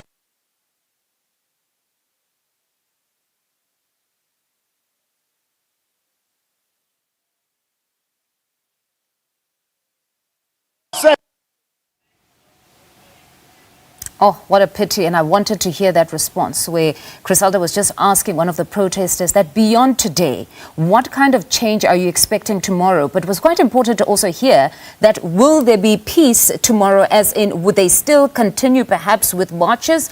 Because even as they were building up to these marches, there were still a few marches that were taking place. So it would have been important to hear what becomes the plan beyond today, what happens tomorrow. But we'll most certainly touch base with Criselda Lewis later on in the day as it progresses. But let's take you to Kimberley now in the Northern Cape, where protesters are marching to the office of the Premier Zamani Soul to hand over their memorandum. SABC News reporter Keith Sesa joins us for more on this. A very good morning to you, Keith. Just perhaps talk us through what you're seeing from your vantage point.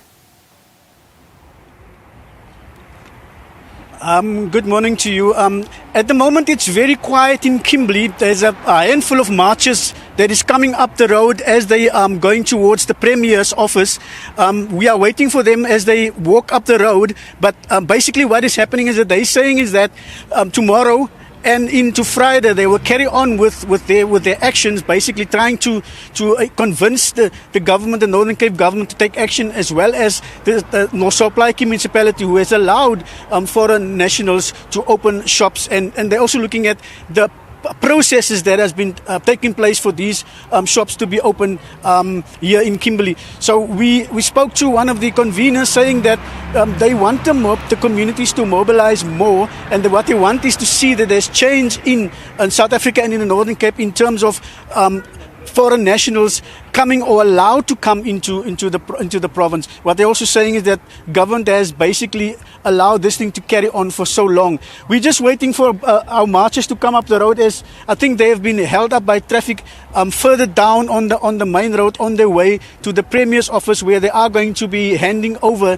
a memorandum to the Premier, to the Northern Cape government, to make sure that the government does actually do something about this issue. Now they're saying that this will carry on from today and into the next few months until November. We'll see, until there's basically a clarity on how many undocumented immigration is still going on in South Africa and here in the Northern Cape.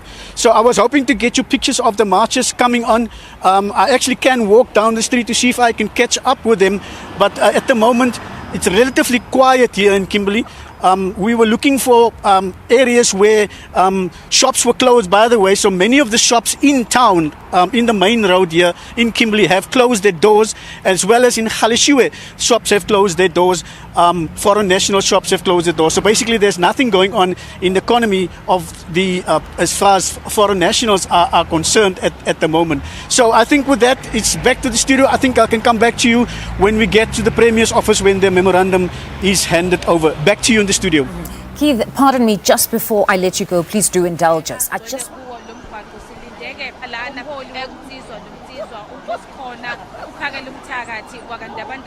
for allowing foreign nationals to open businesses in the area. Is it specifically foreign nationals or undocumented foreign nationals? Well, let me get it clear. I think it's undocumented foreign nationals that they were targeting. Not so much foreign nationals, but undocumented foreign nationals. Let's just get that clear.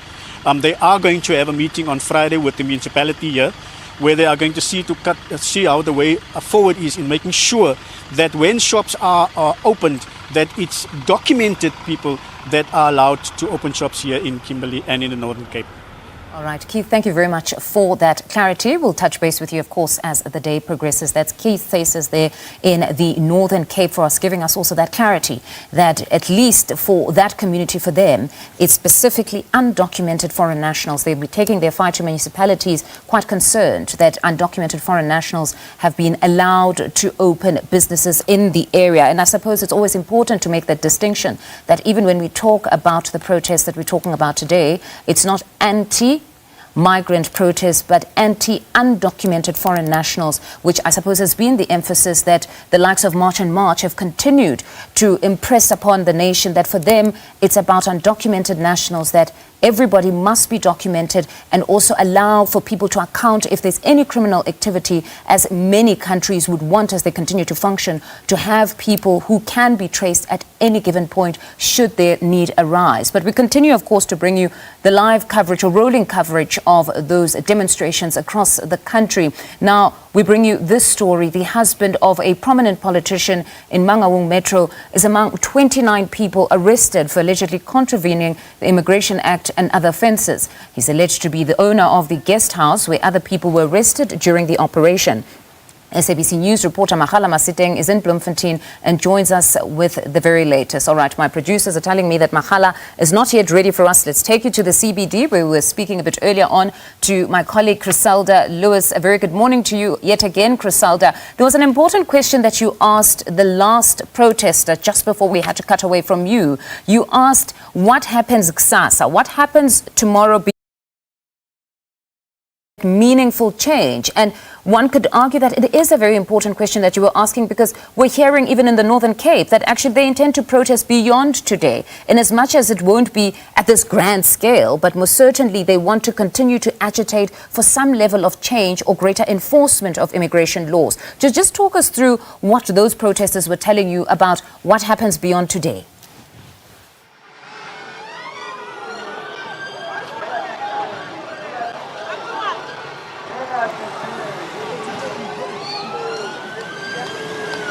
Hi guys, can you hear me? All right, stay on our visuals. I'm going to speak to Ngizwe Mkhunu, ne? Oh, apologies for that, but got to love our colleagues that are quite energetic on the front line there. She'll be speaking to Ngizwe Mkhunu in just a moment.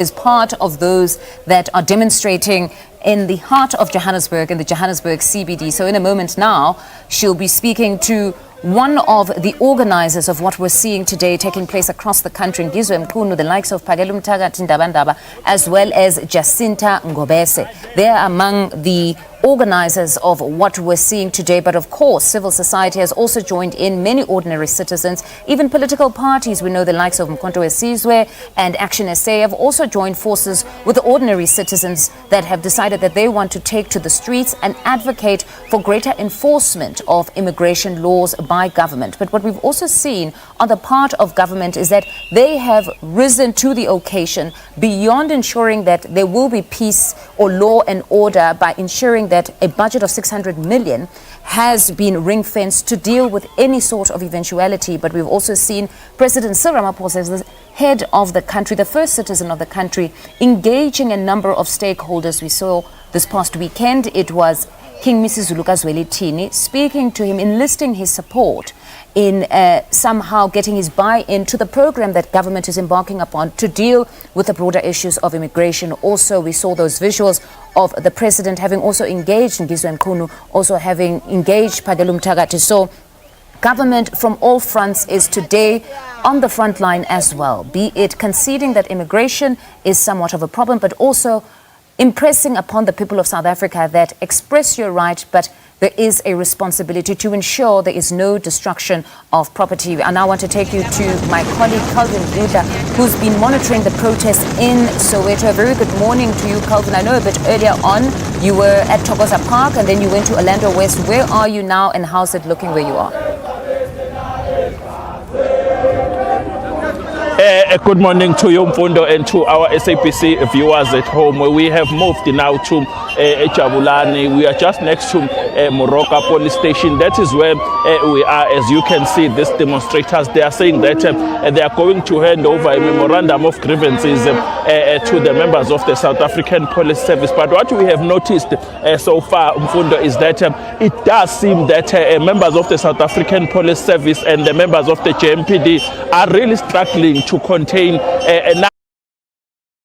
because now the number, Mfundo, it keeps on increasing. As you can see now, they have been told to stop a little bit so that maybe they can be controllable. But most of them, Mfundo, they don't want to participate. They don't want to be told by the members of the South African Police Service. We are trying to get closer. Please forgive us if you happen to hear some of the chants that might be Valka. It's because of what is happening here. As you can see, these marchers, they are chanting now, saying Hulumen Kuza Abantu Bako. They are marching to the police station to hand over a memorandum of grievances. Then they will have to move to Jabulani Amphitheatre, we are told. That is where they are going to meet and discuss other issues. Most of them, Fundo, are saying that undocumented immigrants should leave. They are saying that they will give our government at least 2 weeks, 14 days to be specific, so that they can be able to solve the issue of immigration. It's a crisis for a country. As you can see, some of them are chanting and trying to try and get closer, so that maybe we can be able to engage with them. Most of them who are here, who are participating in these demonstrations. So far, we can confirm that these demonstrations are actually peaceful, except the fact that some of them would not want to be controllable. Sawubona baba. Yebo. Siyaphila njani? Siyaphila. Siyanibona la seniphumile. Bekuthiwe ngayiphathi ikhali, kodwa siyabona niphethe imvubu manje. Nenzani ngeimvubu kule mashi? Siyayivikela. Asenzi lutho, asishaye umuntu, ukuyivikela, ukuphatha nje induku. Nivikela kubani? Asivikeli kumuntu, siphathela thina nje induku. Okay. Ukuthi anything makungenzeka something sikwazi ukuthi sivikele ngoba sazi ukuthi labantu esibaxoshayo bahlosile. Okay, senike nakhuluma nabo bathini abantu enithi abahamba? Hayi abashongo lutho, bahambile kahle ngepeace. We will have to try and move so that maybe you can be able to get a proper understanding of what this gentleman is saying to us. Baba, sicela ukukhuluma nayo ngoba kunomsindo la usuka khona. Manje nisemashini, njengoba nisemashini, uhulumeni nithini kuye ngale mashi? Ayikhulumeni asisho lutho ngale mashi, sithi nje abahambe. Sicela ukuthi khamba amakula kuphela. Nabantu bokufika sicela ukuthi behambe. Phela lokho esikushoya akukho okunye esikushoya. Mhlawumbe umbuzo wami ngathi le mashi izothatha isikhathi esingakanani, ngabe yanamhlanje kuphela noma usazoqhubeka? Hayi sazoqhubeka, sibona abantu bemasha mawukuthi abantu bokufika basasekhona. Ngeke simashe mawukuthi abantu bokufika bazohamba. Okay, thank you very much. This is one of the demonstrators engaging with SABC News on what is really transpiring here. Baba sanibona njani? Bengicela nje usondele la sibalekele umsindo. Ngiyabona niyingxenye yabantu abamashayo la. Nithini kuhulumeni ngale mashini nanokuthi labantu mangabe kwenzeka ke labe nithi abahambi bengahambi, yisiphi isinyathelo esilandelayo enizosithatha? Cha mfethu, ngiyabonga ukuthi ungiphe ithuba mfethu. Umyalezo noma imessage esisenda ku-government wethu wakuleli sase-South Africa, simtshela ukuthi bonke abantu abangenawo amaphepha mvumo ukuba la lezo late noma ama-illegal immigrants, sicela wonke ukuthi athathe imithwalo yawo ahambe. Uma kuwukuthi mhlawumbe uhulumeni uyahluleka ukwenza lo msebenzi, sizomenzela thina. Imuphi lo msebenzi enizowenza? Umsebenzi ukuthi sibacele nje kakhulu sibadolela lokishini abantu kakhulu abantu abangenawo amaphepha mvumo, khona aba-operate ama-shop la khona la eSoweto abangenawo amaphepha mvumo. So manje umthetho kumele apply thina umthetho, sikwazi bakhipha umthetho eSouth Africa uthi umuntu ongenawo amaphepha mvumo akakwazi operate ishop. Njengamanje niyaphi njengoba nibaningi kangaka? Siyakhupha se-CBD seJabulani la sekhona so-submitha khona memorandum yethu. Ya siyakhona. Ngiqaleni nokubona ukuthi abantu bokufika abangenamaphepha abaniniki inkinga. Fethi kade lite sayiqala fethi uhulumeni u-ignorant kakhulu uhulumeni wethu. Unekhijete kakhulu uhulumeni wethu. Akawenza umsebenzi wakhe and too corrupt government wethu. Umsebenzi wakhe uyahluleka kahle uhulumeni wethu. Uyahluleka dismal. Kodwa nisayiphethe kahle imashi isase peaceful nanokuthi akukho inqalazinda noma infrastructure enisayilimazile. Ya okwamanje abafethu namabutho asayiphethe kahle kumnandi. Okwamanje sisashaya peaceful march. Okwamanje sisawona ugovernment wesiyamuona. Government yenza umsebenzi wakho ngendlela eright kuba corrupt. Baningi abafethu abangasebenzi youth kuba ngeyouth ningasebenzi. Bagcwele la. Uma uthi uhulumeni ehleke kwenza umsebenzi wakhe thina sizomenzela belula ngoba umsebenzi nesivumelo la staff constitution la South Africa iyasivumela ukuthi umuntu ongenawo amaphepha mvumo akahamba abuyele back to square one. Ngiyabonga mfethu ubani uyanqane ukuzisha igama? Mfethu umaholo ngemba. Okay, ngiyabonga Madlokov. Thank you very much for your time. That was one of the demonstrators. Mfundo, I'm not sure if I'm still audible enough. As you could hear, some of the demonstrators, they are telling SABC that they are going to hand over a memorandum of grievances. They are begging our government to actually do something with the crisis of undocumented immigrants. Because of time, Mfundo, we have to hand over back to you in Auckland Park. All right, Calvin Duda, thank you very much for that reportage. Let's take you straight to Bloemfontein, where my colleague SABC News reporter Magala Matsiteng is standing by to bring us the very latest from where she is. A very good morning to you, Magala. Talk us through what you're seeing there. Good afternoon, Fundo. We are coming live at the CBD of Bloemfontein here as the marchers are marching, making their way to the office of the Premier. This is where they are expected to hand over the memorandum of their demands. They had different points of meetups where they all met and then came in one direction, moving of course to the office of the Premier, where they'll be handing over the memorandum of their demands. Amongst others is that they demand that the province should address some of the issues that they have been highlighting and even marching to the province of the Free State. What I can also tell you that earlier on during the law enforcement operations here in Mangaung, several people have been arrested who are undocumented, and also we went to a guest house where 28 people who are undocumented were also arrested, and the owner of this guest house was also brought in for questioning. He is the husband of one of the prominent politicians here in Mangaung Metro Municipality. That is the latest of what is happening here in the province. They did confirm, of course, that up to so far no incidents of violence have been reported here in the province, but for now they are moving the marchers to the office of the Premier, where they are expected to hand over a memorandum of their demands. We are trying just to go in a little bit closer so that we are able to give you a closer picture of what is happening at this moment as they take their time, of course, to sing and chant as they make their way to the office of the Premier. I want to bring in one of them just to talk about some of the issues that they are raising here. Among those of the issues, of course, is that there are many people who are operating in this town who they claim that they are undocumented, and they are also accusing them of dealing in drugs. So those are some of the issues that they want the province to handle, and also they did mention that they will be going back after handing over the memorandum because they are not done with their processes here in the Free State, as they continue, of course, with this program of March and March, handing over their memorandum of demands to the office of the Premier. It will not be the first time that they are engaged in this kind of marches as they have done before over a lot of issues, including poor service delivery here in the province. So what they are saying is that they've been giving the province time to deal with some of these issues.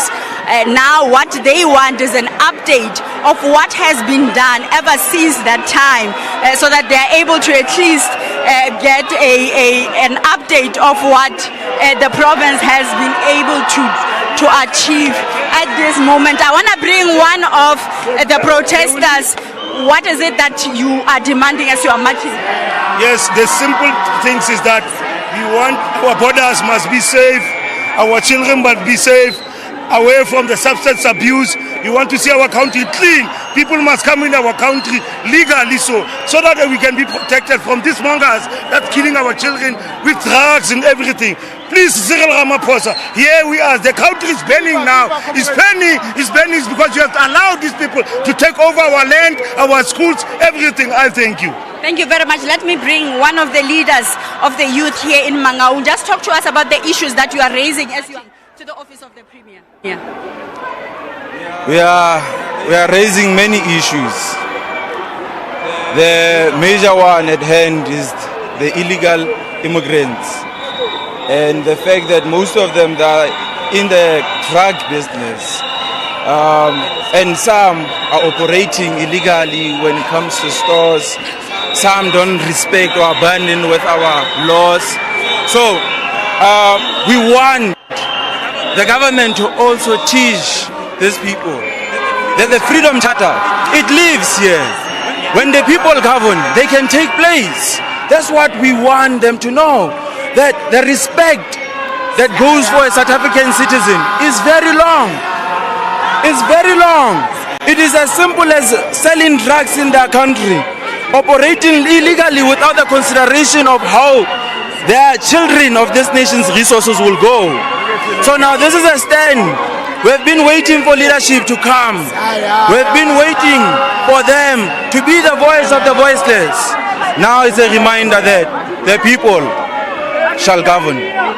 Thank you very much, Mfundo. Those are some of the views of the marchers as they make their way to the office of the Premier of the Free State, where they are handing over the memorandum of their demands, Mfundo. Makhala, thank you very much for that report. SABC News reporter Makhala Masiteng in Bloemfontein. For us, we take you to Pretoria now. This is where we find Nonhlanhla Ntshingila. A very good morning to you, Nonhlanhla. It's actually, okay, it still is good morning. 2 minutes to 12, so 2 minutes to the afternoon, so we're still safe. A very good morning to you. Just talk us through what you're seeing from your side. All right, it seems we are yet to establish the line to my colleague Nonhlanhla Ntshingila just to bring us the very latest on the part of those undocumented foreign national protests that we're seeing or reporting on across the country, just to give us from her vantage point in Pretoria CBD what has been taking place there, particularly in spaces such as Sunnyside, where many would have expected that to also be a hive of activity today, where you're going to see a number of protesters. But as you can see, those very powerful visuals that we continue to show you, we are in KwaZulu-Natal. We're also in the sky, where we have Jade Pulsar, who's been giving us aerial view from Durban. We also have Ayanda in the Johannesburg CBD. He's with Griselda Lewis, who's also covering another part of the Johannesburg CBD. We're also just bringing you visuals, as you can see there, of the high-risk hotspots. So very important information now if you are perhaps looking to drive out of your home, just to be aware of where the hotspots are and to avoid those if perhaps you are somebody that is quite apprehensive to come across any crowd and just want to go about your day. So quite a lot of information that we're bringing to you from where exactly the protests are taking place now, as you can see across the country, but also specific hotspots of other provinces that might not be appearing on the visuals that we're showing you now. So most certainly quite a lot taking place in the country, but also to remind you that the Mangaung Commission of Inquiry also continues today. Still on the stand is Vusi Shongwe. He's of course Mkhonto weSizwe Party member. He's a parliamentarian and also ad hoc committee member. But let's take you now to Nonhlanhla Ntshingila in the Pretoria CBD. A very good morning to you, Nonhlanhla. Just take us through what is taking place where you are this very hour.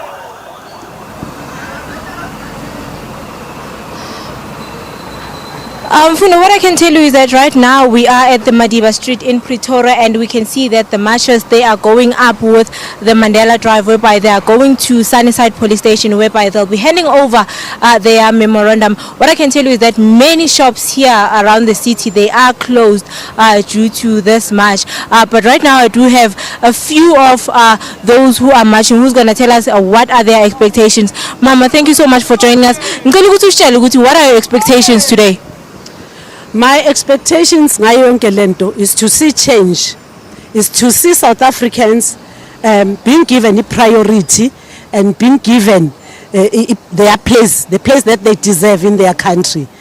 I want to see the benefits in terms of the businesses that have been hijacked in the locations, and I want to see safety in terms of our children that are trafficked. I want to see also the powder that has ravished our youth being out totally, altogether. Of which I need to also say, if the president can really consider what South Africans are going through. Remember, the illegal foreigners that are here, most of them that we complain about, they are in our spaces. You know, they are integrated with us. And now that we've given them about 30 years, you know, of our time, and saying that they also need to drive to change things in terms of their their conditions. But we have seen a lot of crime coming out. We have seen a lot of cruelty being done to our people. So we are saying illegal foreigners must leave us in peace. Yeah. Okay, enkosi mama. But ngicela usitshele ukuthi why only now? Why should they leave only now? The stats, there's 5.6 million undocumented foreigners. So the more they come to, the more they become too comfortable, the more it gets difficult for us as South Africans. So we are saying that they must leave now because the country is not the same anymore. Our government is very naive. They even said today is a normal day. You can see all 99% of the shops are closed. Who owns the businesses if 95% of the shops are closed? There is no business that is running inside the CBD. We want our CBDs back, my sister. Okay, and so what is it that you're expecting after today? We're expecting, today we're coming to show force. We're coming to show force. We expect the memorandum that we're going to give to Sunnyside police station. We expect more memorandums that are going to come. So we expect today that the force that you are showing, the government must really take us serious in the situations that we are in right now.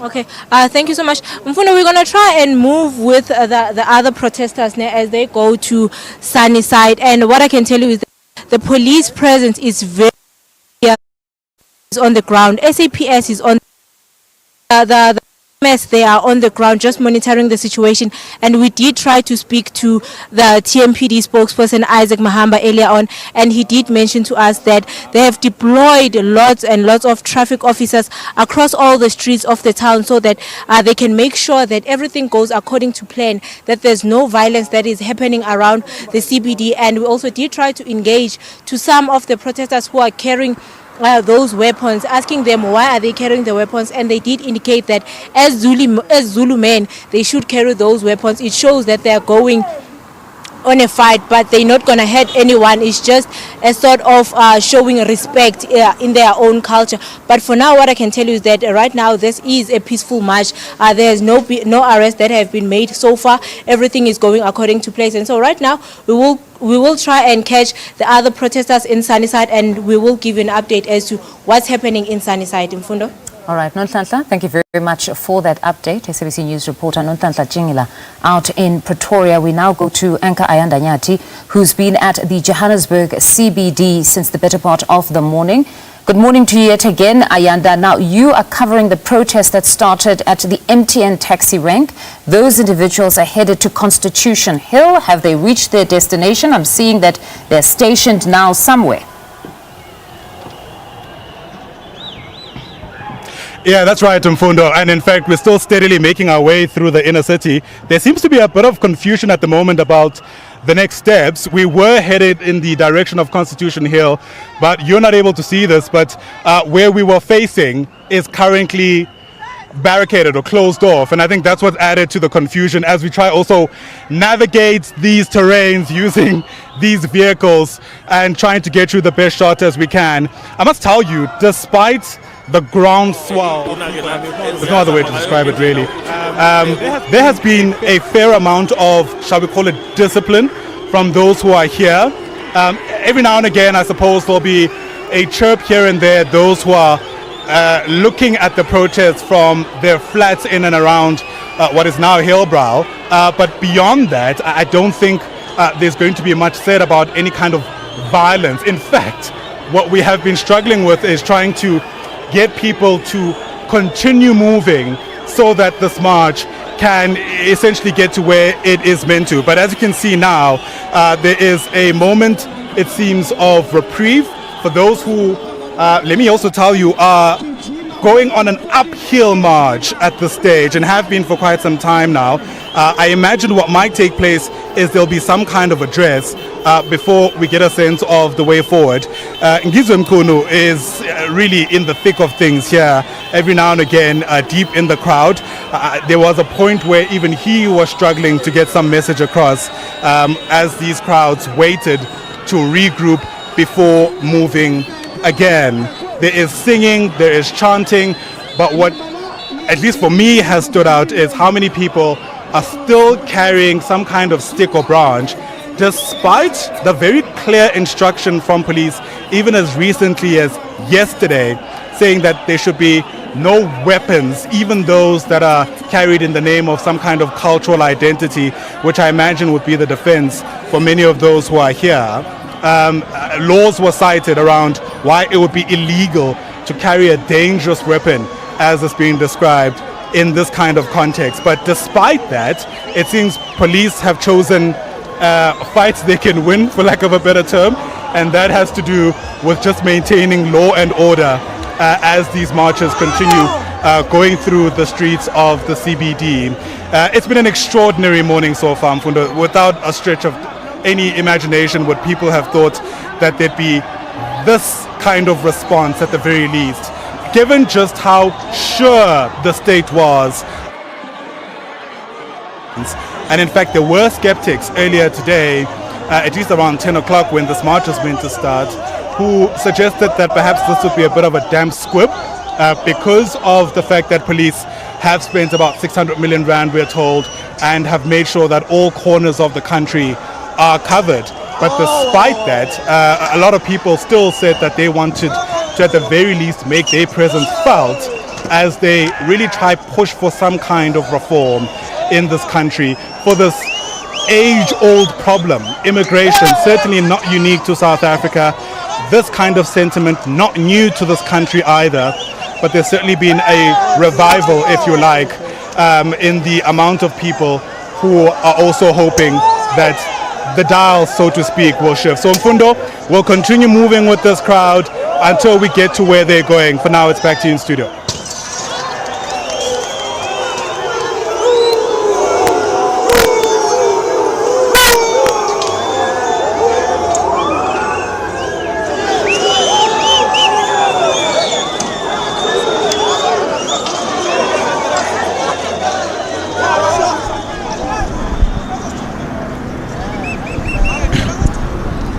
Hello?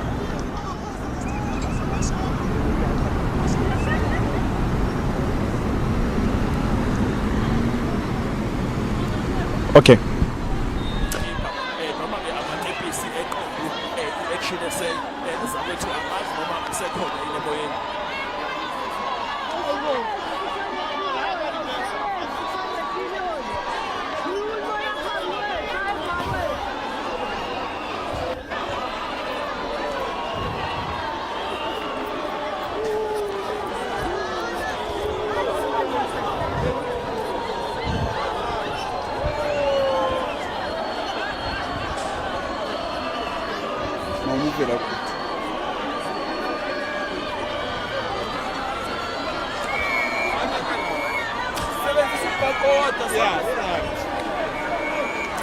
Sike sakhuluma nabo ke abantu abasha ukusukela ekseni kusukela sisasele Orlando nabo bezama besho ukuthi ke abahambisane nokuthi ke laba abantu abala eNingizimu Afrika ngokungemthetho bahlale la bafuna ukuthi ke kuba abantu ke abahlalayo la kule ndawo abahambayo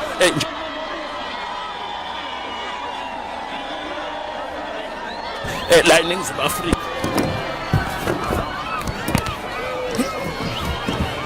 uzoxolela zama nje ukugijima ukuze sikwazi ke ukuyithola le mashi.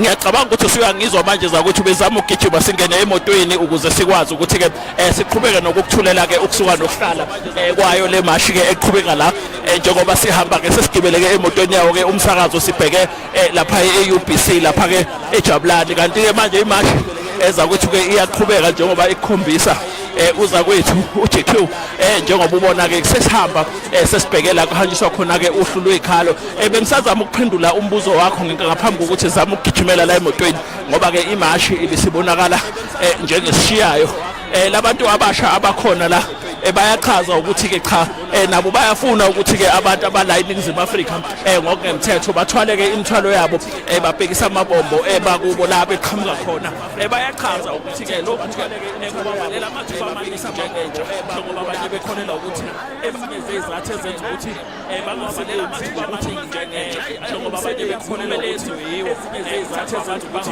bangasebenzi kwaletha futhi yokuthi abasebenzi kumele enziwe yiwo baqasha kakhulu abantu abavela ngaphandle kwezwe lokho kwenza ukuthi ke bona njengabantu baseNingizimu Afrika kakhulu laba basebasha ukukholakala ukuthi kungenzeka ukuthi ke bagcine beyikusasa lezwe bagcine bengenayo imisebenzi nokuyinto ke asebezame kaningi ukuyibeka ke enyaweni noma eminyango wakhe uhulumeni kodwa ngendlela abasho ngayo babona ukuthi uhulumeni some foreign nationals who were heading to their home countries yesterday when we were at Rustenburg taxi rank. Even this morning the situation was a bit different as compared to yesterday, because yesterday we had foreign nationals who were heading to their home countries such as Malawi, Zimbabwe, Mozambique, as well as Lesotho. Some of them were documented, but they were saying due to safety reasons they are heading back to their home countries, but they'll come back as soon as the situation becomes normal here in the country with regards to the issue of undocumented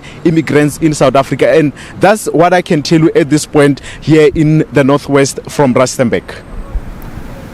All right, thank you very much, Thabiso Moss, for that update. As stated there in Rustenburg, it is quiet and everybody going about their regular business as if it's an ordinary day. But most certainly around 3 p.m, we'll be able to touch base with you to get a broader sense of what has taken place across the province of the Northwest. Let's now take you to Mangaung. This is in Limpopo, where we find Katleho Nyoni. Very good morning to you, Katleho. Just talk us through what's happening from where you are.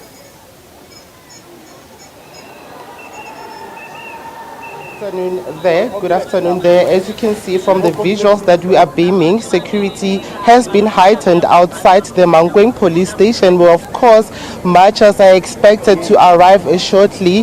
Now they are participating of course in that anti-illegal immigration march, and they are expected to arrive shortly at the Mangaung police station. They started at an area known as Matiba Scroll, which is a section of this particular area in Mangaung. Now, as you can see there currently, police are quite prepared. Earlier on, we interviewed the spokesperson for the police in Limpopo, Brigadier Hlulani Mashaba, who of course then indicated their readiness. And just across down the road over there's a number of buses. These are buses that are earmarked to then transport Zimbabwean undocumented migrants who have been camping at this particular police station since Friday, and they've essentially been here for a number of days. They sleep outside the premises of the police station.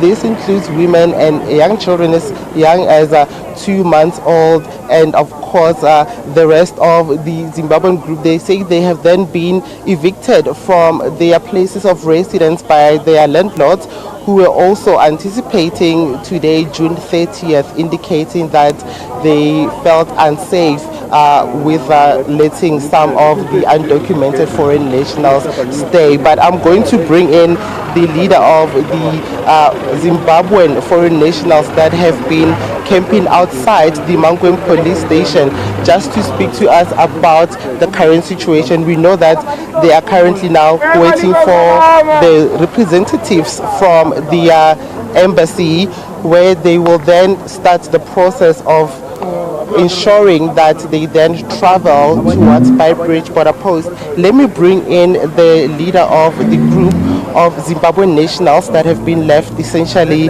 displaced for a number of days, 4 days to be precise. His name is Clever Zitete. Clever, thank you very much for talking to me this afternoon. Just update us on what is currently unfolding as we wait for people that are participating in this march. You also have a large number, hundreds of Zimbabwean nationals that are eager to return home. Just take us through what the latest developments are. The latest development currently, the progress is there is not much progress. Since yesterday, we were promised that we're going to get as much as buses to accommodate everyone. But currently, we have only 3 buses at the ground right now.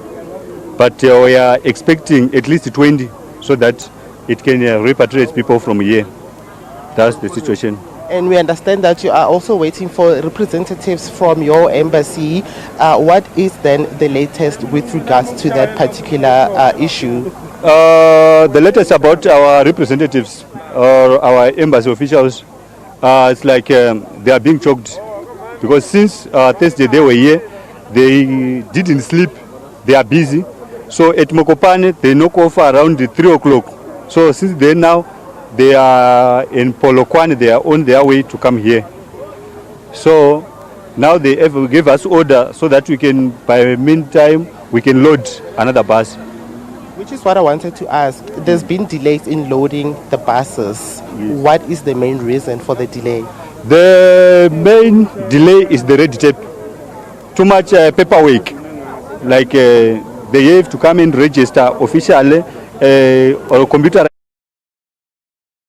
can present the proper information, like how many people according to the statistics that we have right now. Like here I'm just collecting names of people who are on the site right now, but afterwards they have to gather that information. So that's the delaying process. There are only 6 officials for the province of Limpopo as a whole. So now they are attending different groups. We have another group in Zanini, another different in Tiando, another group in Ilim. They are waiting for them. So that's the major problem we are facing. We only have 6 officials, while it's Limpopo, it's very big province. Are you anticipating more Zimbabwean nationals to then come at the Mangaung police station, mainly those who are saying that they are undocumented? Yes, we are anticipating them. Like some of them, as we are speaking right now, I'm just ignoring their cause. Some are from Seshego, some are from Mokopan, but they are facing a challenge that when they are on their way to come here for the buses, they are getting arrested. That's another challenge that we are facing. Clever, thank you very much. We really appreciate your time this afternoon. And these are the scenes that are currently unfolding outside of the Mangaung police station, where at any moment we are anticipating that people that have been marching from a section of Mangaung known as Matibal Square then will arrive to hand over their memorandum of grievances, particularly looking into illegal immigration. Back to you in studio.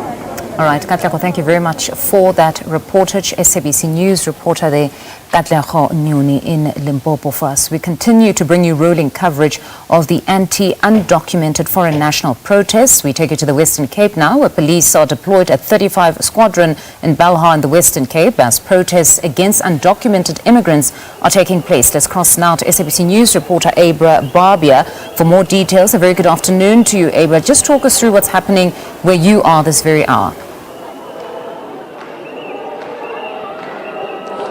Good afternoon. I am currently standing in front of the Western Cape Legislature, and as you can see behind me, there's a crowd of about 300 to 400 protesters made up of around 6 different civic organizations. That includes March and March as well as LACO, and they are the labor and civic organization.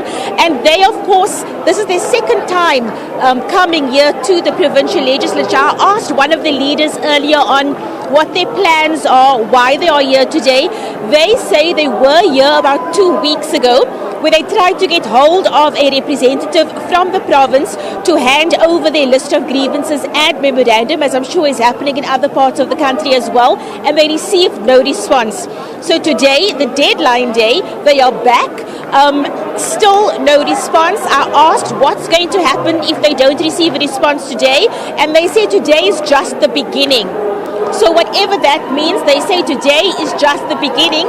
I do have it on good authority, though, that the Premier, in fact, is not in the building. At this point, we don't know if someone is going to come and fetch the memorandum or meet with the protesters. They are trying to move from here to Long Street. Long Street is a very, very busy hub. Loads of clubs, restaurants, bars and pubs in that area. And of course, there are lots of African nationals working in that road as well, as bartenders, as waiters, waitresses, bouncers. And this group are trying to move there, Long Street, but I've also been told that the police will not allow them to move beyond this point. They're going to try to contain them in this area. while they wait. I don't know how long they're planning to wait. On the other side, though, Lucanio, I'm not sure if you can pan. We see the cathedral over there. In front of the cathedral, there are a few people gathering as well. It's a silent vigil for peace. So that group is basically, I don't know if I can say opposing or opposite to what this group are doing, but that is a group who are basically just standing there and praying for peace and calm around today and all the events happening around the country. We are going to move over there as well and see what we can get from that crowd. But for now, we have this group of people, and I'm told that there are other hotspots around the Western Cape, areas like Somerset West, Kraaifontein. But of course, as we get more information, we will be bringing that to you. We've got journalists deployed across the region. Mfundo, so I think I'm going to wrap it now so that I can move over to the church and try to get comment from the people who are taking part in the silent vigil as well. Studio? All right, we'll leave it there, Abra, and give you that opportunity to go to the other side and be able to get to the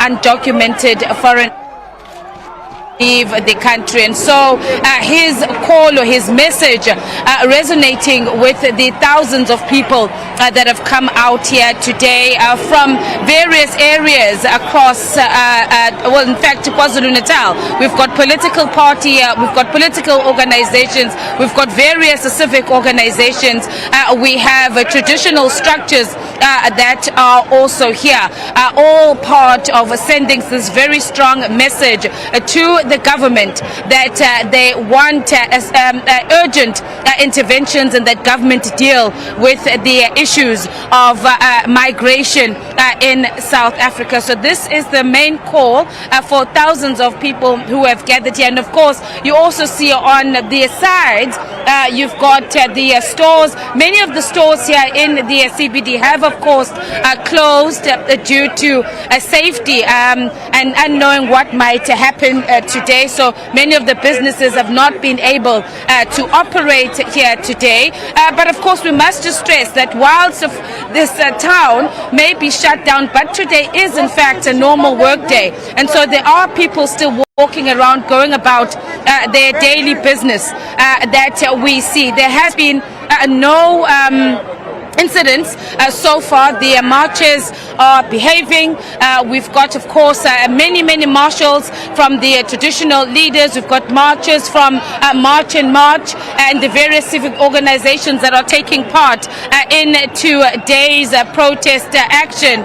And so what we're seeing also a heavy deployment of not only the police, but we've also got private security officers that are here protecting businesses across the CBD. So these are the thousands of people that have come out here today to say, government, listen to us, please deal with the issues of migration. But some of the people that I have been speaking to on the sidelines are very clear and saying that, indeed, since these marches started and spreading across South Africa, they have been seeing movement from government. They have been seeing action from the government, and so they're saying that this is a date that was set, but they are pleased with the action that they are seeing from government. We are hoping to catch up with the leaders that have brought these people here together, just to get a word from them on whether or not, since this action started, that they have achieved so far what they had hoped to achieve. But for now, let me hand things back to you in studio. All right, Ayanda, thank you very much for that update. And quite coincidentally, we're yet to get word from the leaders, be it Ngizwe Mchunu, be it Phakela Mthakathi, or even Jacinta Ngobese, who's expected specifically at that march where Ayanda Mhlongo is. None of the leaders have spoken yet. It's already noon, at 12 minutes. It's 12:28 to be exact, so 28 minutes past 12. We're yet to hear from the leaders, but we have caught sight of some of them, the likes of Ngizwe Mchunu. That's where Ayanda Nyathi is. So soon enough, perhaps it might be at 1 p.m. where most of this leader decide to address those that are gathered at the various places where they continue to protest, of course, against undocumented migration. We're going to just take you now to Calvin Luda, who's in Soweto for us, continuing to monitor the protest taking place there. A very good afternoon to you, Calvin. When we spoke a bit earlier, it seemed more and more people were joining the protests. It was a relatively small group at the start, but the group just seemed to be expanding by the very minute to the point where it seemed as though they were uncontrollable. And I remember you told us that there was then a decision taken to at least have them stationed, to at least be halted and just position themselves where they are and not begin to move any further, just to allow for a level of control where police can be brought in their numbers to just control the crowds in as much as they have not been violent, but the numbers seem to be increasing by the hour. I'm actually being told by my producer that Calvin Luda is not yet ready for us, but we will be taking you to Soweto now to just establish if the police have reinforced, where there's slightly more numbers of police officers on the ground there to just manage that crowd. It seems they hadn't anticipated that the crowd there would grow beyond what they had thought. So it seems scores of people continue to come. Let's take you then to Pretoria for now and then touch base with Calvin Luda a bit later. This is where we find SABC News reporter Nonhlanhla Ntshingila to bring us the very latest. Good afternoon yet again, Nonhlanhla. When we spoke, you were yet to go to Sunnyside to give us a picture, because we do know in Sunnyside there's quite a number of foreign nationals that choose that area as their area of residence, it's their area of choice. Have you perhaps managed to get there, or are you getting any word on the ground as to what is taking place on that side in Pretoria?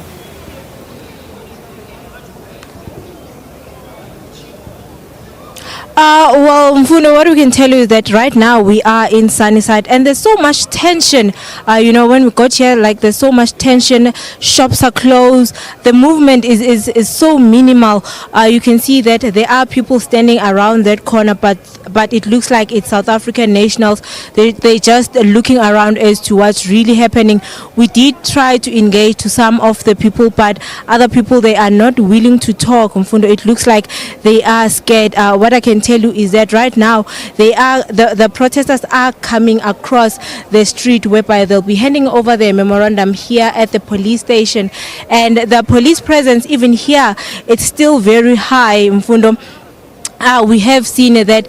You can see that your TMPD is here, your SAPS is here, and even other people, they are here. But we will try just to engage, with some of the people at the street and see if talk or not. Let me try and grab some of the people who are, but I doubt, because like I said, there is so much tension. There is so much tension here in the street. Let me just grab this. How are you?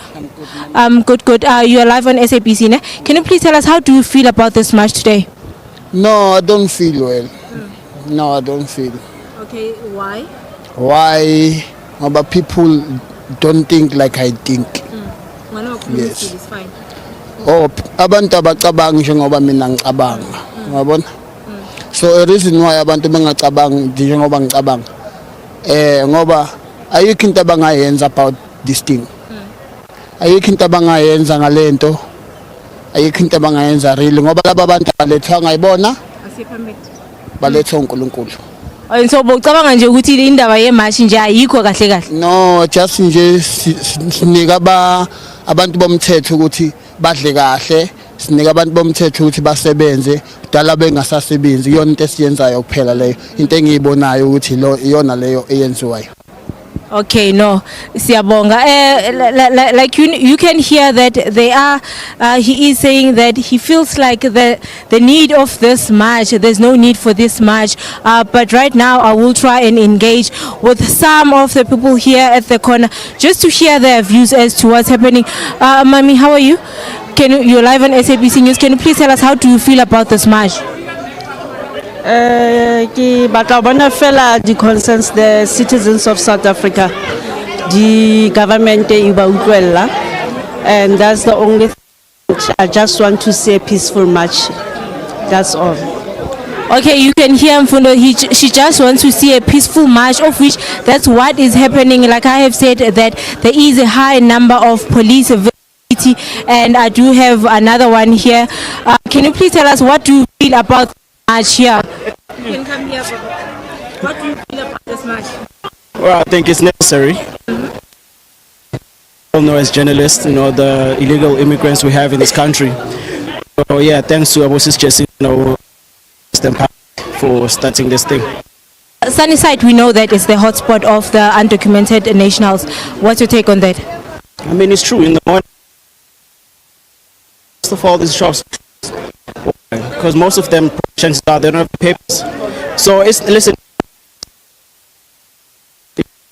the police just right here.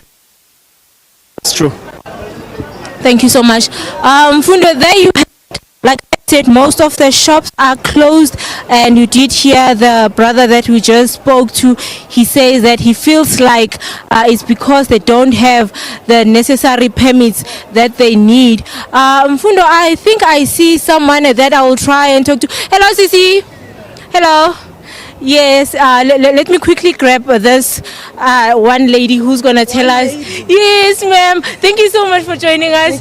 Yes, and good to tell what's really happening. What are your expectations? We are putting South Africa first.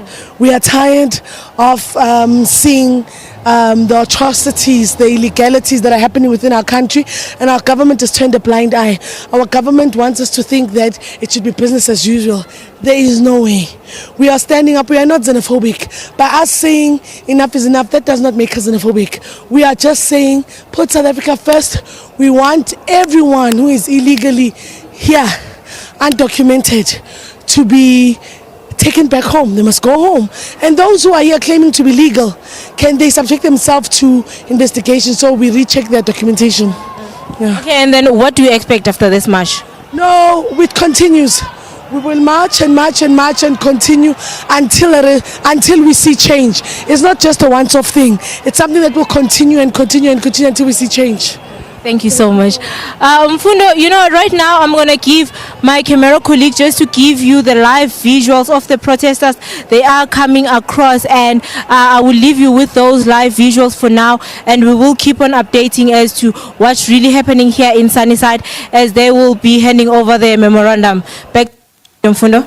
All right, thank you very much for that update. SABC News reporter there, Nonhlanhla Chingila, out in Sunnyside. Let's take you now to Limpopo, specifically at the Beitbridge border post. This is where we find SABC News reporter Lutendo Bobodi. Lutendo, we spoke a bit earlier. A number of the Malawian nationals were getting onto buses there. How's it looking now? Is the processing time getting faster as the day progresses?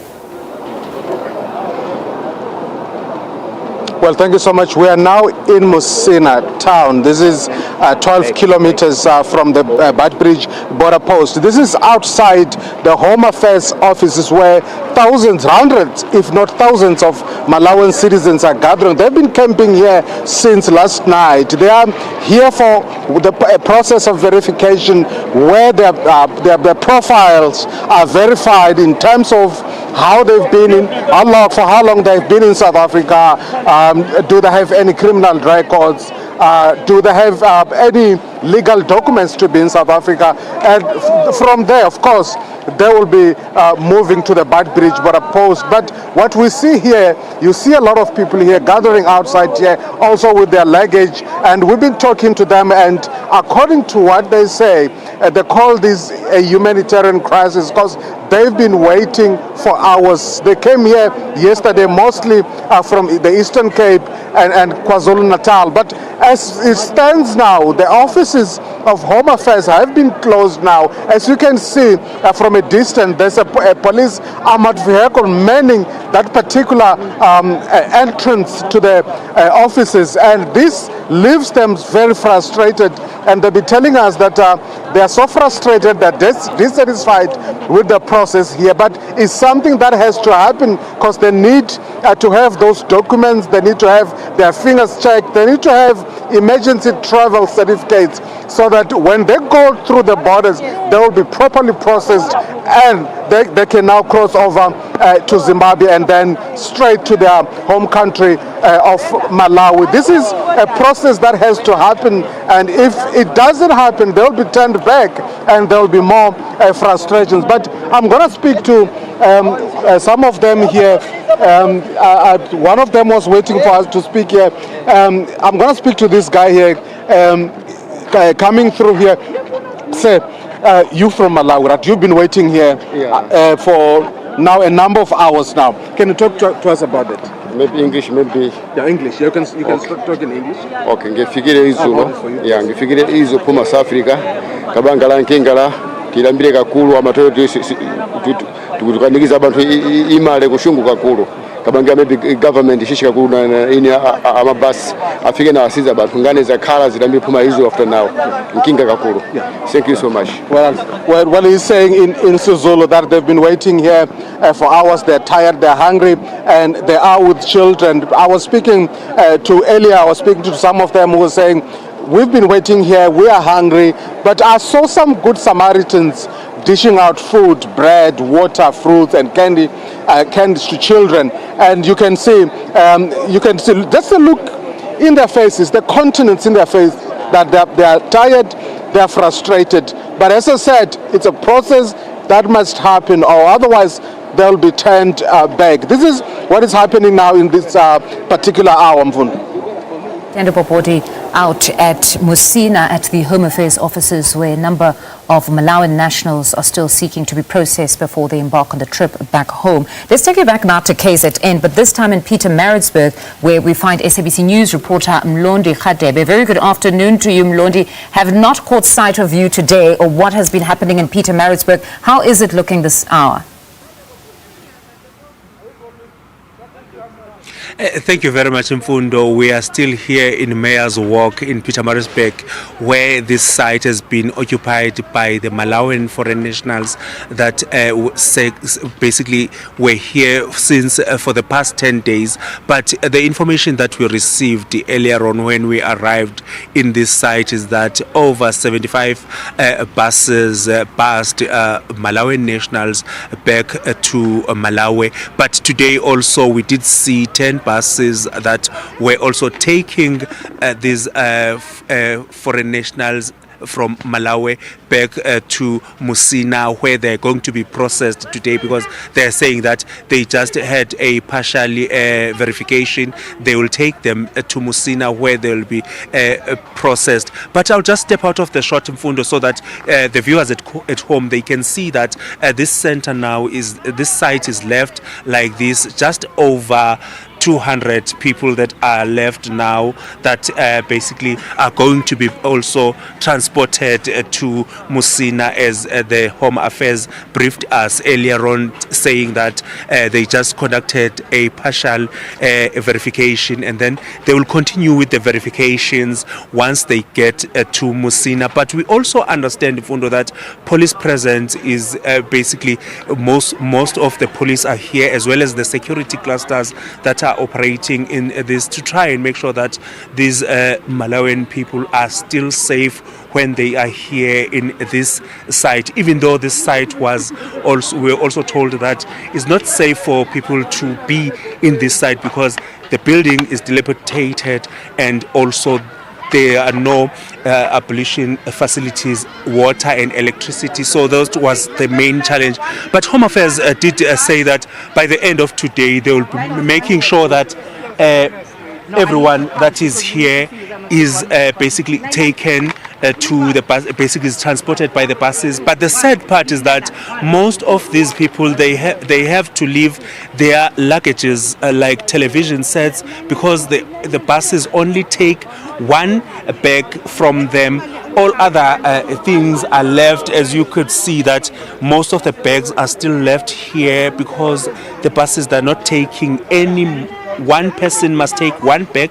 If you've got more than one bag, the other bags you have to leave here, because also they are saying that these people are traveling with things that when they get to the border, they will be forced to leave them behind because they don't have basically the receipts for television sets and the toys for the kids, like the bicycles and other stuff, are also left behind once you get to the border. So now I think they just are counting the numbers of Fundo, just so that they can be able to know that how many people are just left. Back to you, Mfundo, for now.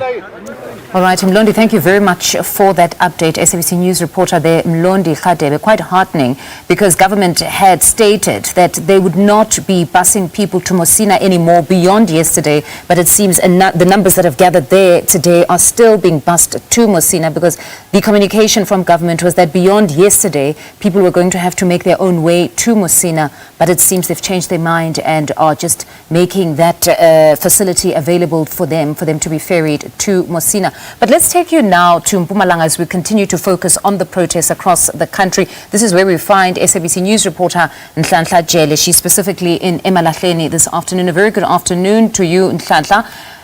Just as I start with you, I see those visuals of scores of people just gathered in the street. Where exactly are you? And just talk us through everything we're seeing now. Good afternoon to you, Mfundo, and to the viewers at home. Indeed, we are coming to you live from Emalahleni. This is a street that actually leads to the local offices of the municipality, where, of course, these marchers are expected to hand over their memorandum of grievances. What we've heard so far on the ground is that 3 weeks ago, a similar march was held in Emalahleni, and of course, as you can see, the numbers are telling. The numbers have grown even bigger than the last time this march was held here 3 weeks ago. But people are saying crime has actually decreased since the last march 3 weeks ago. Of course, they are hoping more and more of illegal immigrants who are found in the streets will vacate and, of course, go back home and fix their papers. You know, they say they don't have a problem with them, but of course, they are hoping that they go back home and fix their papers. We do know that Emalahleni is mostly a mining town, and what we are seeing here, Mfundo, is quite telling of a sad story of how many young people are unemployed. I mean, if you look at the numbers, most people who are here are young people who should have been employed, but they say it's difficult to get jobs. And what we are also seeing here on the streets of Emalahleni is that businesses have closed this morning, or this afternoon rather, Mfundo. As you can see, people are joining in this march as it goes, and it keeps on growing in leaps and bounds. People are making sure that their cries are being heard, screaming Abahambe as they walk around in the streets.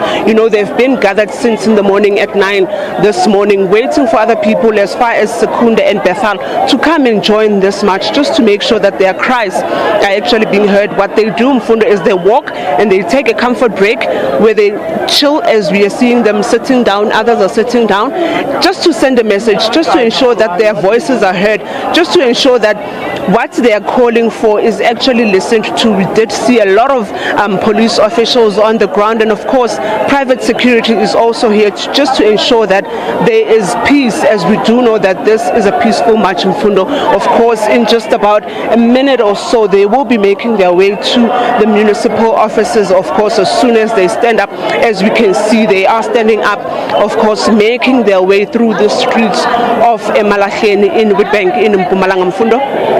All right, Nhlanhla, thank you very much for that update. SABC News reporter there, Nhlanhla Jele, just giving us an update on what has been taking place in Emalahleni, but also still emphasizing that it's relatively calm. No incidents have been reported. And again, the emphasis from those that are protesting there, that this is a fight against undocumented foreign nationals, not foreign nationals in general, but those that are undocumented. We want to take your focus now to a briefing that is currently underway. Let's listen in.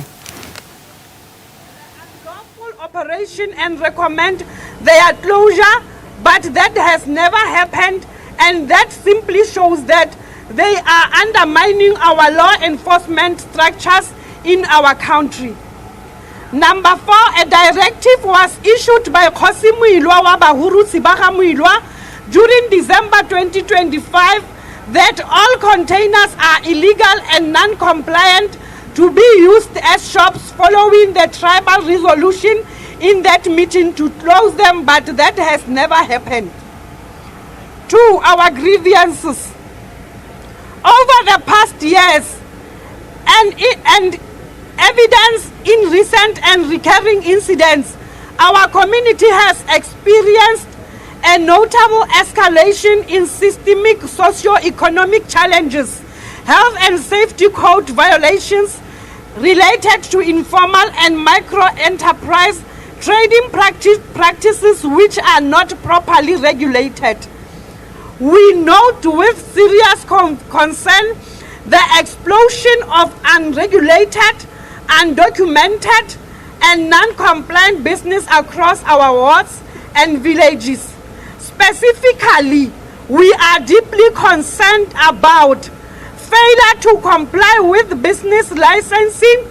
Many foreign nationals operating businesses lack the requisite trading permit or valid business license required by the Ramotsirumilwa local municipality and the Northwest Business Licensing Act. Immigration status. A significant number of operators fail to possess the necessary and valid documentation from the Department of Home Affairs, allowing them to conduct businesses operations in South Africa.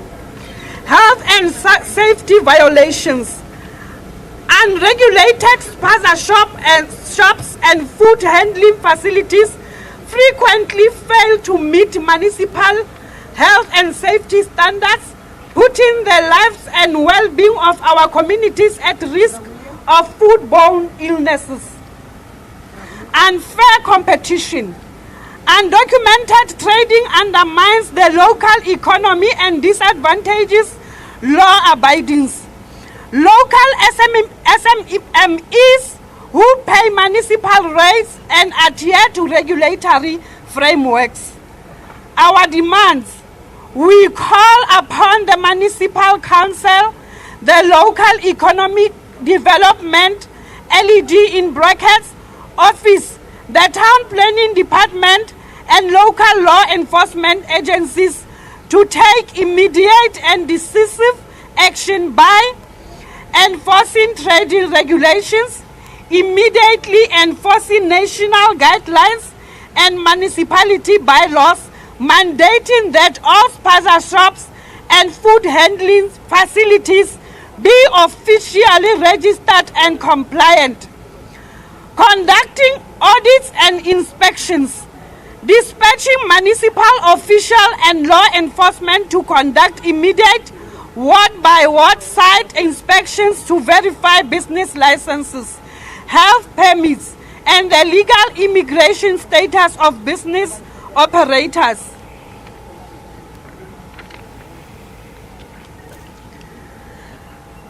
Shutting down illegal operation, closing any business that failed to produce a valid business permit, occupies municipal or residential land illegally, or violates public health regulations. Protecting local SMMEs, restricting trading licenses to documents law-abiding individuals who adhere to. All right, those are visuals from Zeres in the northwest. As you can see, one protester who is reading out their memorandum of demands, among those being just calling on officials to enforce laws and immigration laws in particular. We shift our focus now and take you back to Gauteng, Johannesburg CBD in particular. This is where we find Criselda Lewis. A very good afternoon to you, Criselda. Just talk us through what's happening where you are this hour.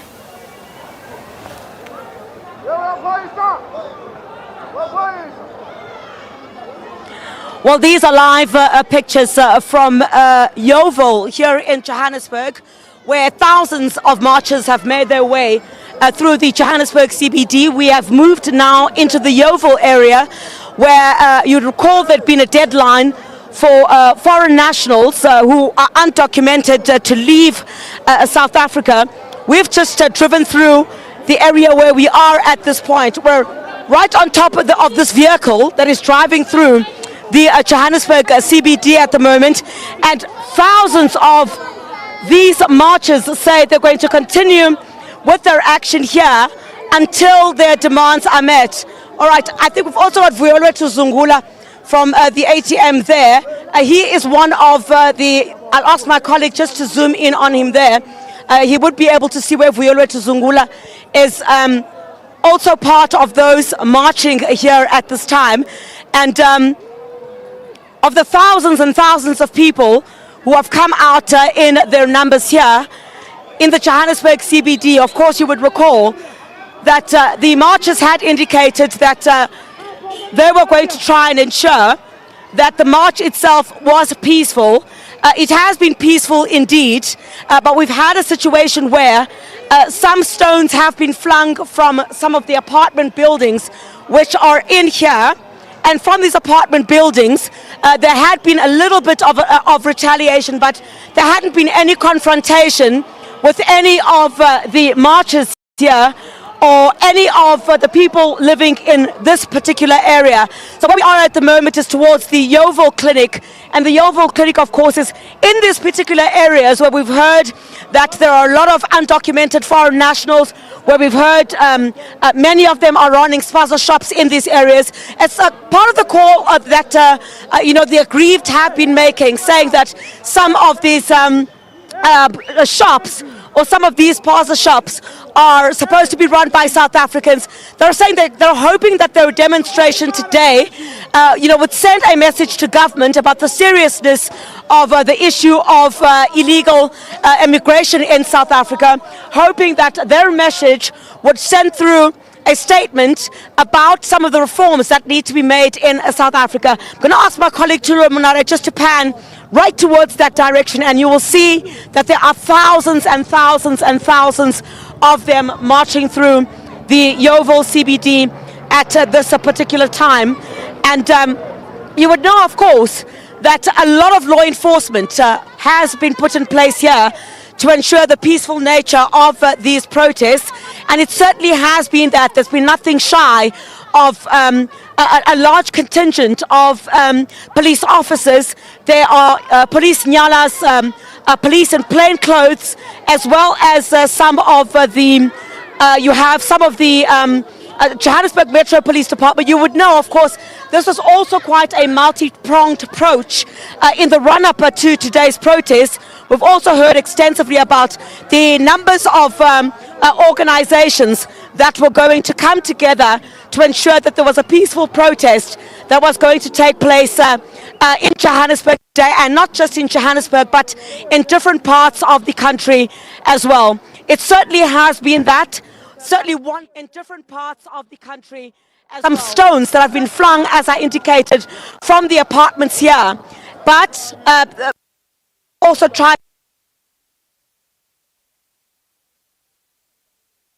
as well, who might have been trying to start up some trouble, have also been that kind of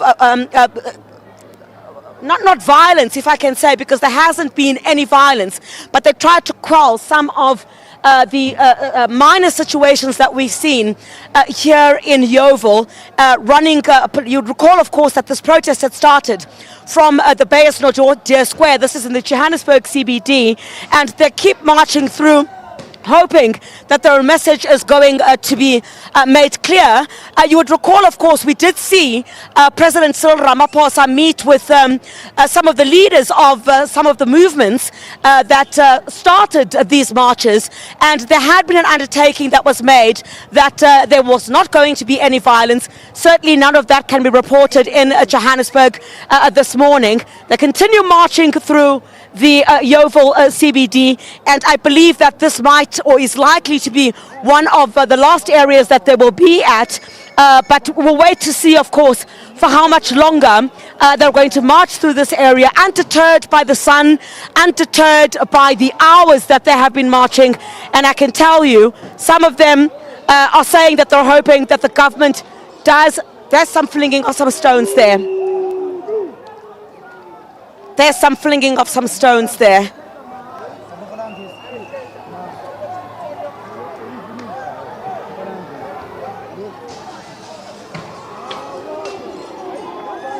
All right, we're just a moment because flinging of stones here. I'm just going to try to move back just to, or lie down a bit in this car where I am, so that where from inside, we've seen stones being thrown from inside these apartments, and it's all part of the retaliation, we understand. Part of the retaliation from those inside these apartments. They obviously do not like what is taking place in the Yeovil CBD at this particular time. Looks to be a bit safe for me to return to my position at this particular time. And I can tell you that from where we are broadcasting from at this time, these protesters say that they're going to try and ensure that there are no any of these spaza shops, any of these buildings, absolutely nothing has been touched here apart from the minor. Is a heightened atmosphere in that this crowd has wanted to get its message across. Today is the day that they said that they will do that, and I think what government certainly wanted to avoid is what we saw in 2021, a situation where there'd been bloodshed. We're not reporting any of that here today, at least from nothing that I have seen. Some of the marshals as well, who have been on the sidelines together with these protesters, have been trying to calm the group down, telling them not to do anything, and they've sort of listened. They've listened to the marshals who have been accompanying these thousands of protesters, who are telling them that no one is supposed to be harmed here, while all the shops have been closed in this particular area. It certainly, from where we had been in the Johannesburg CBD as well, none of the shops in that area have opened. While government said it's a normal working day from early this morning when we had been broadcasting, you would have seen, of course, we showed you on our sister program, Morning Live, as early as 6 a.m. this morning. One of the shops operating in that area had been closed. In fact, were closed. None of them were operating. All right, let's take a listen. Let's take a look at what's happening here. All right. Uganda umphathi wezobulungisa uMamloko Khubwa ucacise ngelithi urhulumente akasuku lokunyanzelisa ukuthotyelwa kwemithetho yemfuduko yeli. Kwezemidlalo iMorocco yafikelela kwi-semi-finals endebe yehlabathi ngo-2022 ingenile kumjikelo walishumi. None of the cars have been touched here. Many people in this area have locked themselves inside the house. Because obviously in the run-up to this protest, there was no indication whatsoever what was going to happen. I think it was quite clear that while members of these organizations that indicated that there was not going to be any violence, giving government that assurance, King Misisulu as well, we saw also in discussions. There are some stones being flung there. I'm going to try and put my head down once again, just to see that there is no retaliation that comes towards my head as I'm broadcasting from the top of this vehicle. Unfortunately, this is the best vantage point we're going to be able to get, nothing more than where we are at the moment. All houses in this area,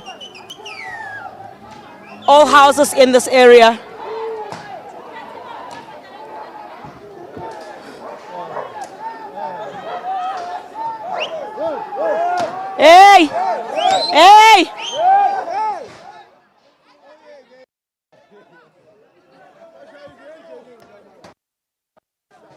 All right, we're headed towards another part of Hillbrow. In fact, the time. And every single home, every single shop in this area has been closed off. And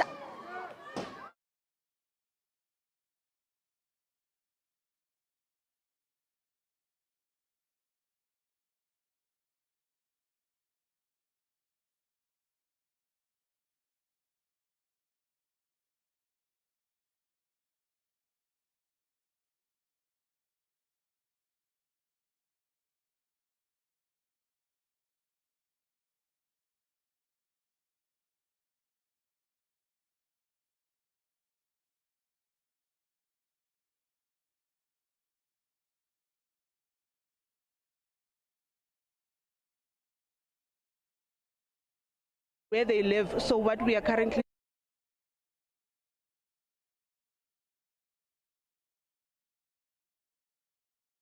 in their numbers also joined by private security. But also, one thing that we can emphasize is, as much as they're holding shamboks, others are holding sticks. This has been a peaceful march. So far, no incidents have been reported. No guns were shot. Nothing has been happening. No looting has actually happened for quite such a large number that we are seeing here. I mean, earlier on, before they started moving in Po, they were actually told that this is a very peaceful march and nothing is expected. One wrong move from anybody here, they're going to be arrested. And so far, people are obliging Mpo. They are listening to their leaders.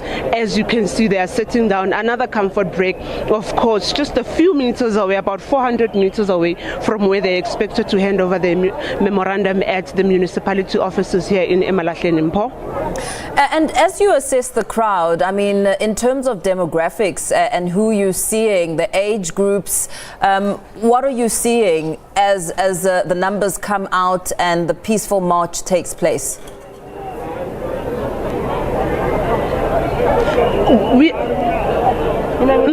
We are seeing a lot of young people as well. I mean, especially young boys. They are here in their numbers. This also tells quite a sad story of what we are seeing happening here in Emalahleni. Old women are also here. Justice to happen for their children. Young girls are also here. So it's basically a mixture. But in actual fact, we are seeing a lot of young people. I'm wondering if I can bring in this lady who lives here just to speak to us about some of their issues. Mama, just to speak to us about some of the things that they're experiencing here. Mama kunjani? Siyabonga for isikhathi sakho namuhla SABC. Siyabona namuhla niphumile ngobuningi benu. Nifila kanjani ngale ndaba? Nithini nakuhulumende? Nifuna ubona kwenzakalani la? Ngathi ungasichazela nokuthi ninesikhathi singakanani nufuna lo msebenzi?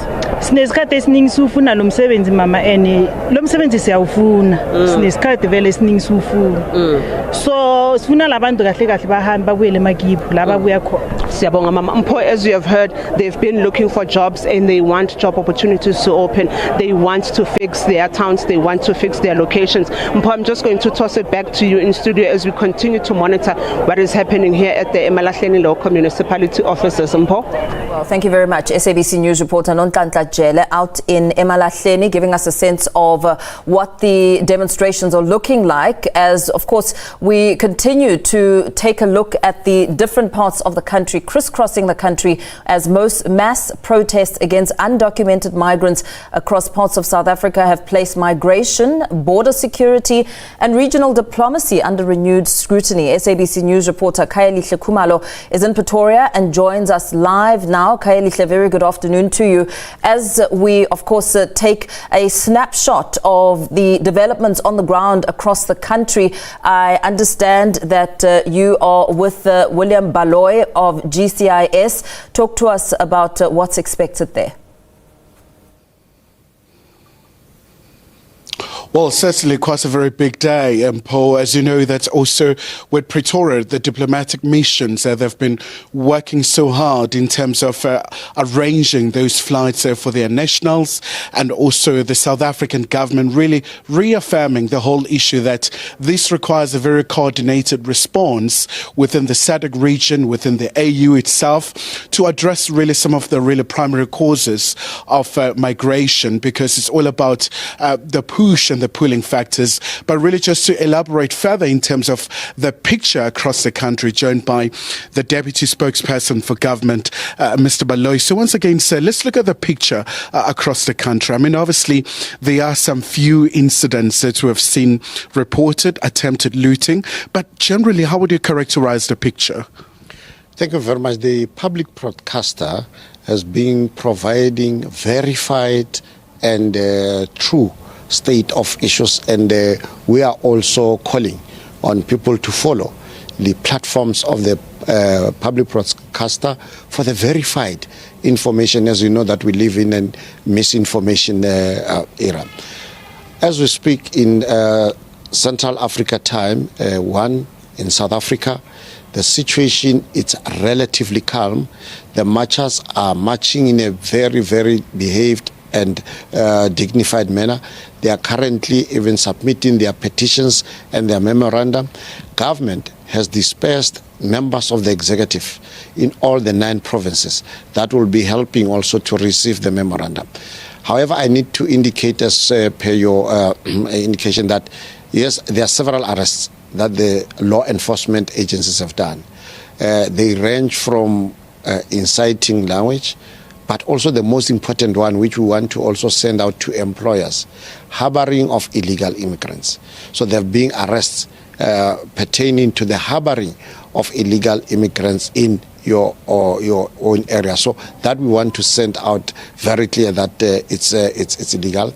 Others, yes, was attempted, as you're saying, they wanted to steal, but they were arrested. There have been some arrests in Northern Cape, but also in KZN, but relatively on minor trespasses issues. But up to thus far, the situation is relatively safe in the Republic, and we want to also assure South Africans that the law is not going to lose sight of making sure that all the marchers adhere to the agreed principles of marching peacefully, no violence, no violation of laws. And just once again, sir, let's talk about now the issue of these demonstrations. I mean, obviously, there's a great deal of anxiety, especially where there are weapons being presented.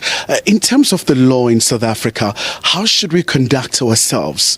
You know, people are fully armed, carrying all sorts of weapons. So how do we ensure that also we keep everything just above board and not use these weapons for any really just illicit act or anything to that effect?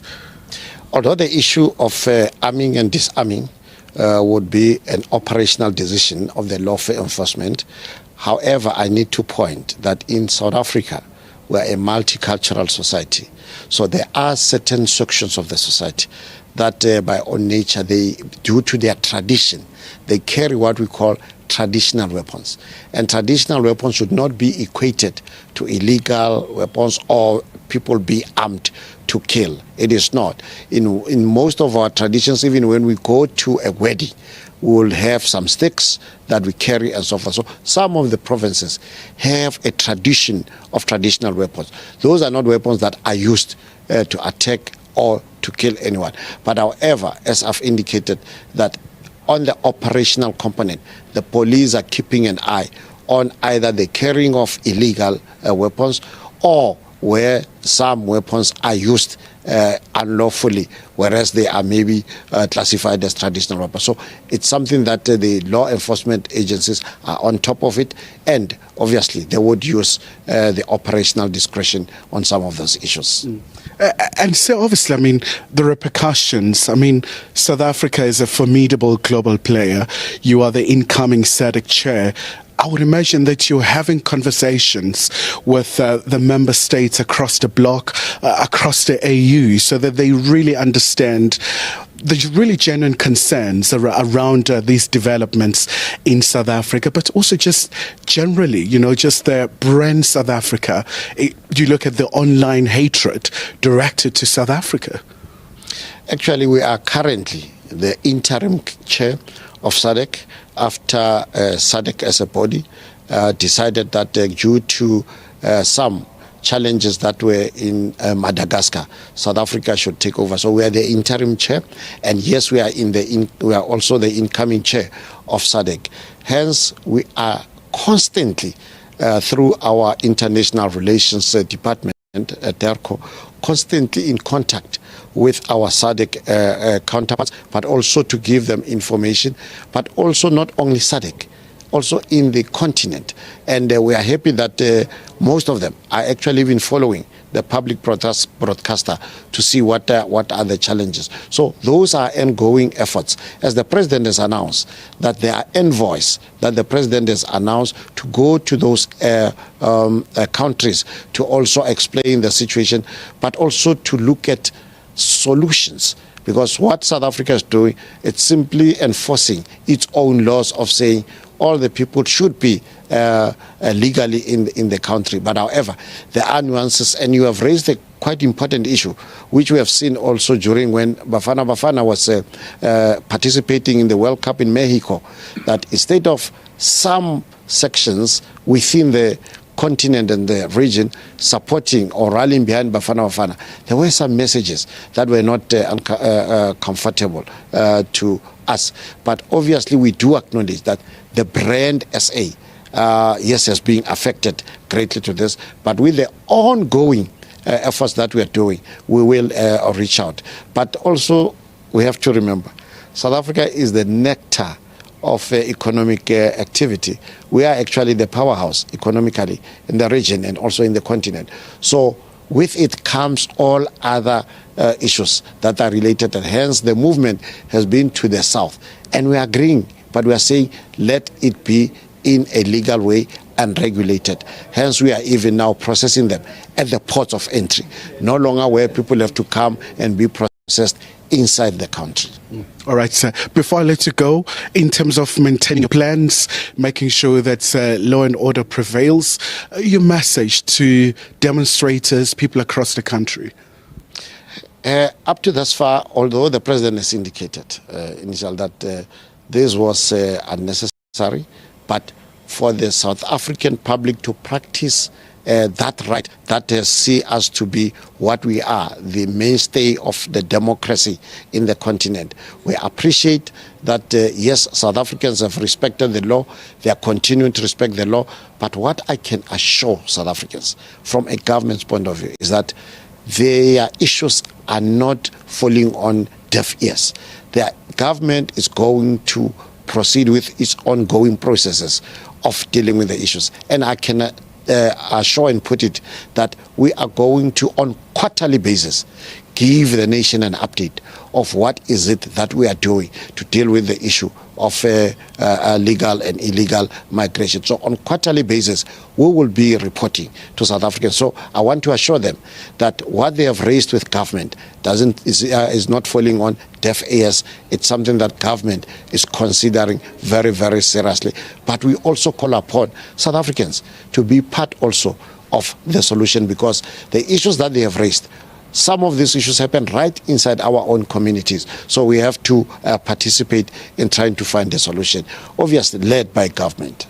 All right, Mr. Baloyi, thank you so much indeed for your time. So, Mpo, really just giving us a snapshot about the plans that government has really put in place, but also collaborating as well with quite a number of diplomatic missions right here in Pretoria. As you know, that there's a comprehensive strategy around migration led by the Inter-Ministerial Committee on Migration, looking at this critical issue, but also providing also the solutions and rooting out some of the very major concerns that have been facing this particular sector. So we'll continue from the nation's capital. With that, back to you in studio. Thank you very much, SABC News reporter Kaelihle Khumalo there, giving us a snapshot of government's reaction, saying that the cries of South Africans are certainly not falling on deaf ears. We do continue on the other side of this to bring you more news. And of course, as we continue with the live developments on the ground, a snapshot of how the protests are looking like as we show you the live visuals of the streets of Johannesburg. We continue shortly after this.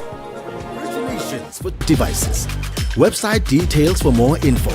Visit sabcplus.com for more user experience details. SABC Plus, still home. Mzansi, the wait is over. SABC has finally gone digital. We are proud to introduce to you SABC Plus, your very own 24/7 app in the palm of your hand, that gives you the power to live stream all SABC TV and radio stations. What are you doing? I have to put a little bit to then massage the meat. You can put oil here. It's my show.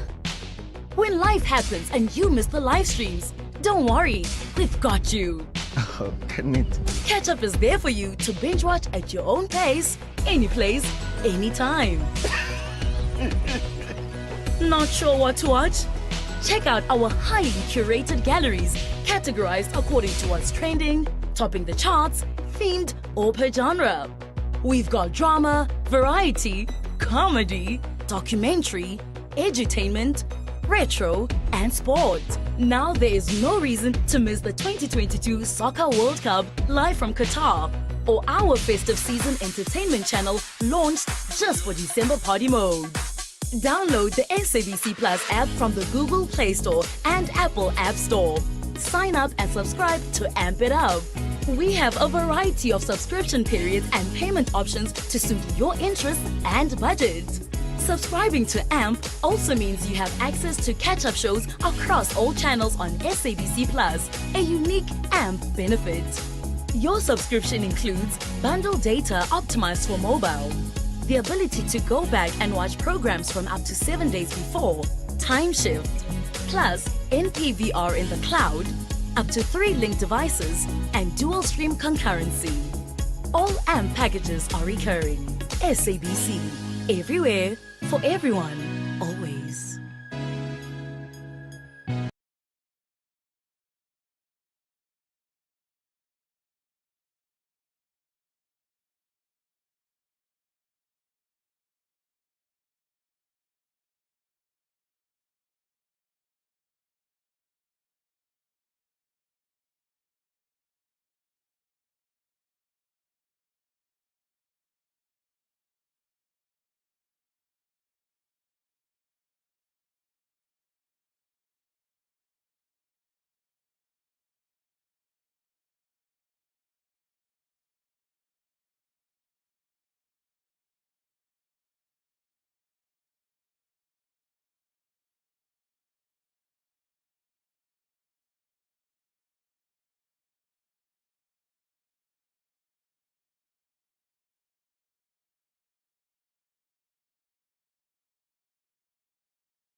Yebo. Hayibo wena. Iyagibela. Mola wethu 4.4 Izogibela.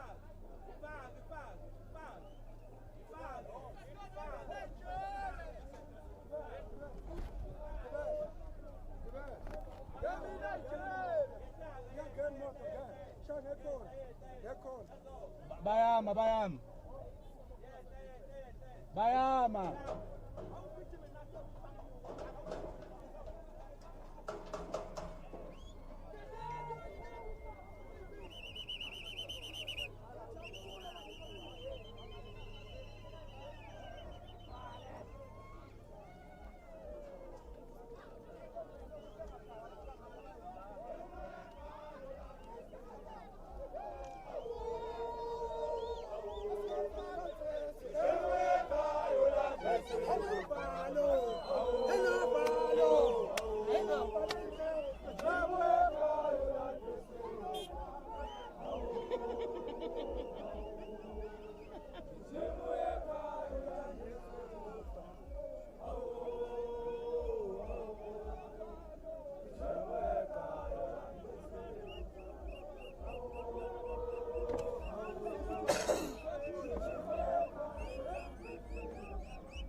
No, we just thank firstly, I just want to thank the residents of Rustenburg for collecting ourselves. There is nothing which is looted, neither broken here.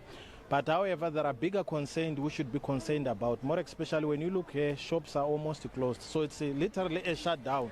So my main concern, I want to appeal to the ruling party, the government of the ANC, when it says there is no shutdown, where yet the entire economy goes standstill. Who is in control? Is it the ANC, which was elected by people, or a civil movement which arise and address their problems and concerns? So another thing I would like to urge residents and everyone in South Africa, I think it's high time we need to look where we put our vote. We need leadership that is in control.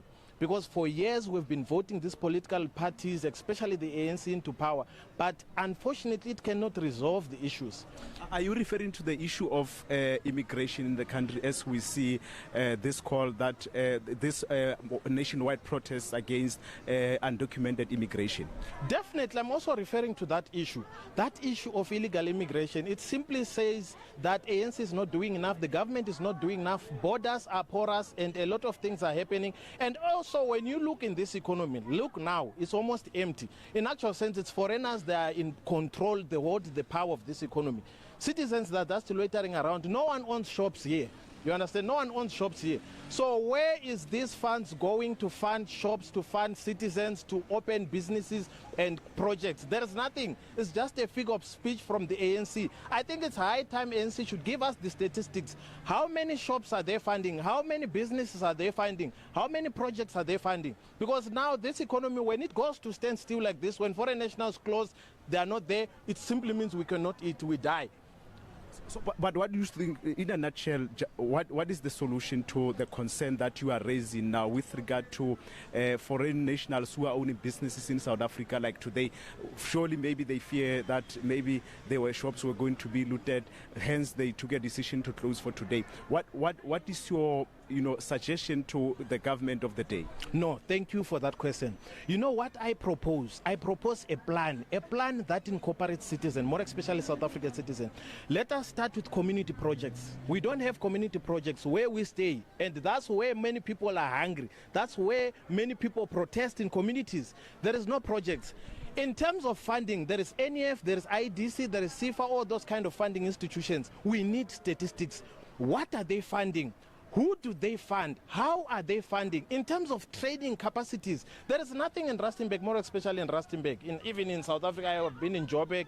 You go to Mayfair, you go to Klerksdorp, and there is nothing. So we cannot fight unemployment without empowering South African citizens. That will never happen. Even if we dream to say, no, we want to fight unemployment, we need to empower our own. That's the most important thing I can advocate for. Thank you very much. Let me bring you in just to give us a sense of you. We also concerned that some businesses are closed here, but maybe let's talk to the issue that one of the other resident was referring to, that this thing of many foreign nationals owning businesses in South Africa, saying that government should do something about that. But you talk to us about your concern first. Hello, my name is Busi. I'm staying in Rustenburg, born and raised in Sebokeng Valley. So the shops are closed, but I'm so happy that there's no one that is protesting. And those shops really are owned by the foreigners, and there are South Africans who are working there, even though they are mixed with foreigners. I just want to advise the foreigners that we don't hate you guys, just go back home, do the right thing. We just need the papers. And also I can say, by the borders, there are people who are working there, the policies and the ones that are controlling, but are them who are letting these people to pass through without the documents. Those people are hired by the government. So like everywhere where you go, you are looking for a job. They want a bribe. So let them come and create the jobs and hire us.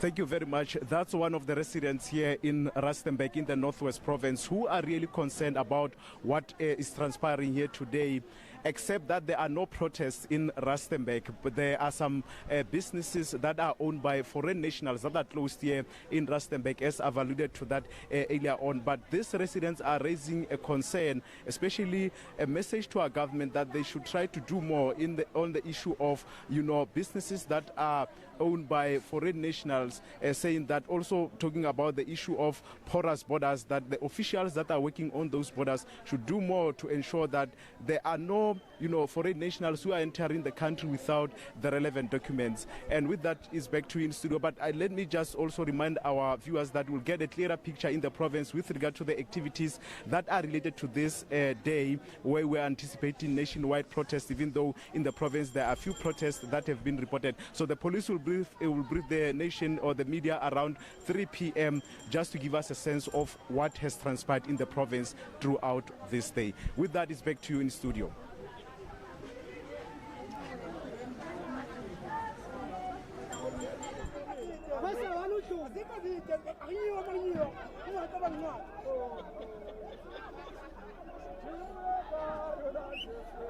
People are ready for fight.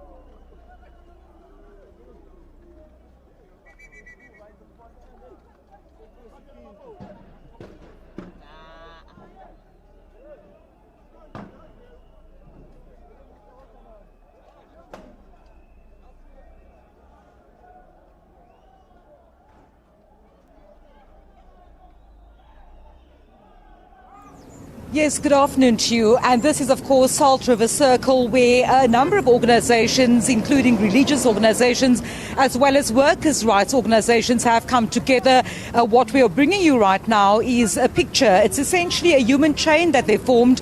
And the message here is unequivocal. They are saying that migrants should not be held accountable for the failures of either this government or the governments of the countries which they come from. I mean, we've seen banners here saying yes to integration. A spokesperson for the Western Cape Coalition for against xenophobia, for example, has told me that this country itself has been built on migration. Let me bring you in now. It's Roger Etkin. Roger, you're from the coalition, Western Cape Coalition against xenophobia. You are here. You are saying the working class united. Earlier you told me that this is not the issues facing South Africa that cannot be laid at the doors of the migrants. Explain your stance and why you've come together here today. We come together firstly because migrant labour built this country and built the economy of this country, and so it makes no sense to chase them away. The second thing is that we are here because the problems of this country do not lie at the door of migrants. They lie at the door of the government for failing to put in place an economy that looks after the people of this country, and instead putting in place an economy which looks after the elite, them and their friends.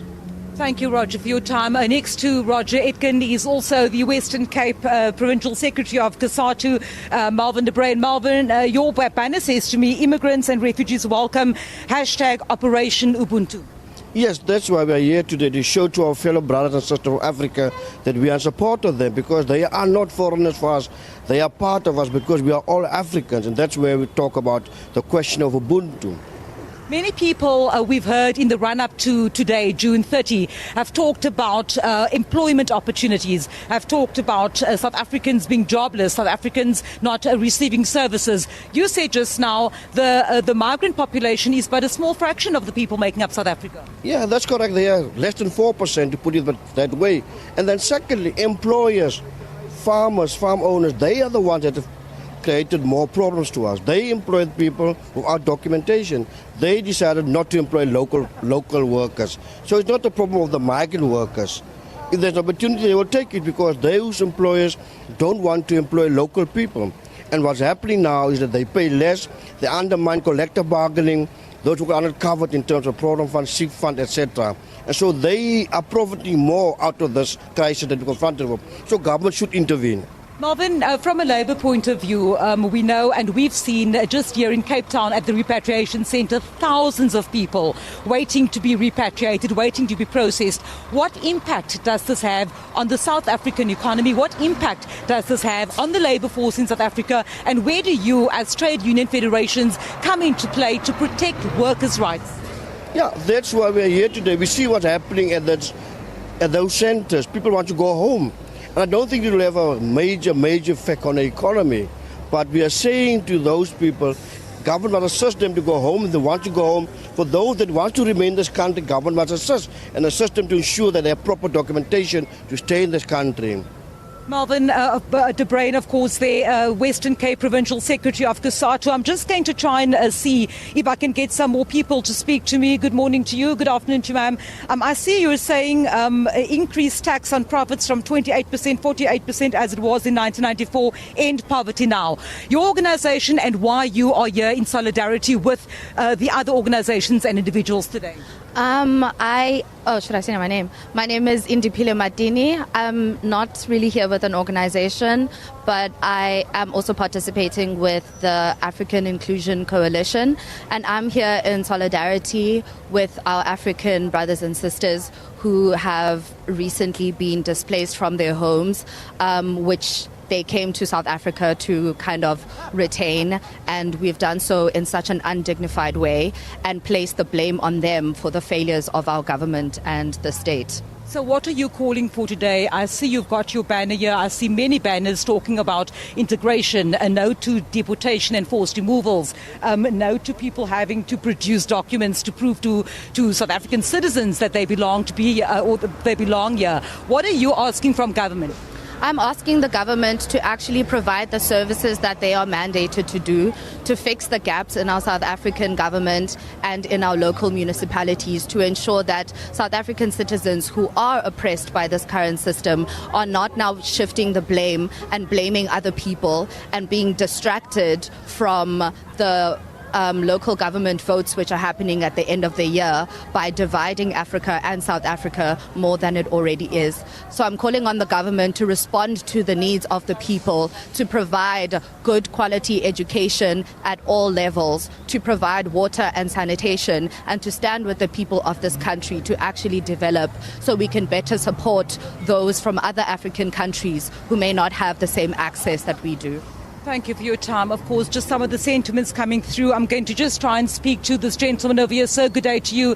You are saying no to deportation and forced removals, and it's something that you feel strongly about. We've heard from some of the other speakers just now that South Africa's issues are huge. Our poverty levels are through the roof in this country, so are unemployment levels, and it would appear as though migrants and migrant workers are now being scapegoated into having to answer to the challenges and the real challenges that South Africans face. Yeah, absolutely. And I think people that look like me have always been on the wrong side of history. And so when there's an opportunity to stand and be on the right side, that's what it is. And it's really about that we're putting the blame in the wrong spaces. It's rich white capital, it's government leaders, all those kind of things of where the scapegoating happens on migrant people. It's easy when we're other people for everyone else to kind of point at them and want them out. But we need to have we're talking about like dialogue and integration, conversation, and really the beauty of South Africa is its diversity, right? When we're the melting pot, when we're the stew, when all the flavors come together, that's what makes us stronger. And so this idea of people taking our space and people doing our things is just unacceptable, and we need to do and we need to be better.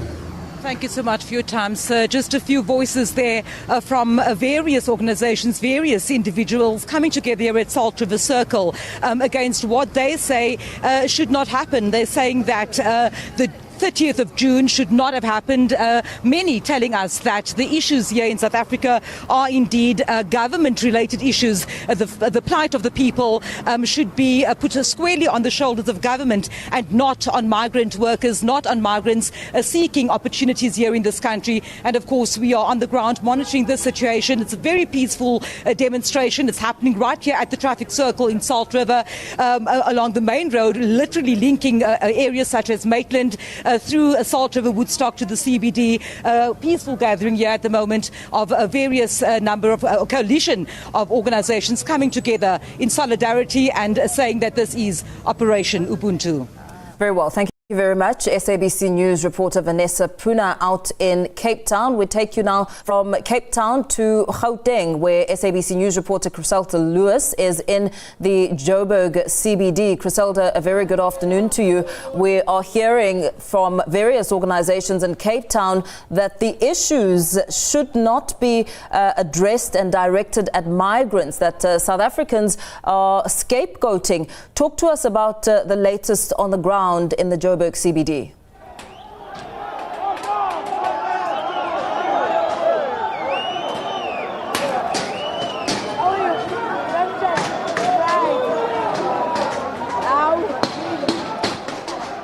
Griselda, I'm not sure if you can hear me, but we're watching the visuals playing out in the Johannesburg CBD as the demonstrators seem to be pointing out some of the sticks that they're holding, and they seem to be looking at the high-rise buildings and, of course, holding sticks as they walk through the streets of the Johannesburg CBD.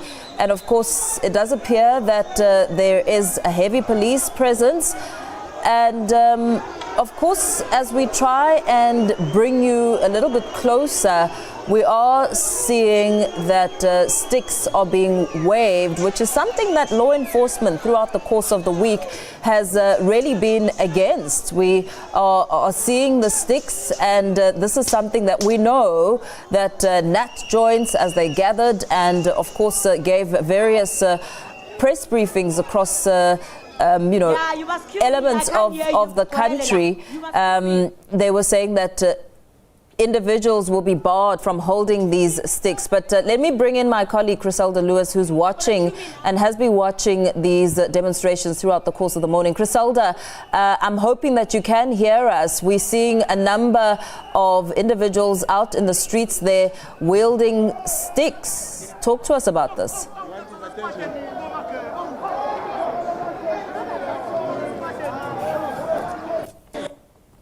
Well, these are live pictures from the Johannesburg CBD, and this is where the marchers are now after having marched through Hillbrow and Yeoville here in Johannesburg.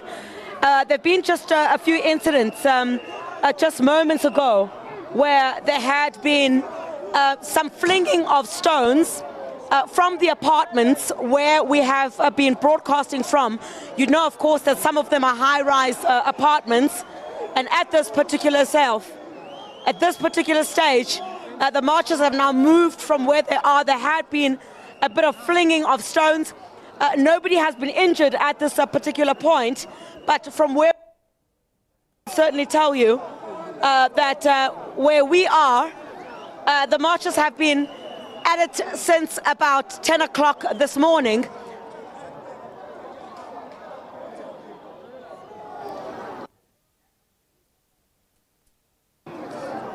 I do understand that we're heading towards one of the other parts throughout Johannesburg now, and one of the major concerns, and just judging by the police presence that has been here, that has been accompanying the marchers, them trying to ensure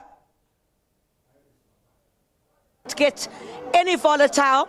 There has been some, if you could see from some of the flats on top there, some support for the marchers up there, some of them waving flags, some of these people who are not participating in the march itself, but there are thousands of them that have been on the streets of Johannesburg on this date, which they put as the deadline for undocumented foreign nationals to leave the country. I'm not quite sure which direction we're heading towards now, but they've been marching through the Hillbrow area, the Yeoville area, and other areas where they believe there is a number of undocumented foreign nationals whom they say need to leave the country. They're hoping for a bit of a more lasting solution, as I indicated earlier, that perhaps there's another stone being flung there.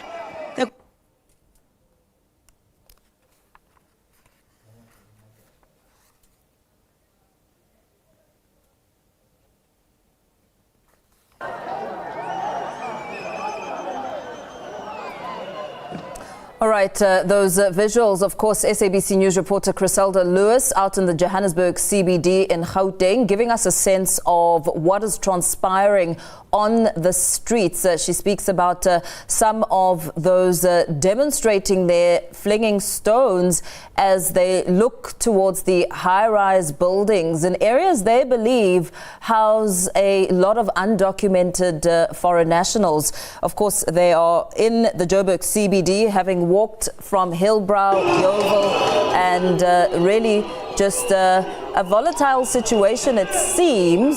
Let's take you back to Griselda Lewis, who is monitoring. Griselda, we were talking about stones being flung. At this point.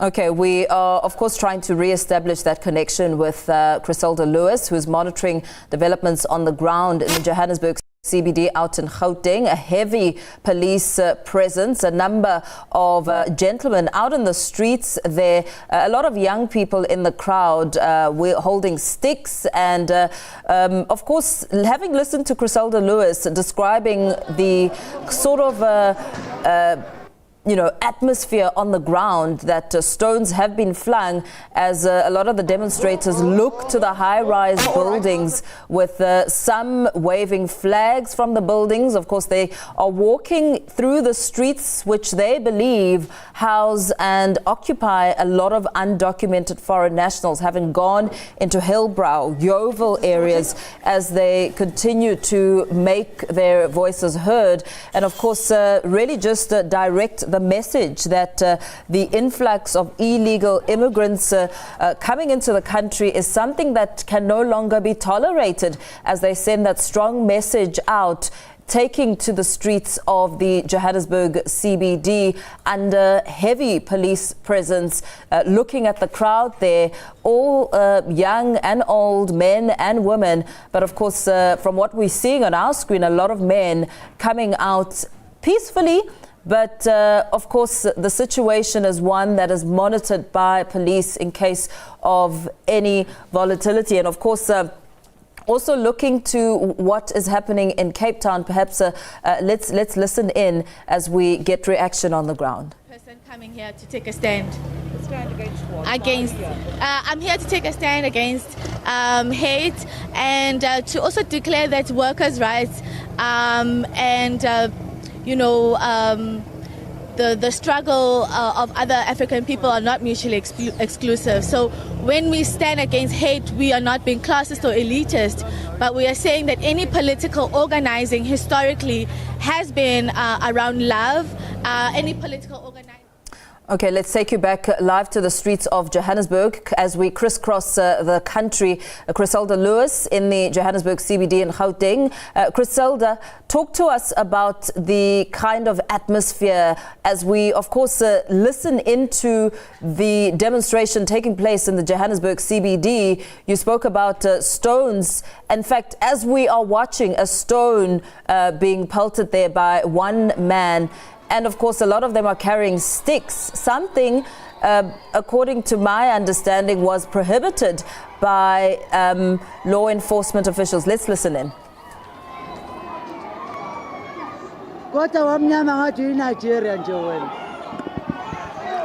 All right, these are live pictures inside the Joburg CBD. The marchers have now arrived at Jeppe Street in the Johannesburg CBD.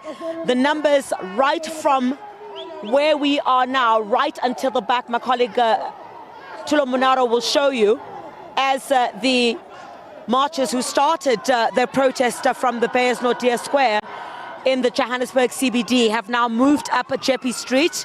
And that is one of the busiest routes here in Johannesburg. But what you also know is that this is one of the busiest areas in Johannesburg on an ordinary Tuesday like the one that we see here. But what you have at this point is all the shops in this particular area that have been shut down in anticipation for today's protest. And what you're seeing before us at the moment, of course, police also trying. There's been quite a large police presence that has been side by side with the marchers here, and just trying to ensure that there is some law and order. And just a very few incidents that we can report on, incidents relating to some stones that had been flung from the apartment, these high-rise buildings that you see here. I think that would be some kind of retaliation from those living in those apartments, unhappy about the march that is taking place, here in the Johannesburg CBD. At this particular point, we're just going to try to go. We're going to try to move just a little bit faster from where the group is, to try and avoid some of those stones.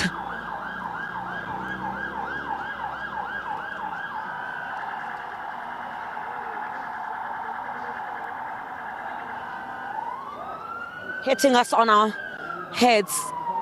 We're going to try and find which direction we're going to lead to now. But maybe let me just bring in a bit of contextualizing.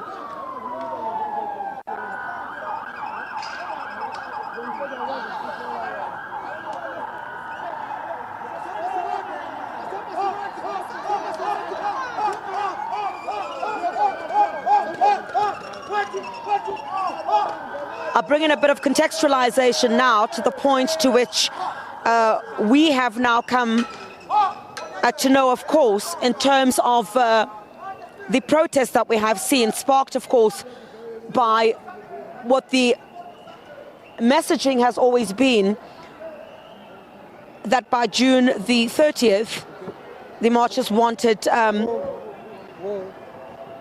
foreign nationals who do not have the right documentation to leave South Africa, and have called on government to put much more stringent measures in place to ensure that you have a situation where there are reforms when it comes to South Africa's immigration policies.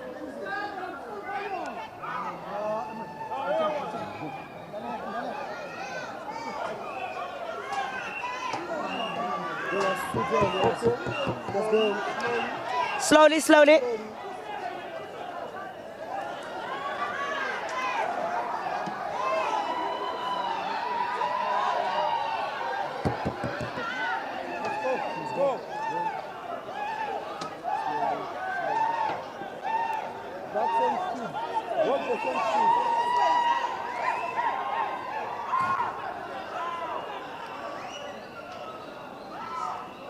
We might seem to be heading towards the Beyers Nordia Square,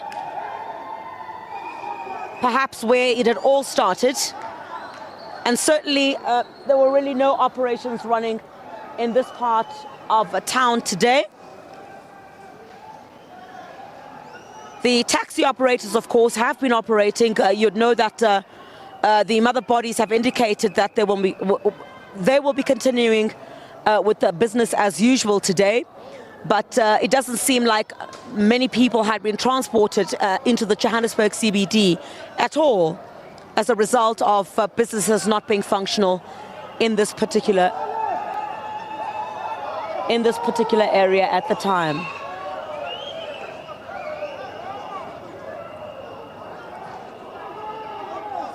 These are live pictures from the Johannesburg CBD.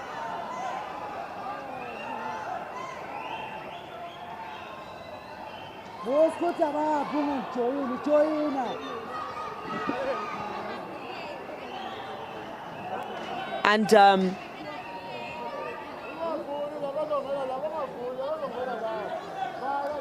some of the businesses here that are opened. Just one business here, one guy informing them to please just close his business here as well.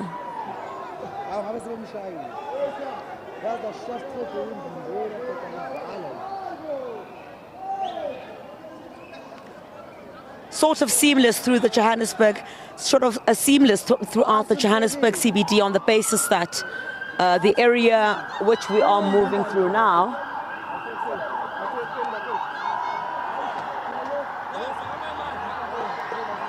I do understand we are going to the area called Guamaimai. And that's where the marchers will converge once again.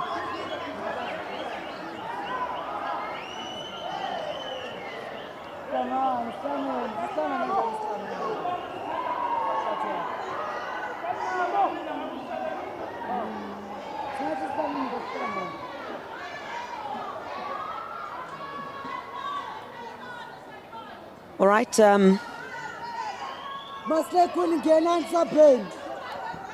Bhuti wami, maske sikhulume nawe futhi ngokuthi kubaluleke kangakanani ukuthi kube khona wena namhlanje lana. Kuvaliwe nje la edrobheni namhlanje. Mhlawumbe bangize kuwe baba nje njengomuntu omdala nje. Kuthiwa ubamele baba, kubaluleke kangakanani nje ukuthi ube khona nawe uzoxhasa.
we have is a group of individuals as well as representatives of various organizations, and I'm going to step out of shot for just a second. You've seen the banner.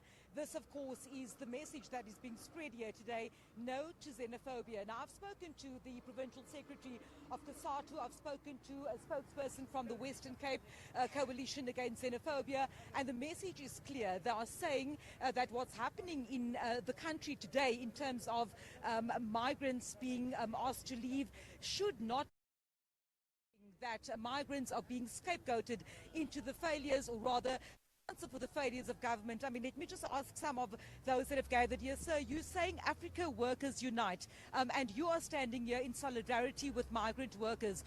What is your message to South Africa as well as to government today? We should stand together with all workers and all poor and indigent people,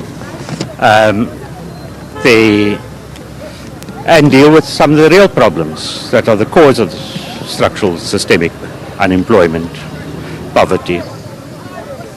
Thank you, sir. Ma'am, of course, you've got your banner here saying no to xenophobia. We've spoken to a number of people. We understand that South Africans are under a tremendous lot of stress in terms of economic stress. People have no jobs. They have many have no homes. People are living informally in South Africa. And what we're seeing, I suppose, is the frustration of the poor and vulnerable in South Africa. Is this a sentiment you share? And what are you saying when you're coming here together and you're saying, let's operate with Ubuntu?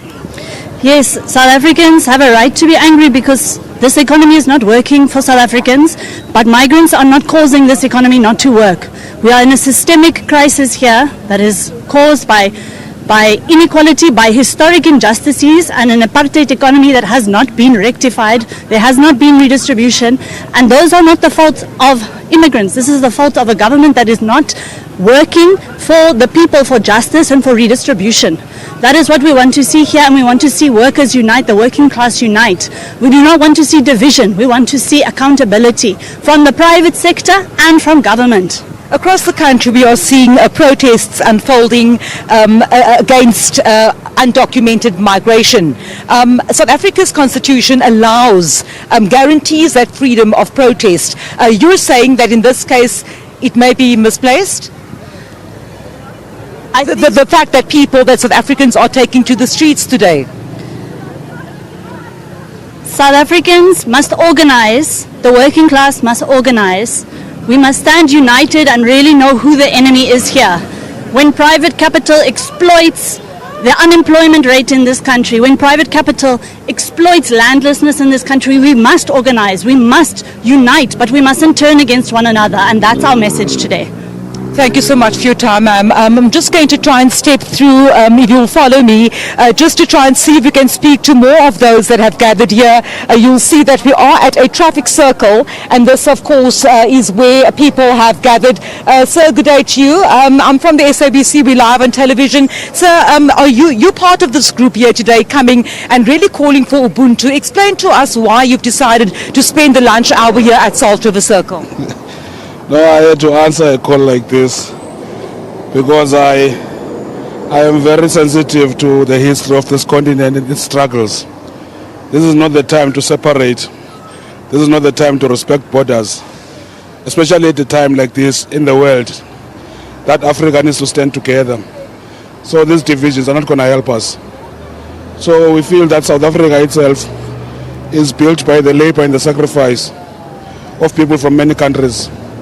Also the liberation struggle, it benefited from solidarity of many countries, particularly in Africa. So with all the difficulties that we see in Africa now, this is not the time to be chasing people away, you know. And also we must understand that South Africa is not a self-sustaining country, you know. We depend on what other countries are offering for things to work. Everybody wakes up and have a cup of coffee. We don't produce coffee in this country. We rely on other countries. Everybody eats rice every day. We don't produce rice here. Just on simple things like food, to see the interconnectedness of our lives through our economy. I understand the issue of migration and its challenges. But people must understand that those that do not have these documents that they are complaining about, to a large extent, it is the corruption of our own government. You know, there are people who have formed syndicates that are enriching themselves by actually selling and taking bribes. You know, a lot of those that are undocumented, their permits have expired and they're being extorted for renewal, you know. So there is a lot, you know, that we're not talking about. At the same time, you're also not discounting the fact that South Africans themselves are struggling economically. The struggle is actually global. It's not just in South Africa. You know, capitalism is a global system that creates inequality wherever it is. You know, South Africa is not an exception. And I think also one of the reasons here we are acting the way we do is because we have inherited something from apartheid that makes us think that as South Africans we are special and we're not part of this continent. Thank you so much for your time, sir. There we go. Just some of the sentiments here at Saltover Circle. And for now, it's back to you in studio. All right, Vanessa, thank you very much for that. That's Vanessa Puna, one of our reporters on the story when we're watching these various marches taking place in not just Cape Town today on the issue of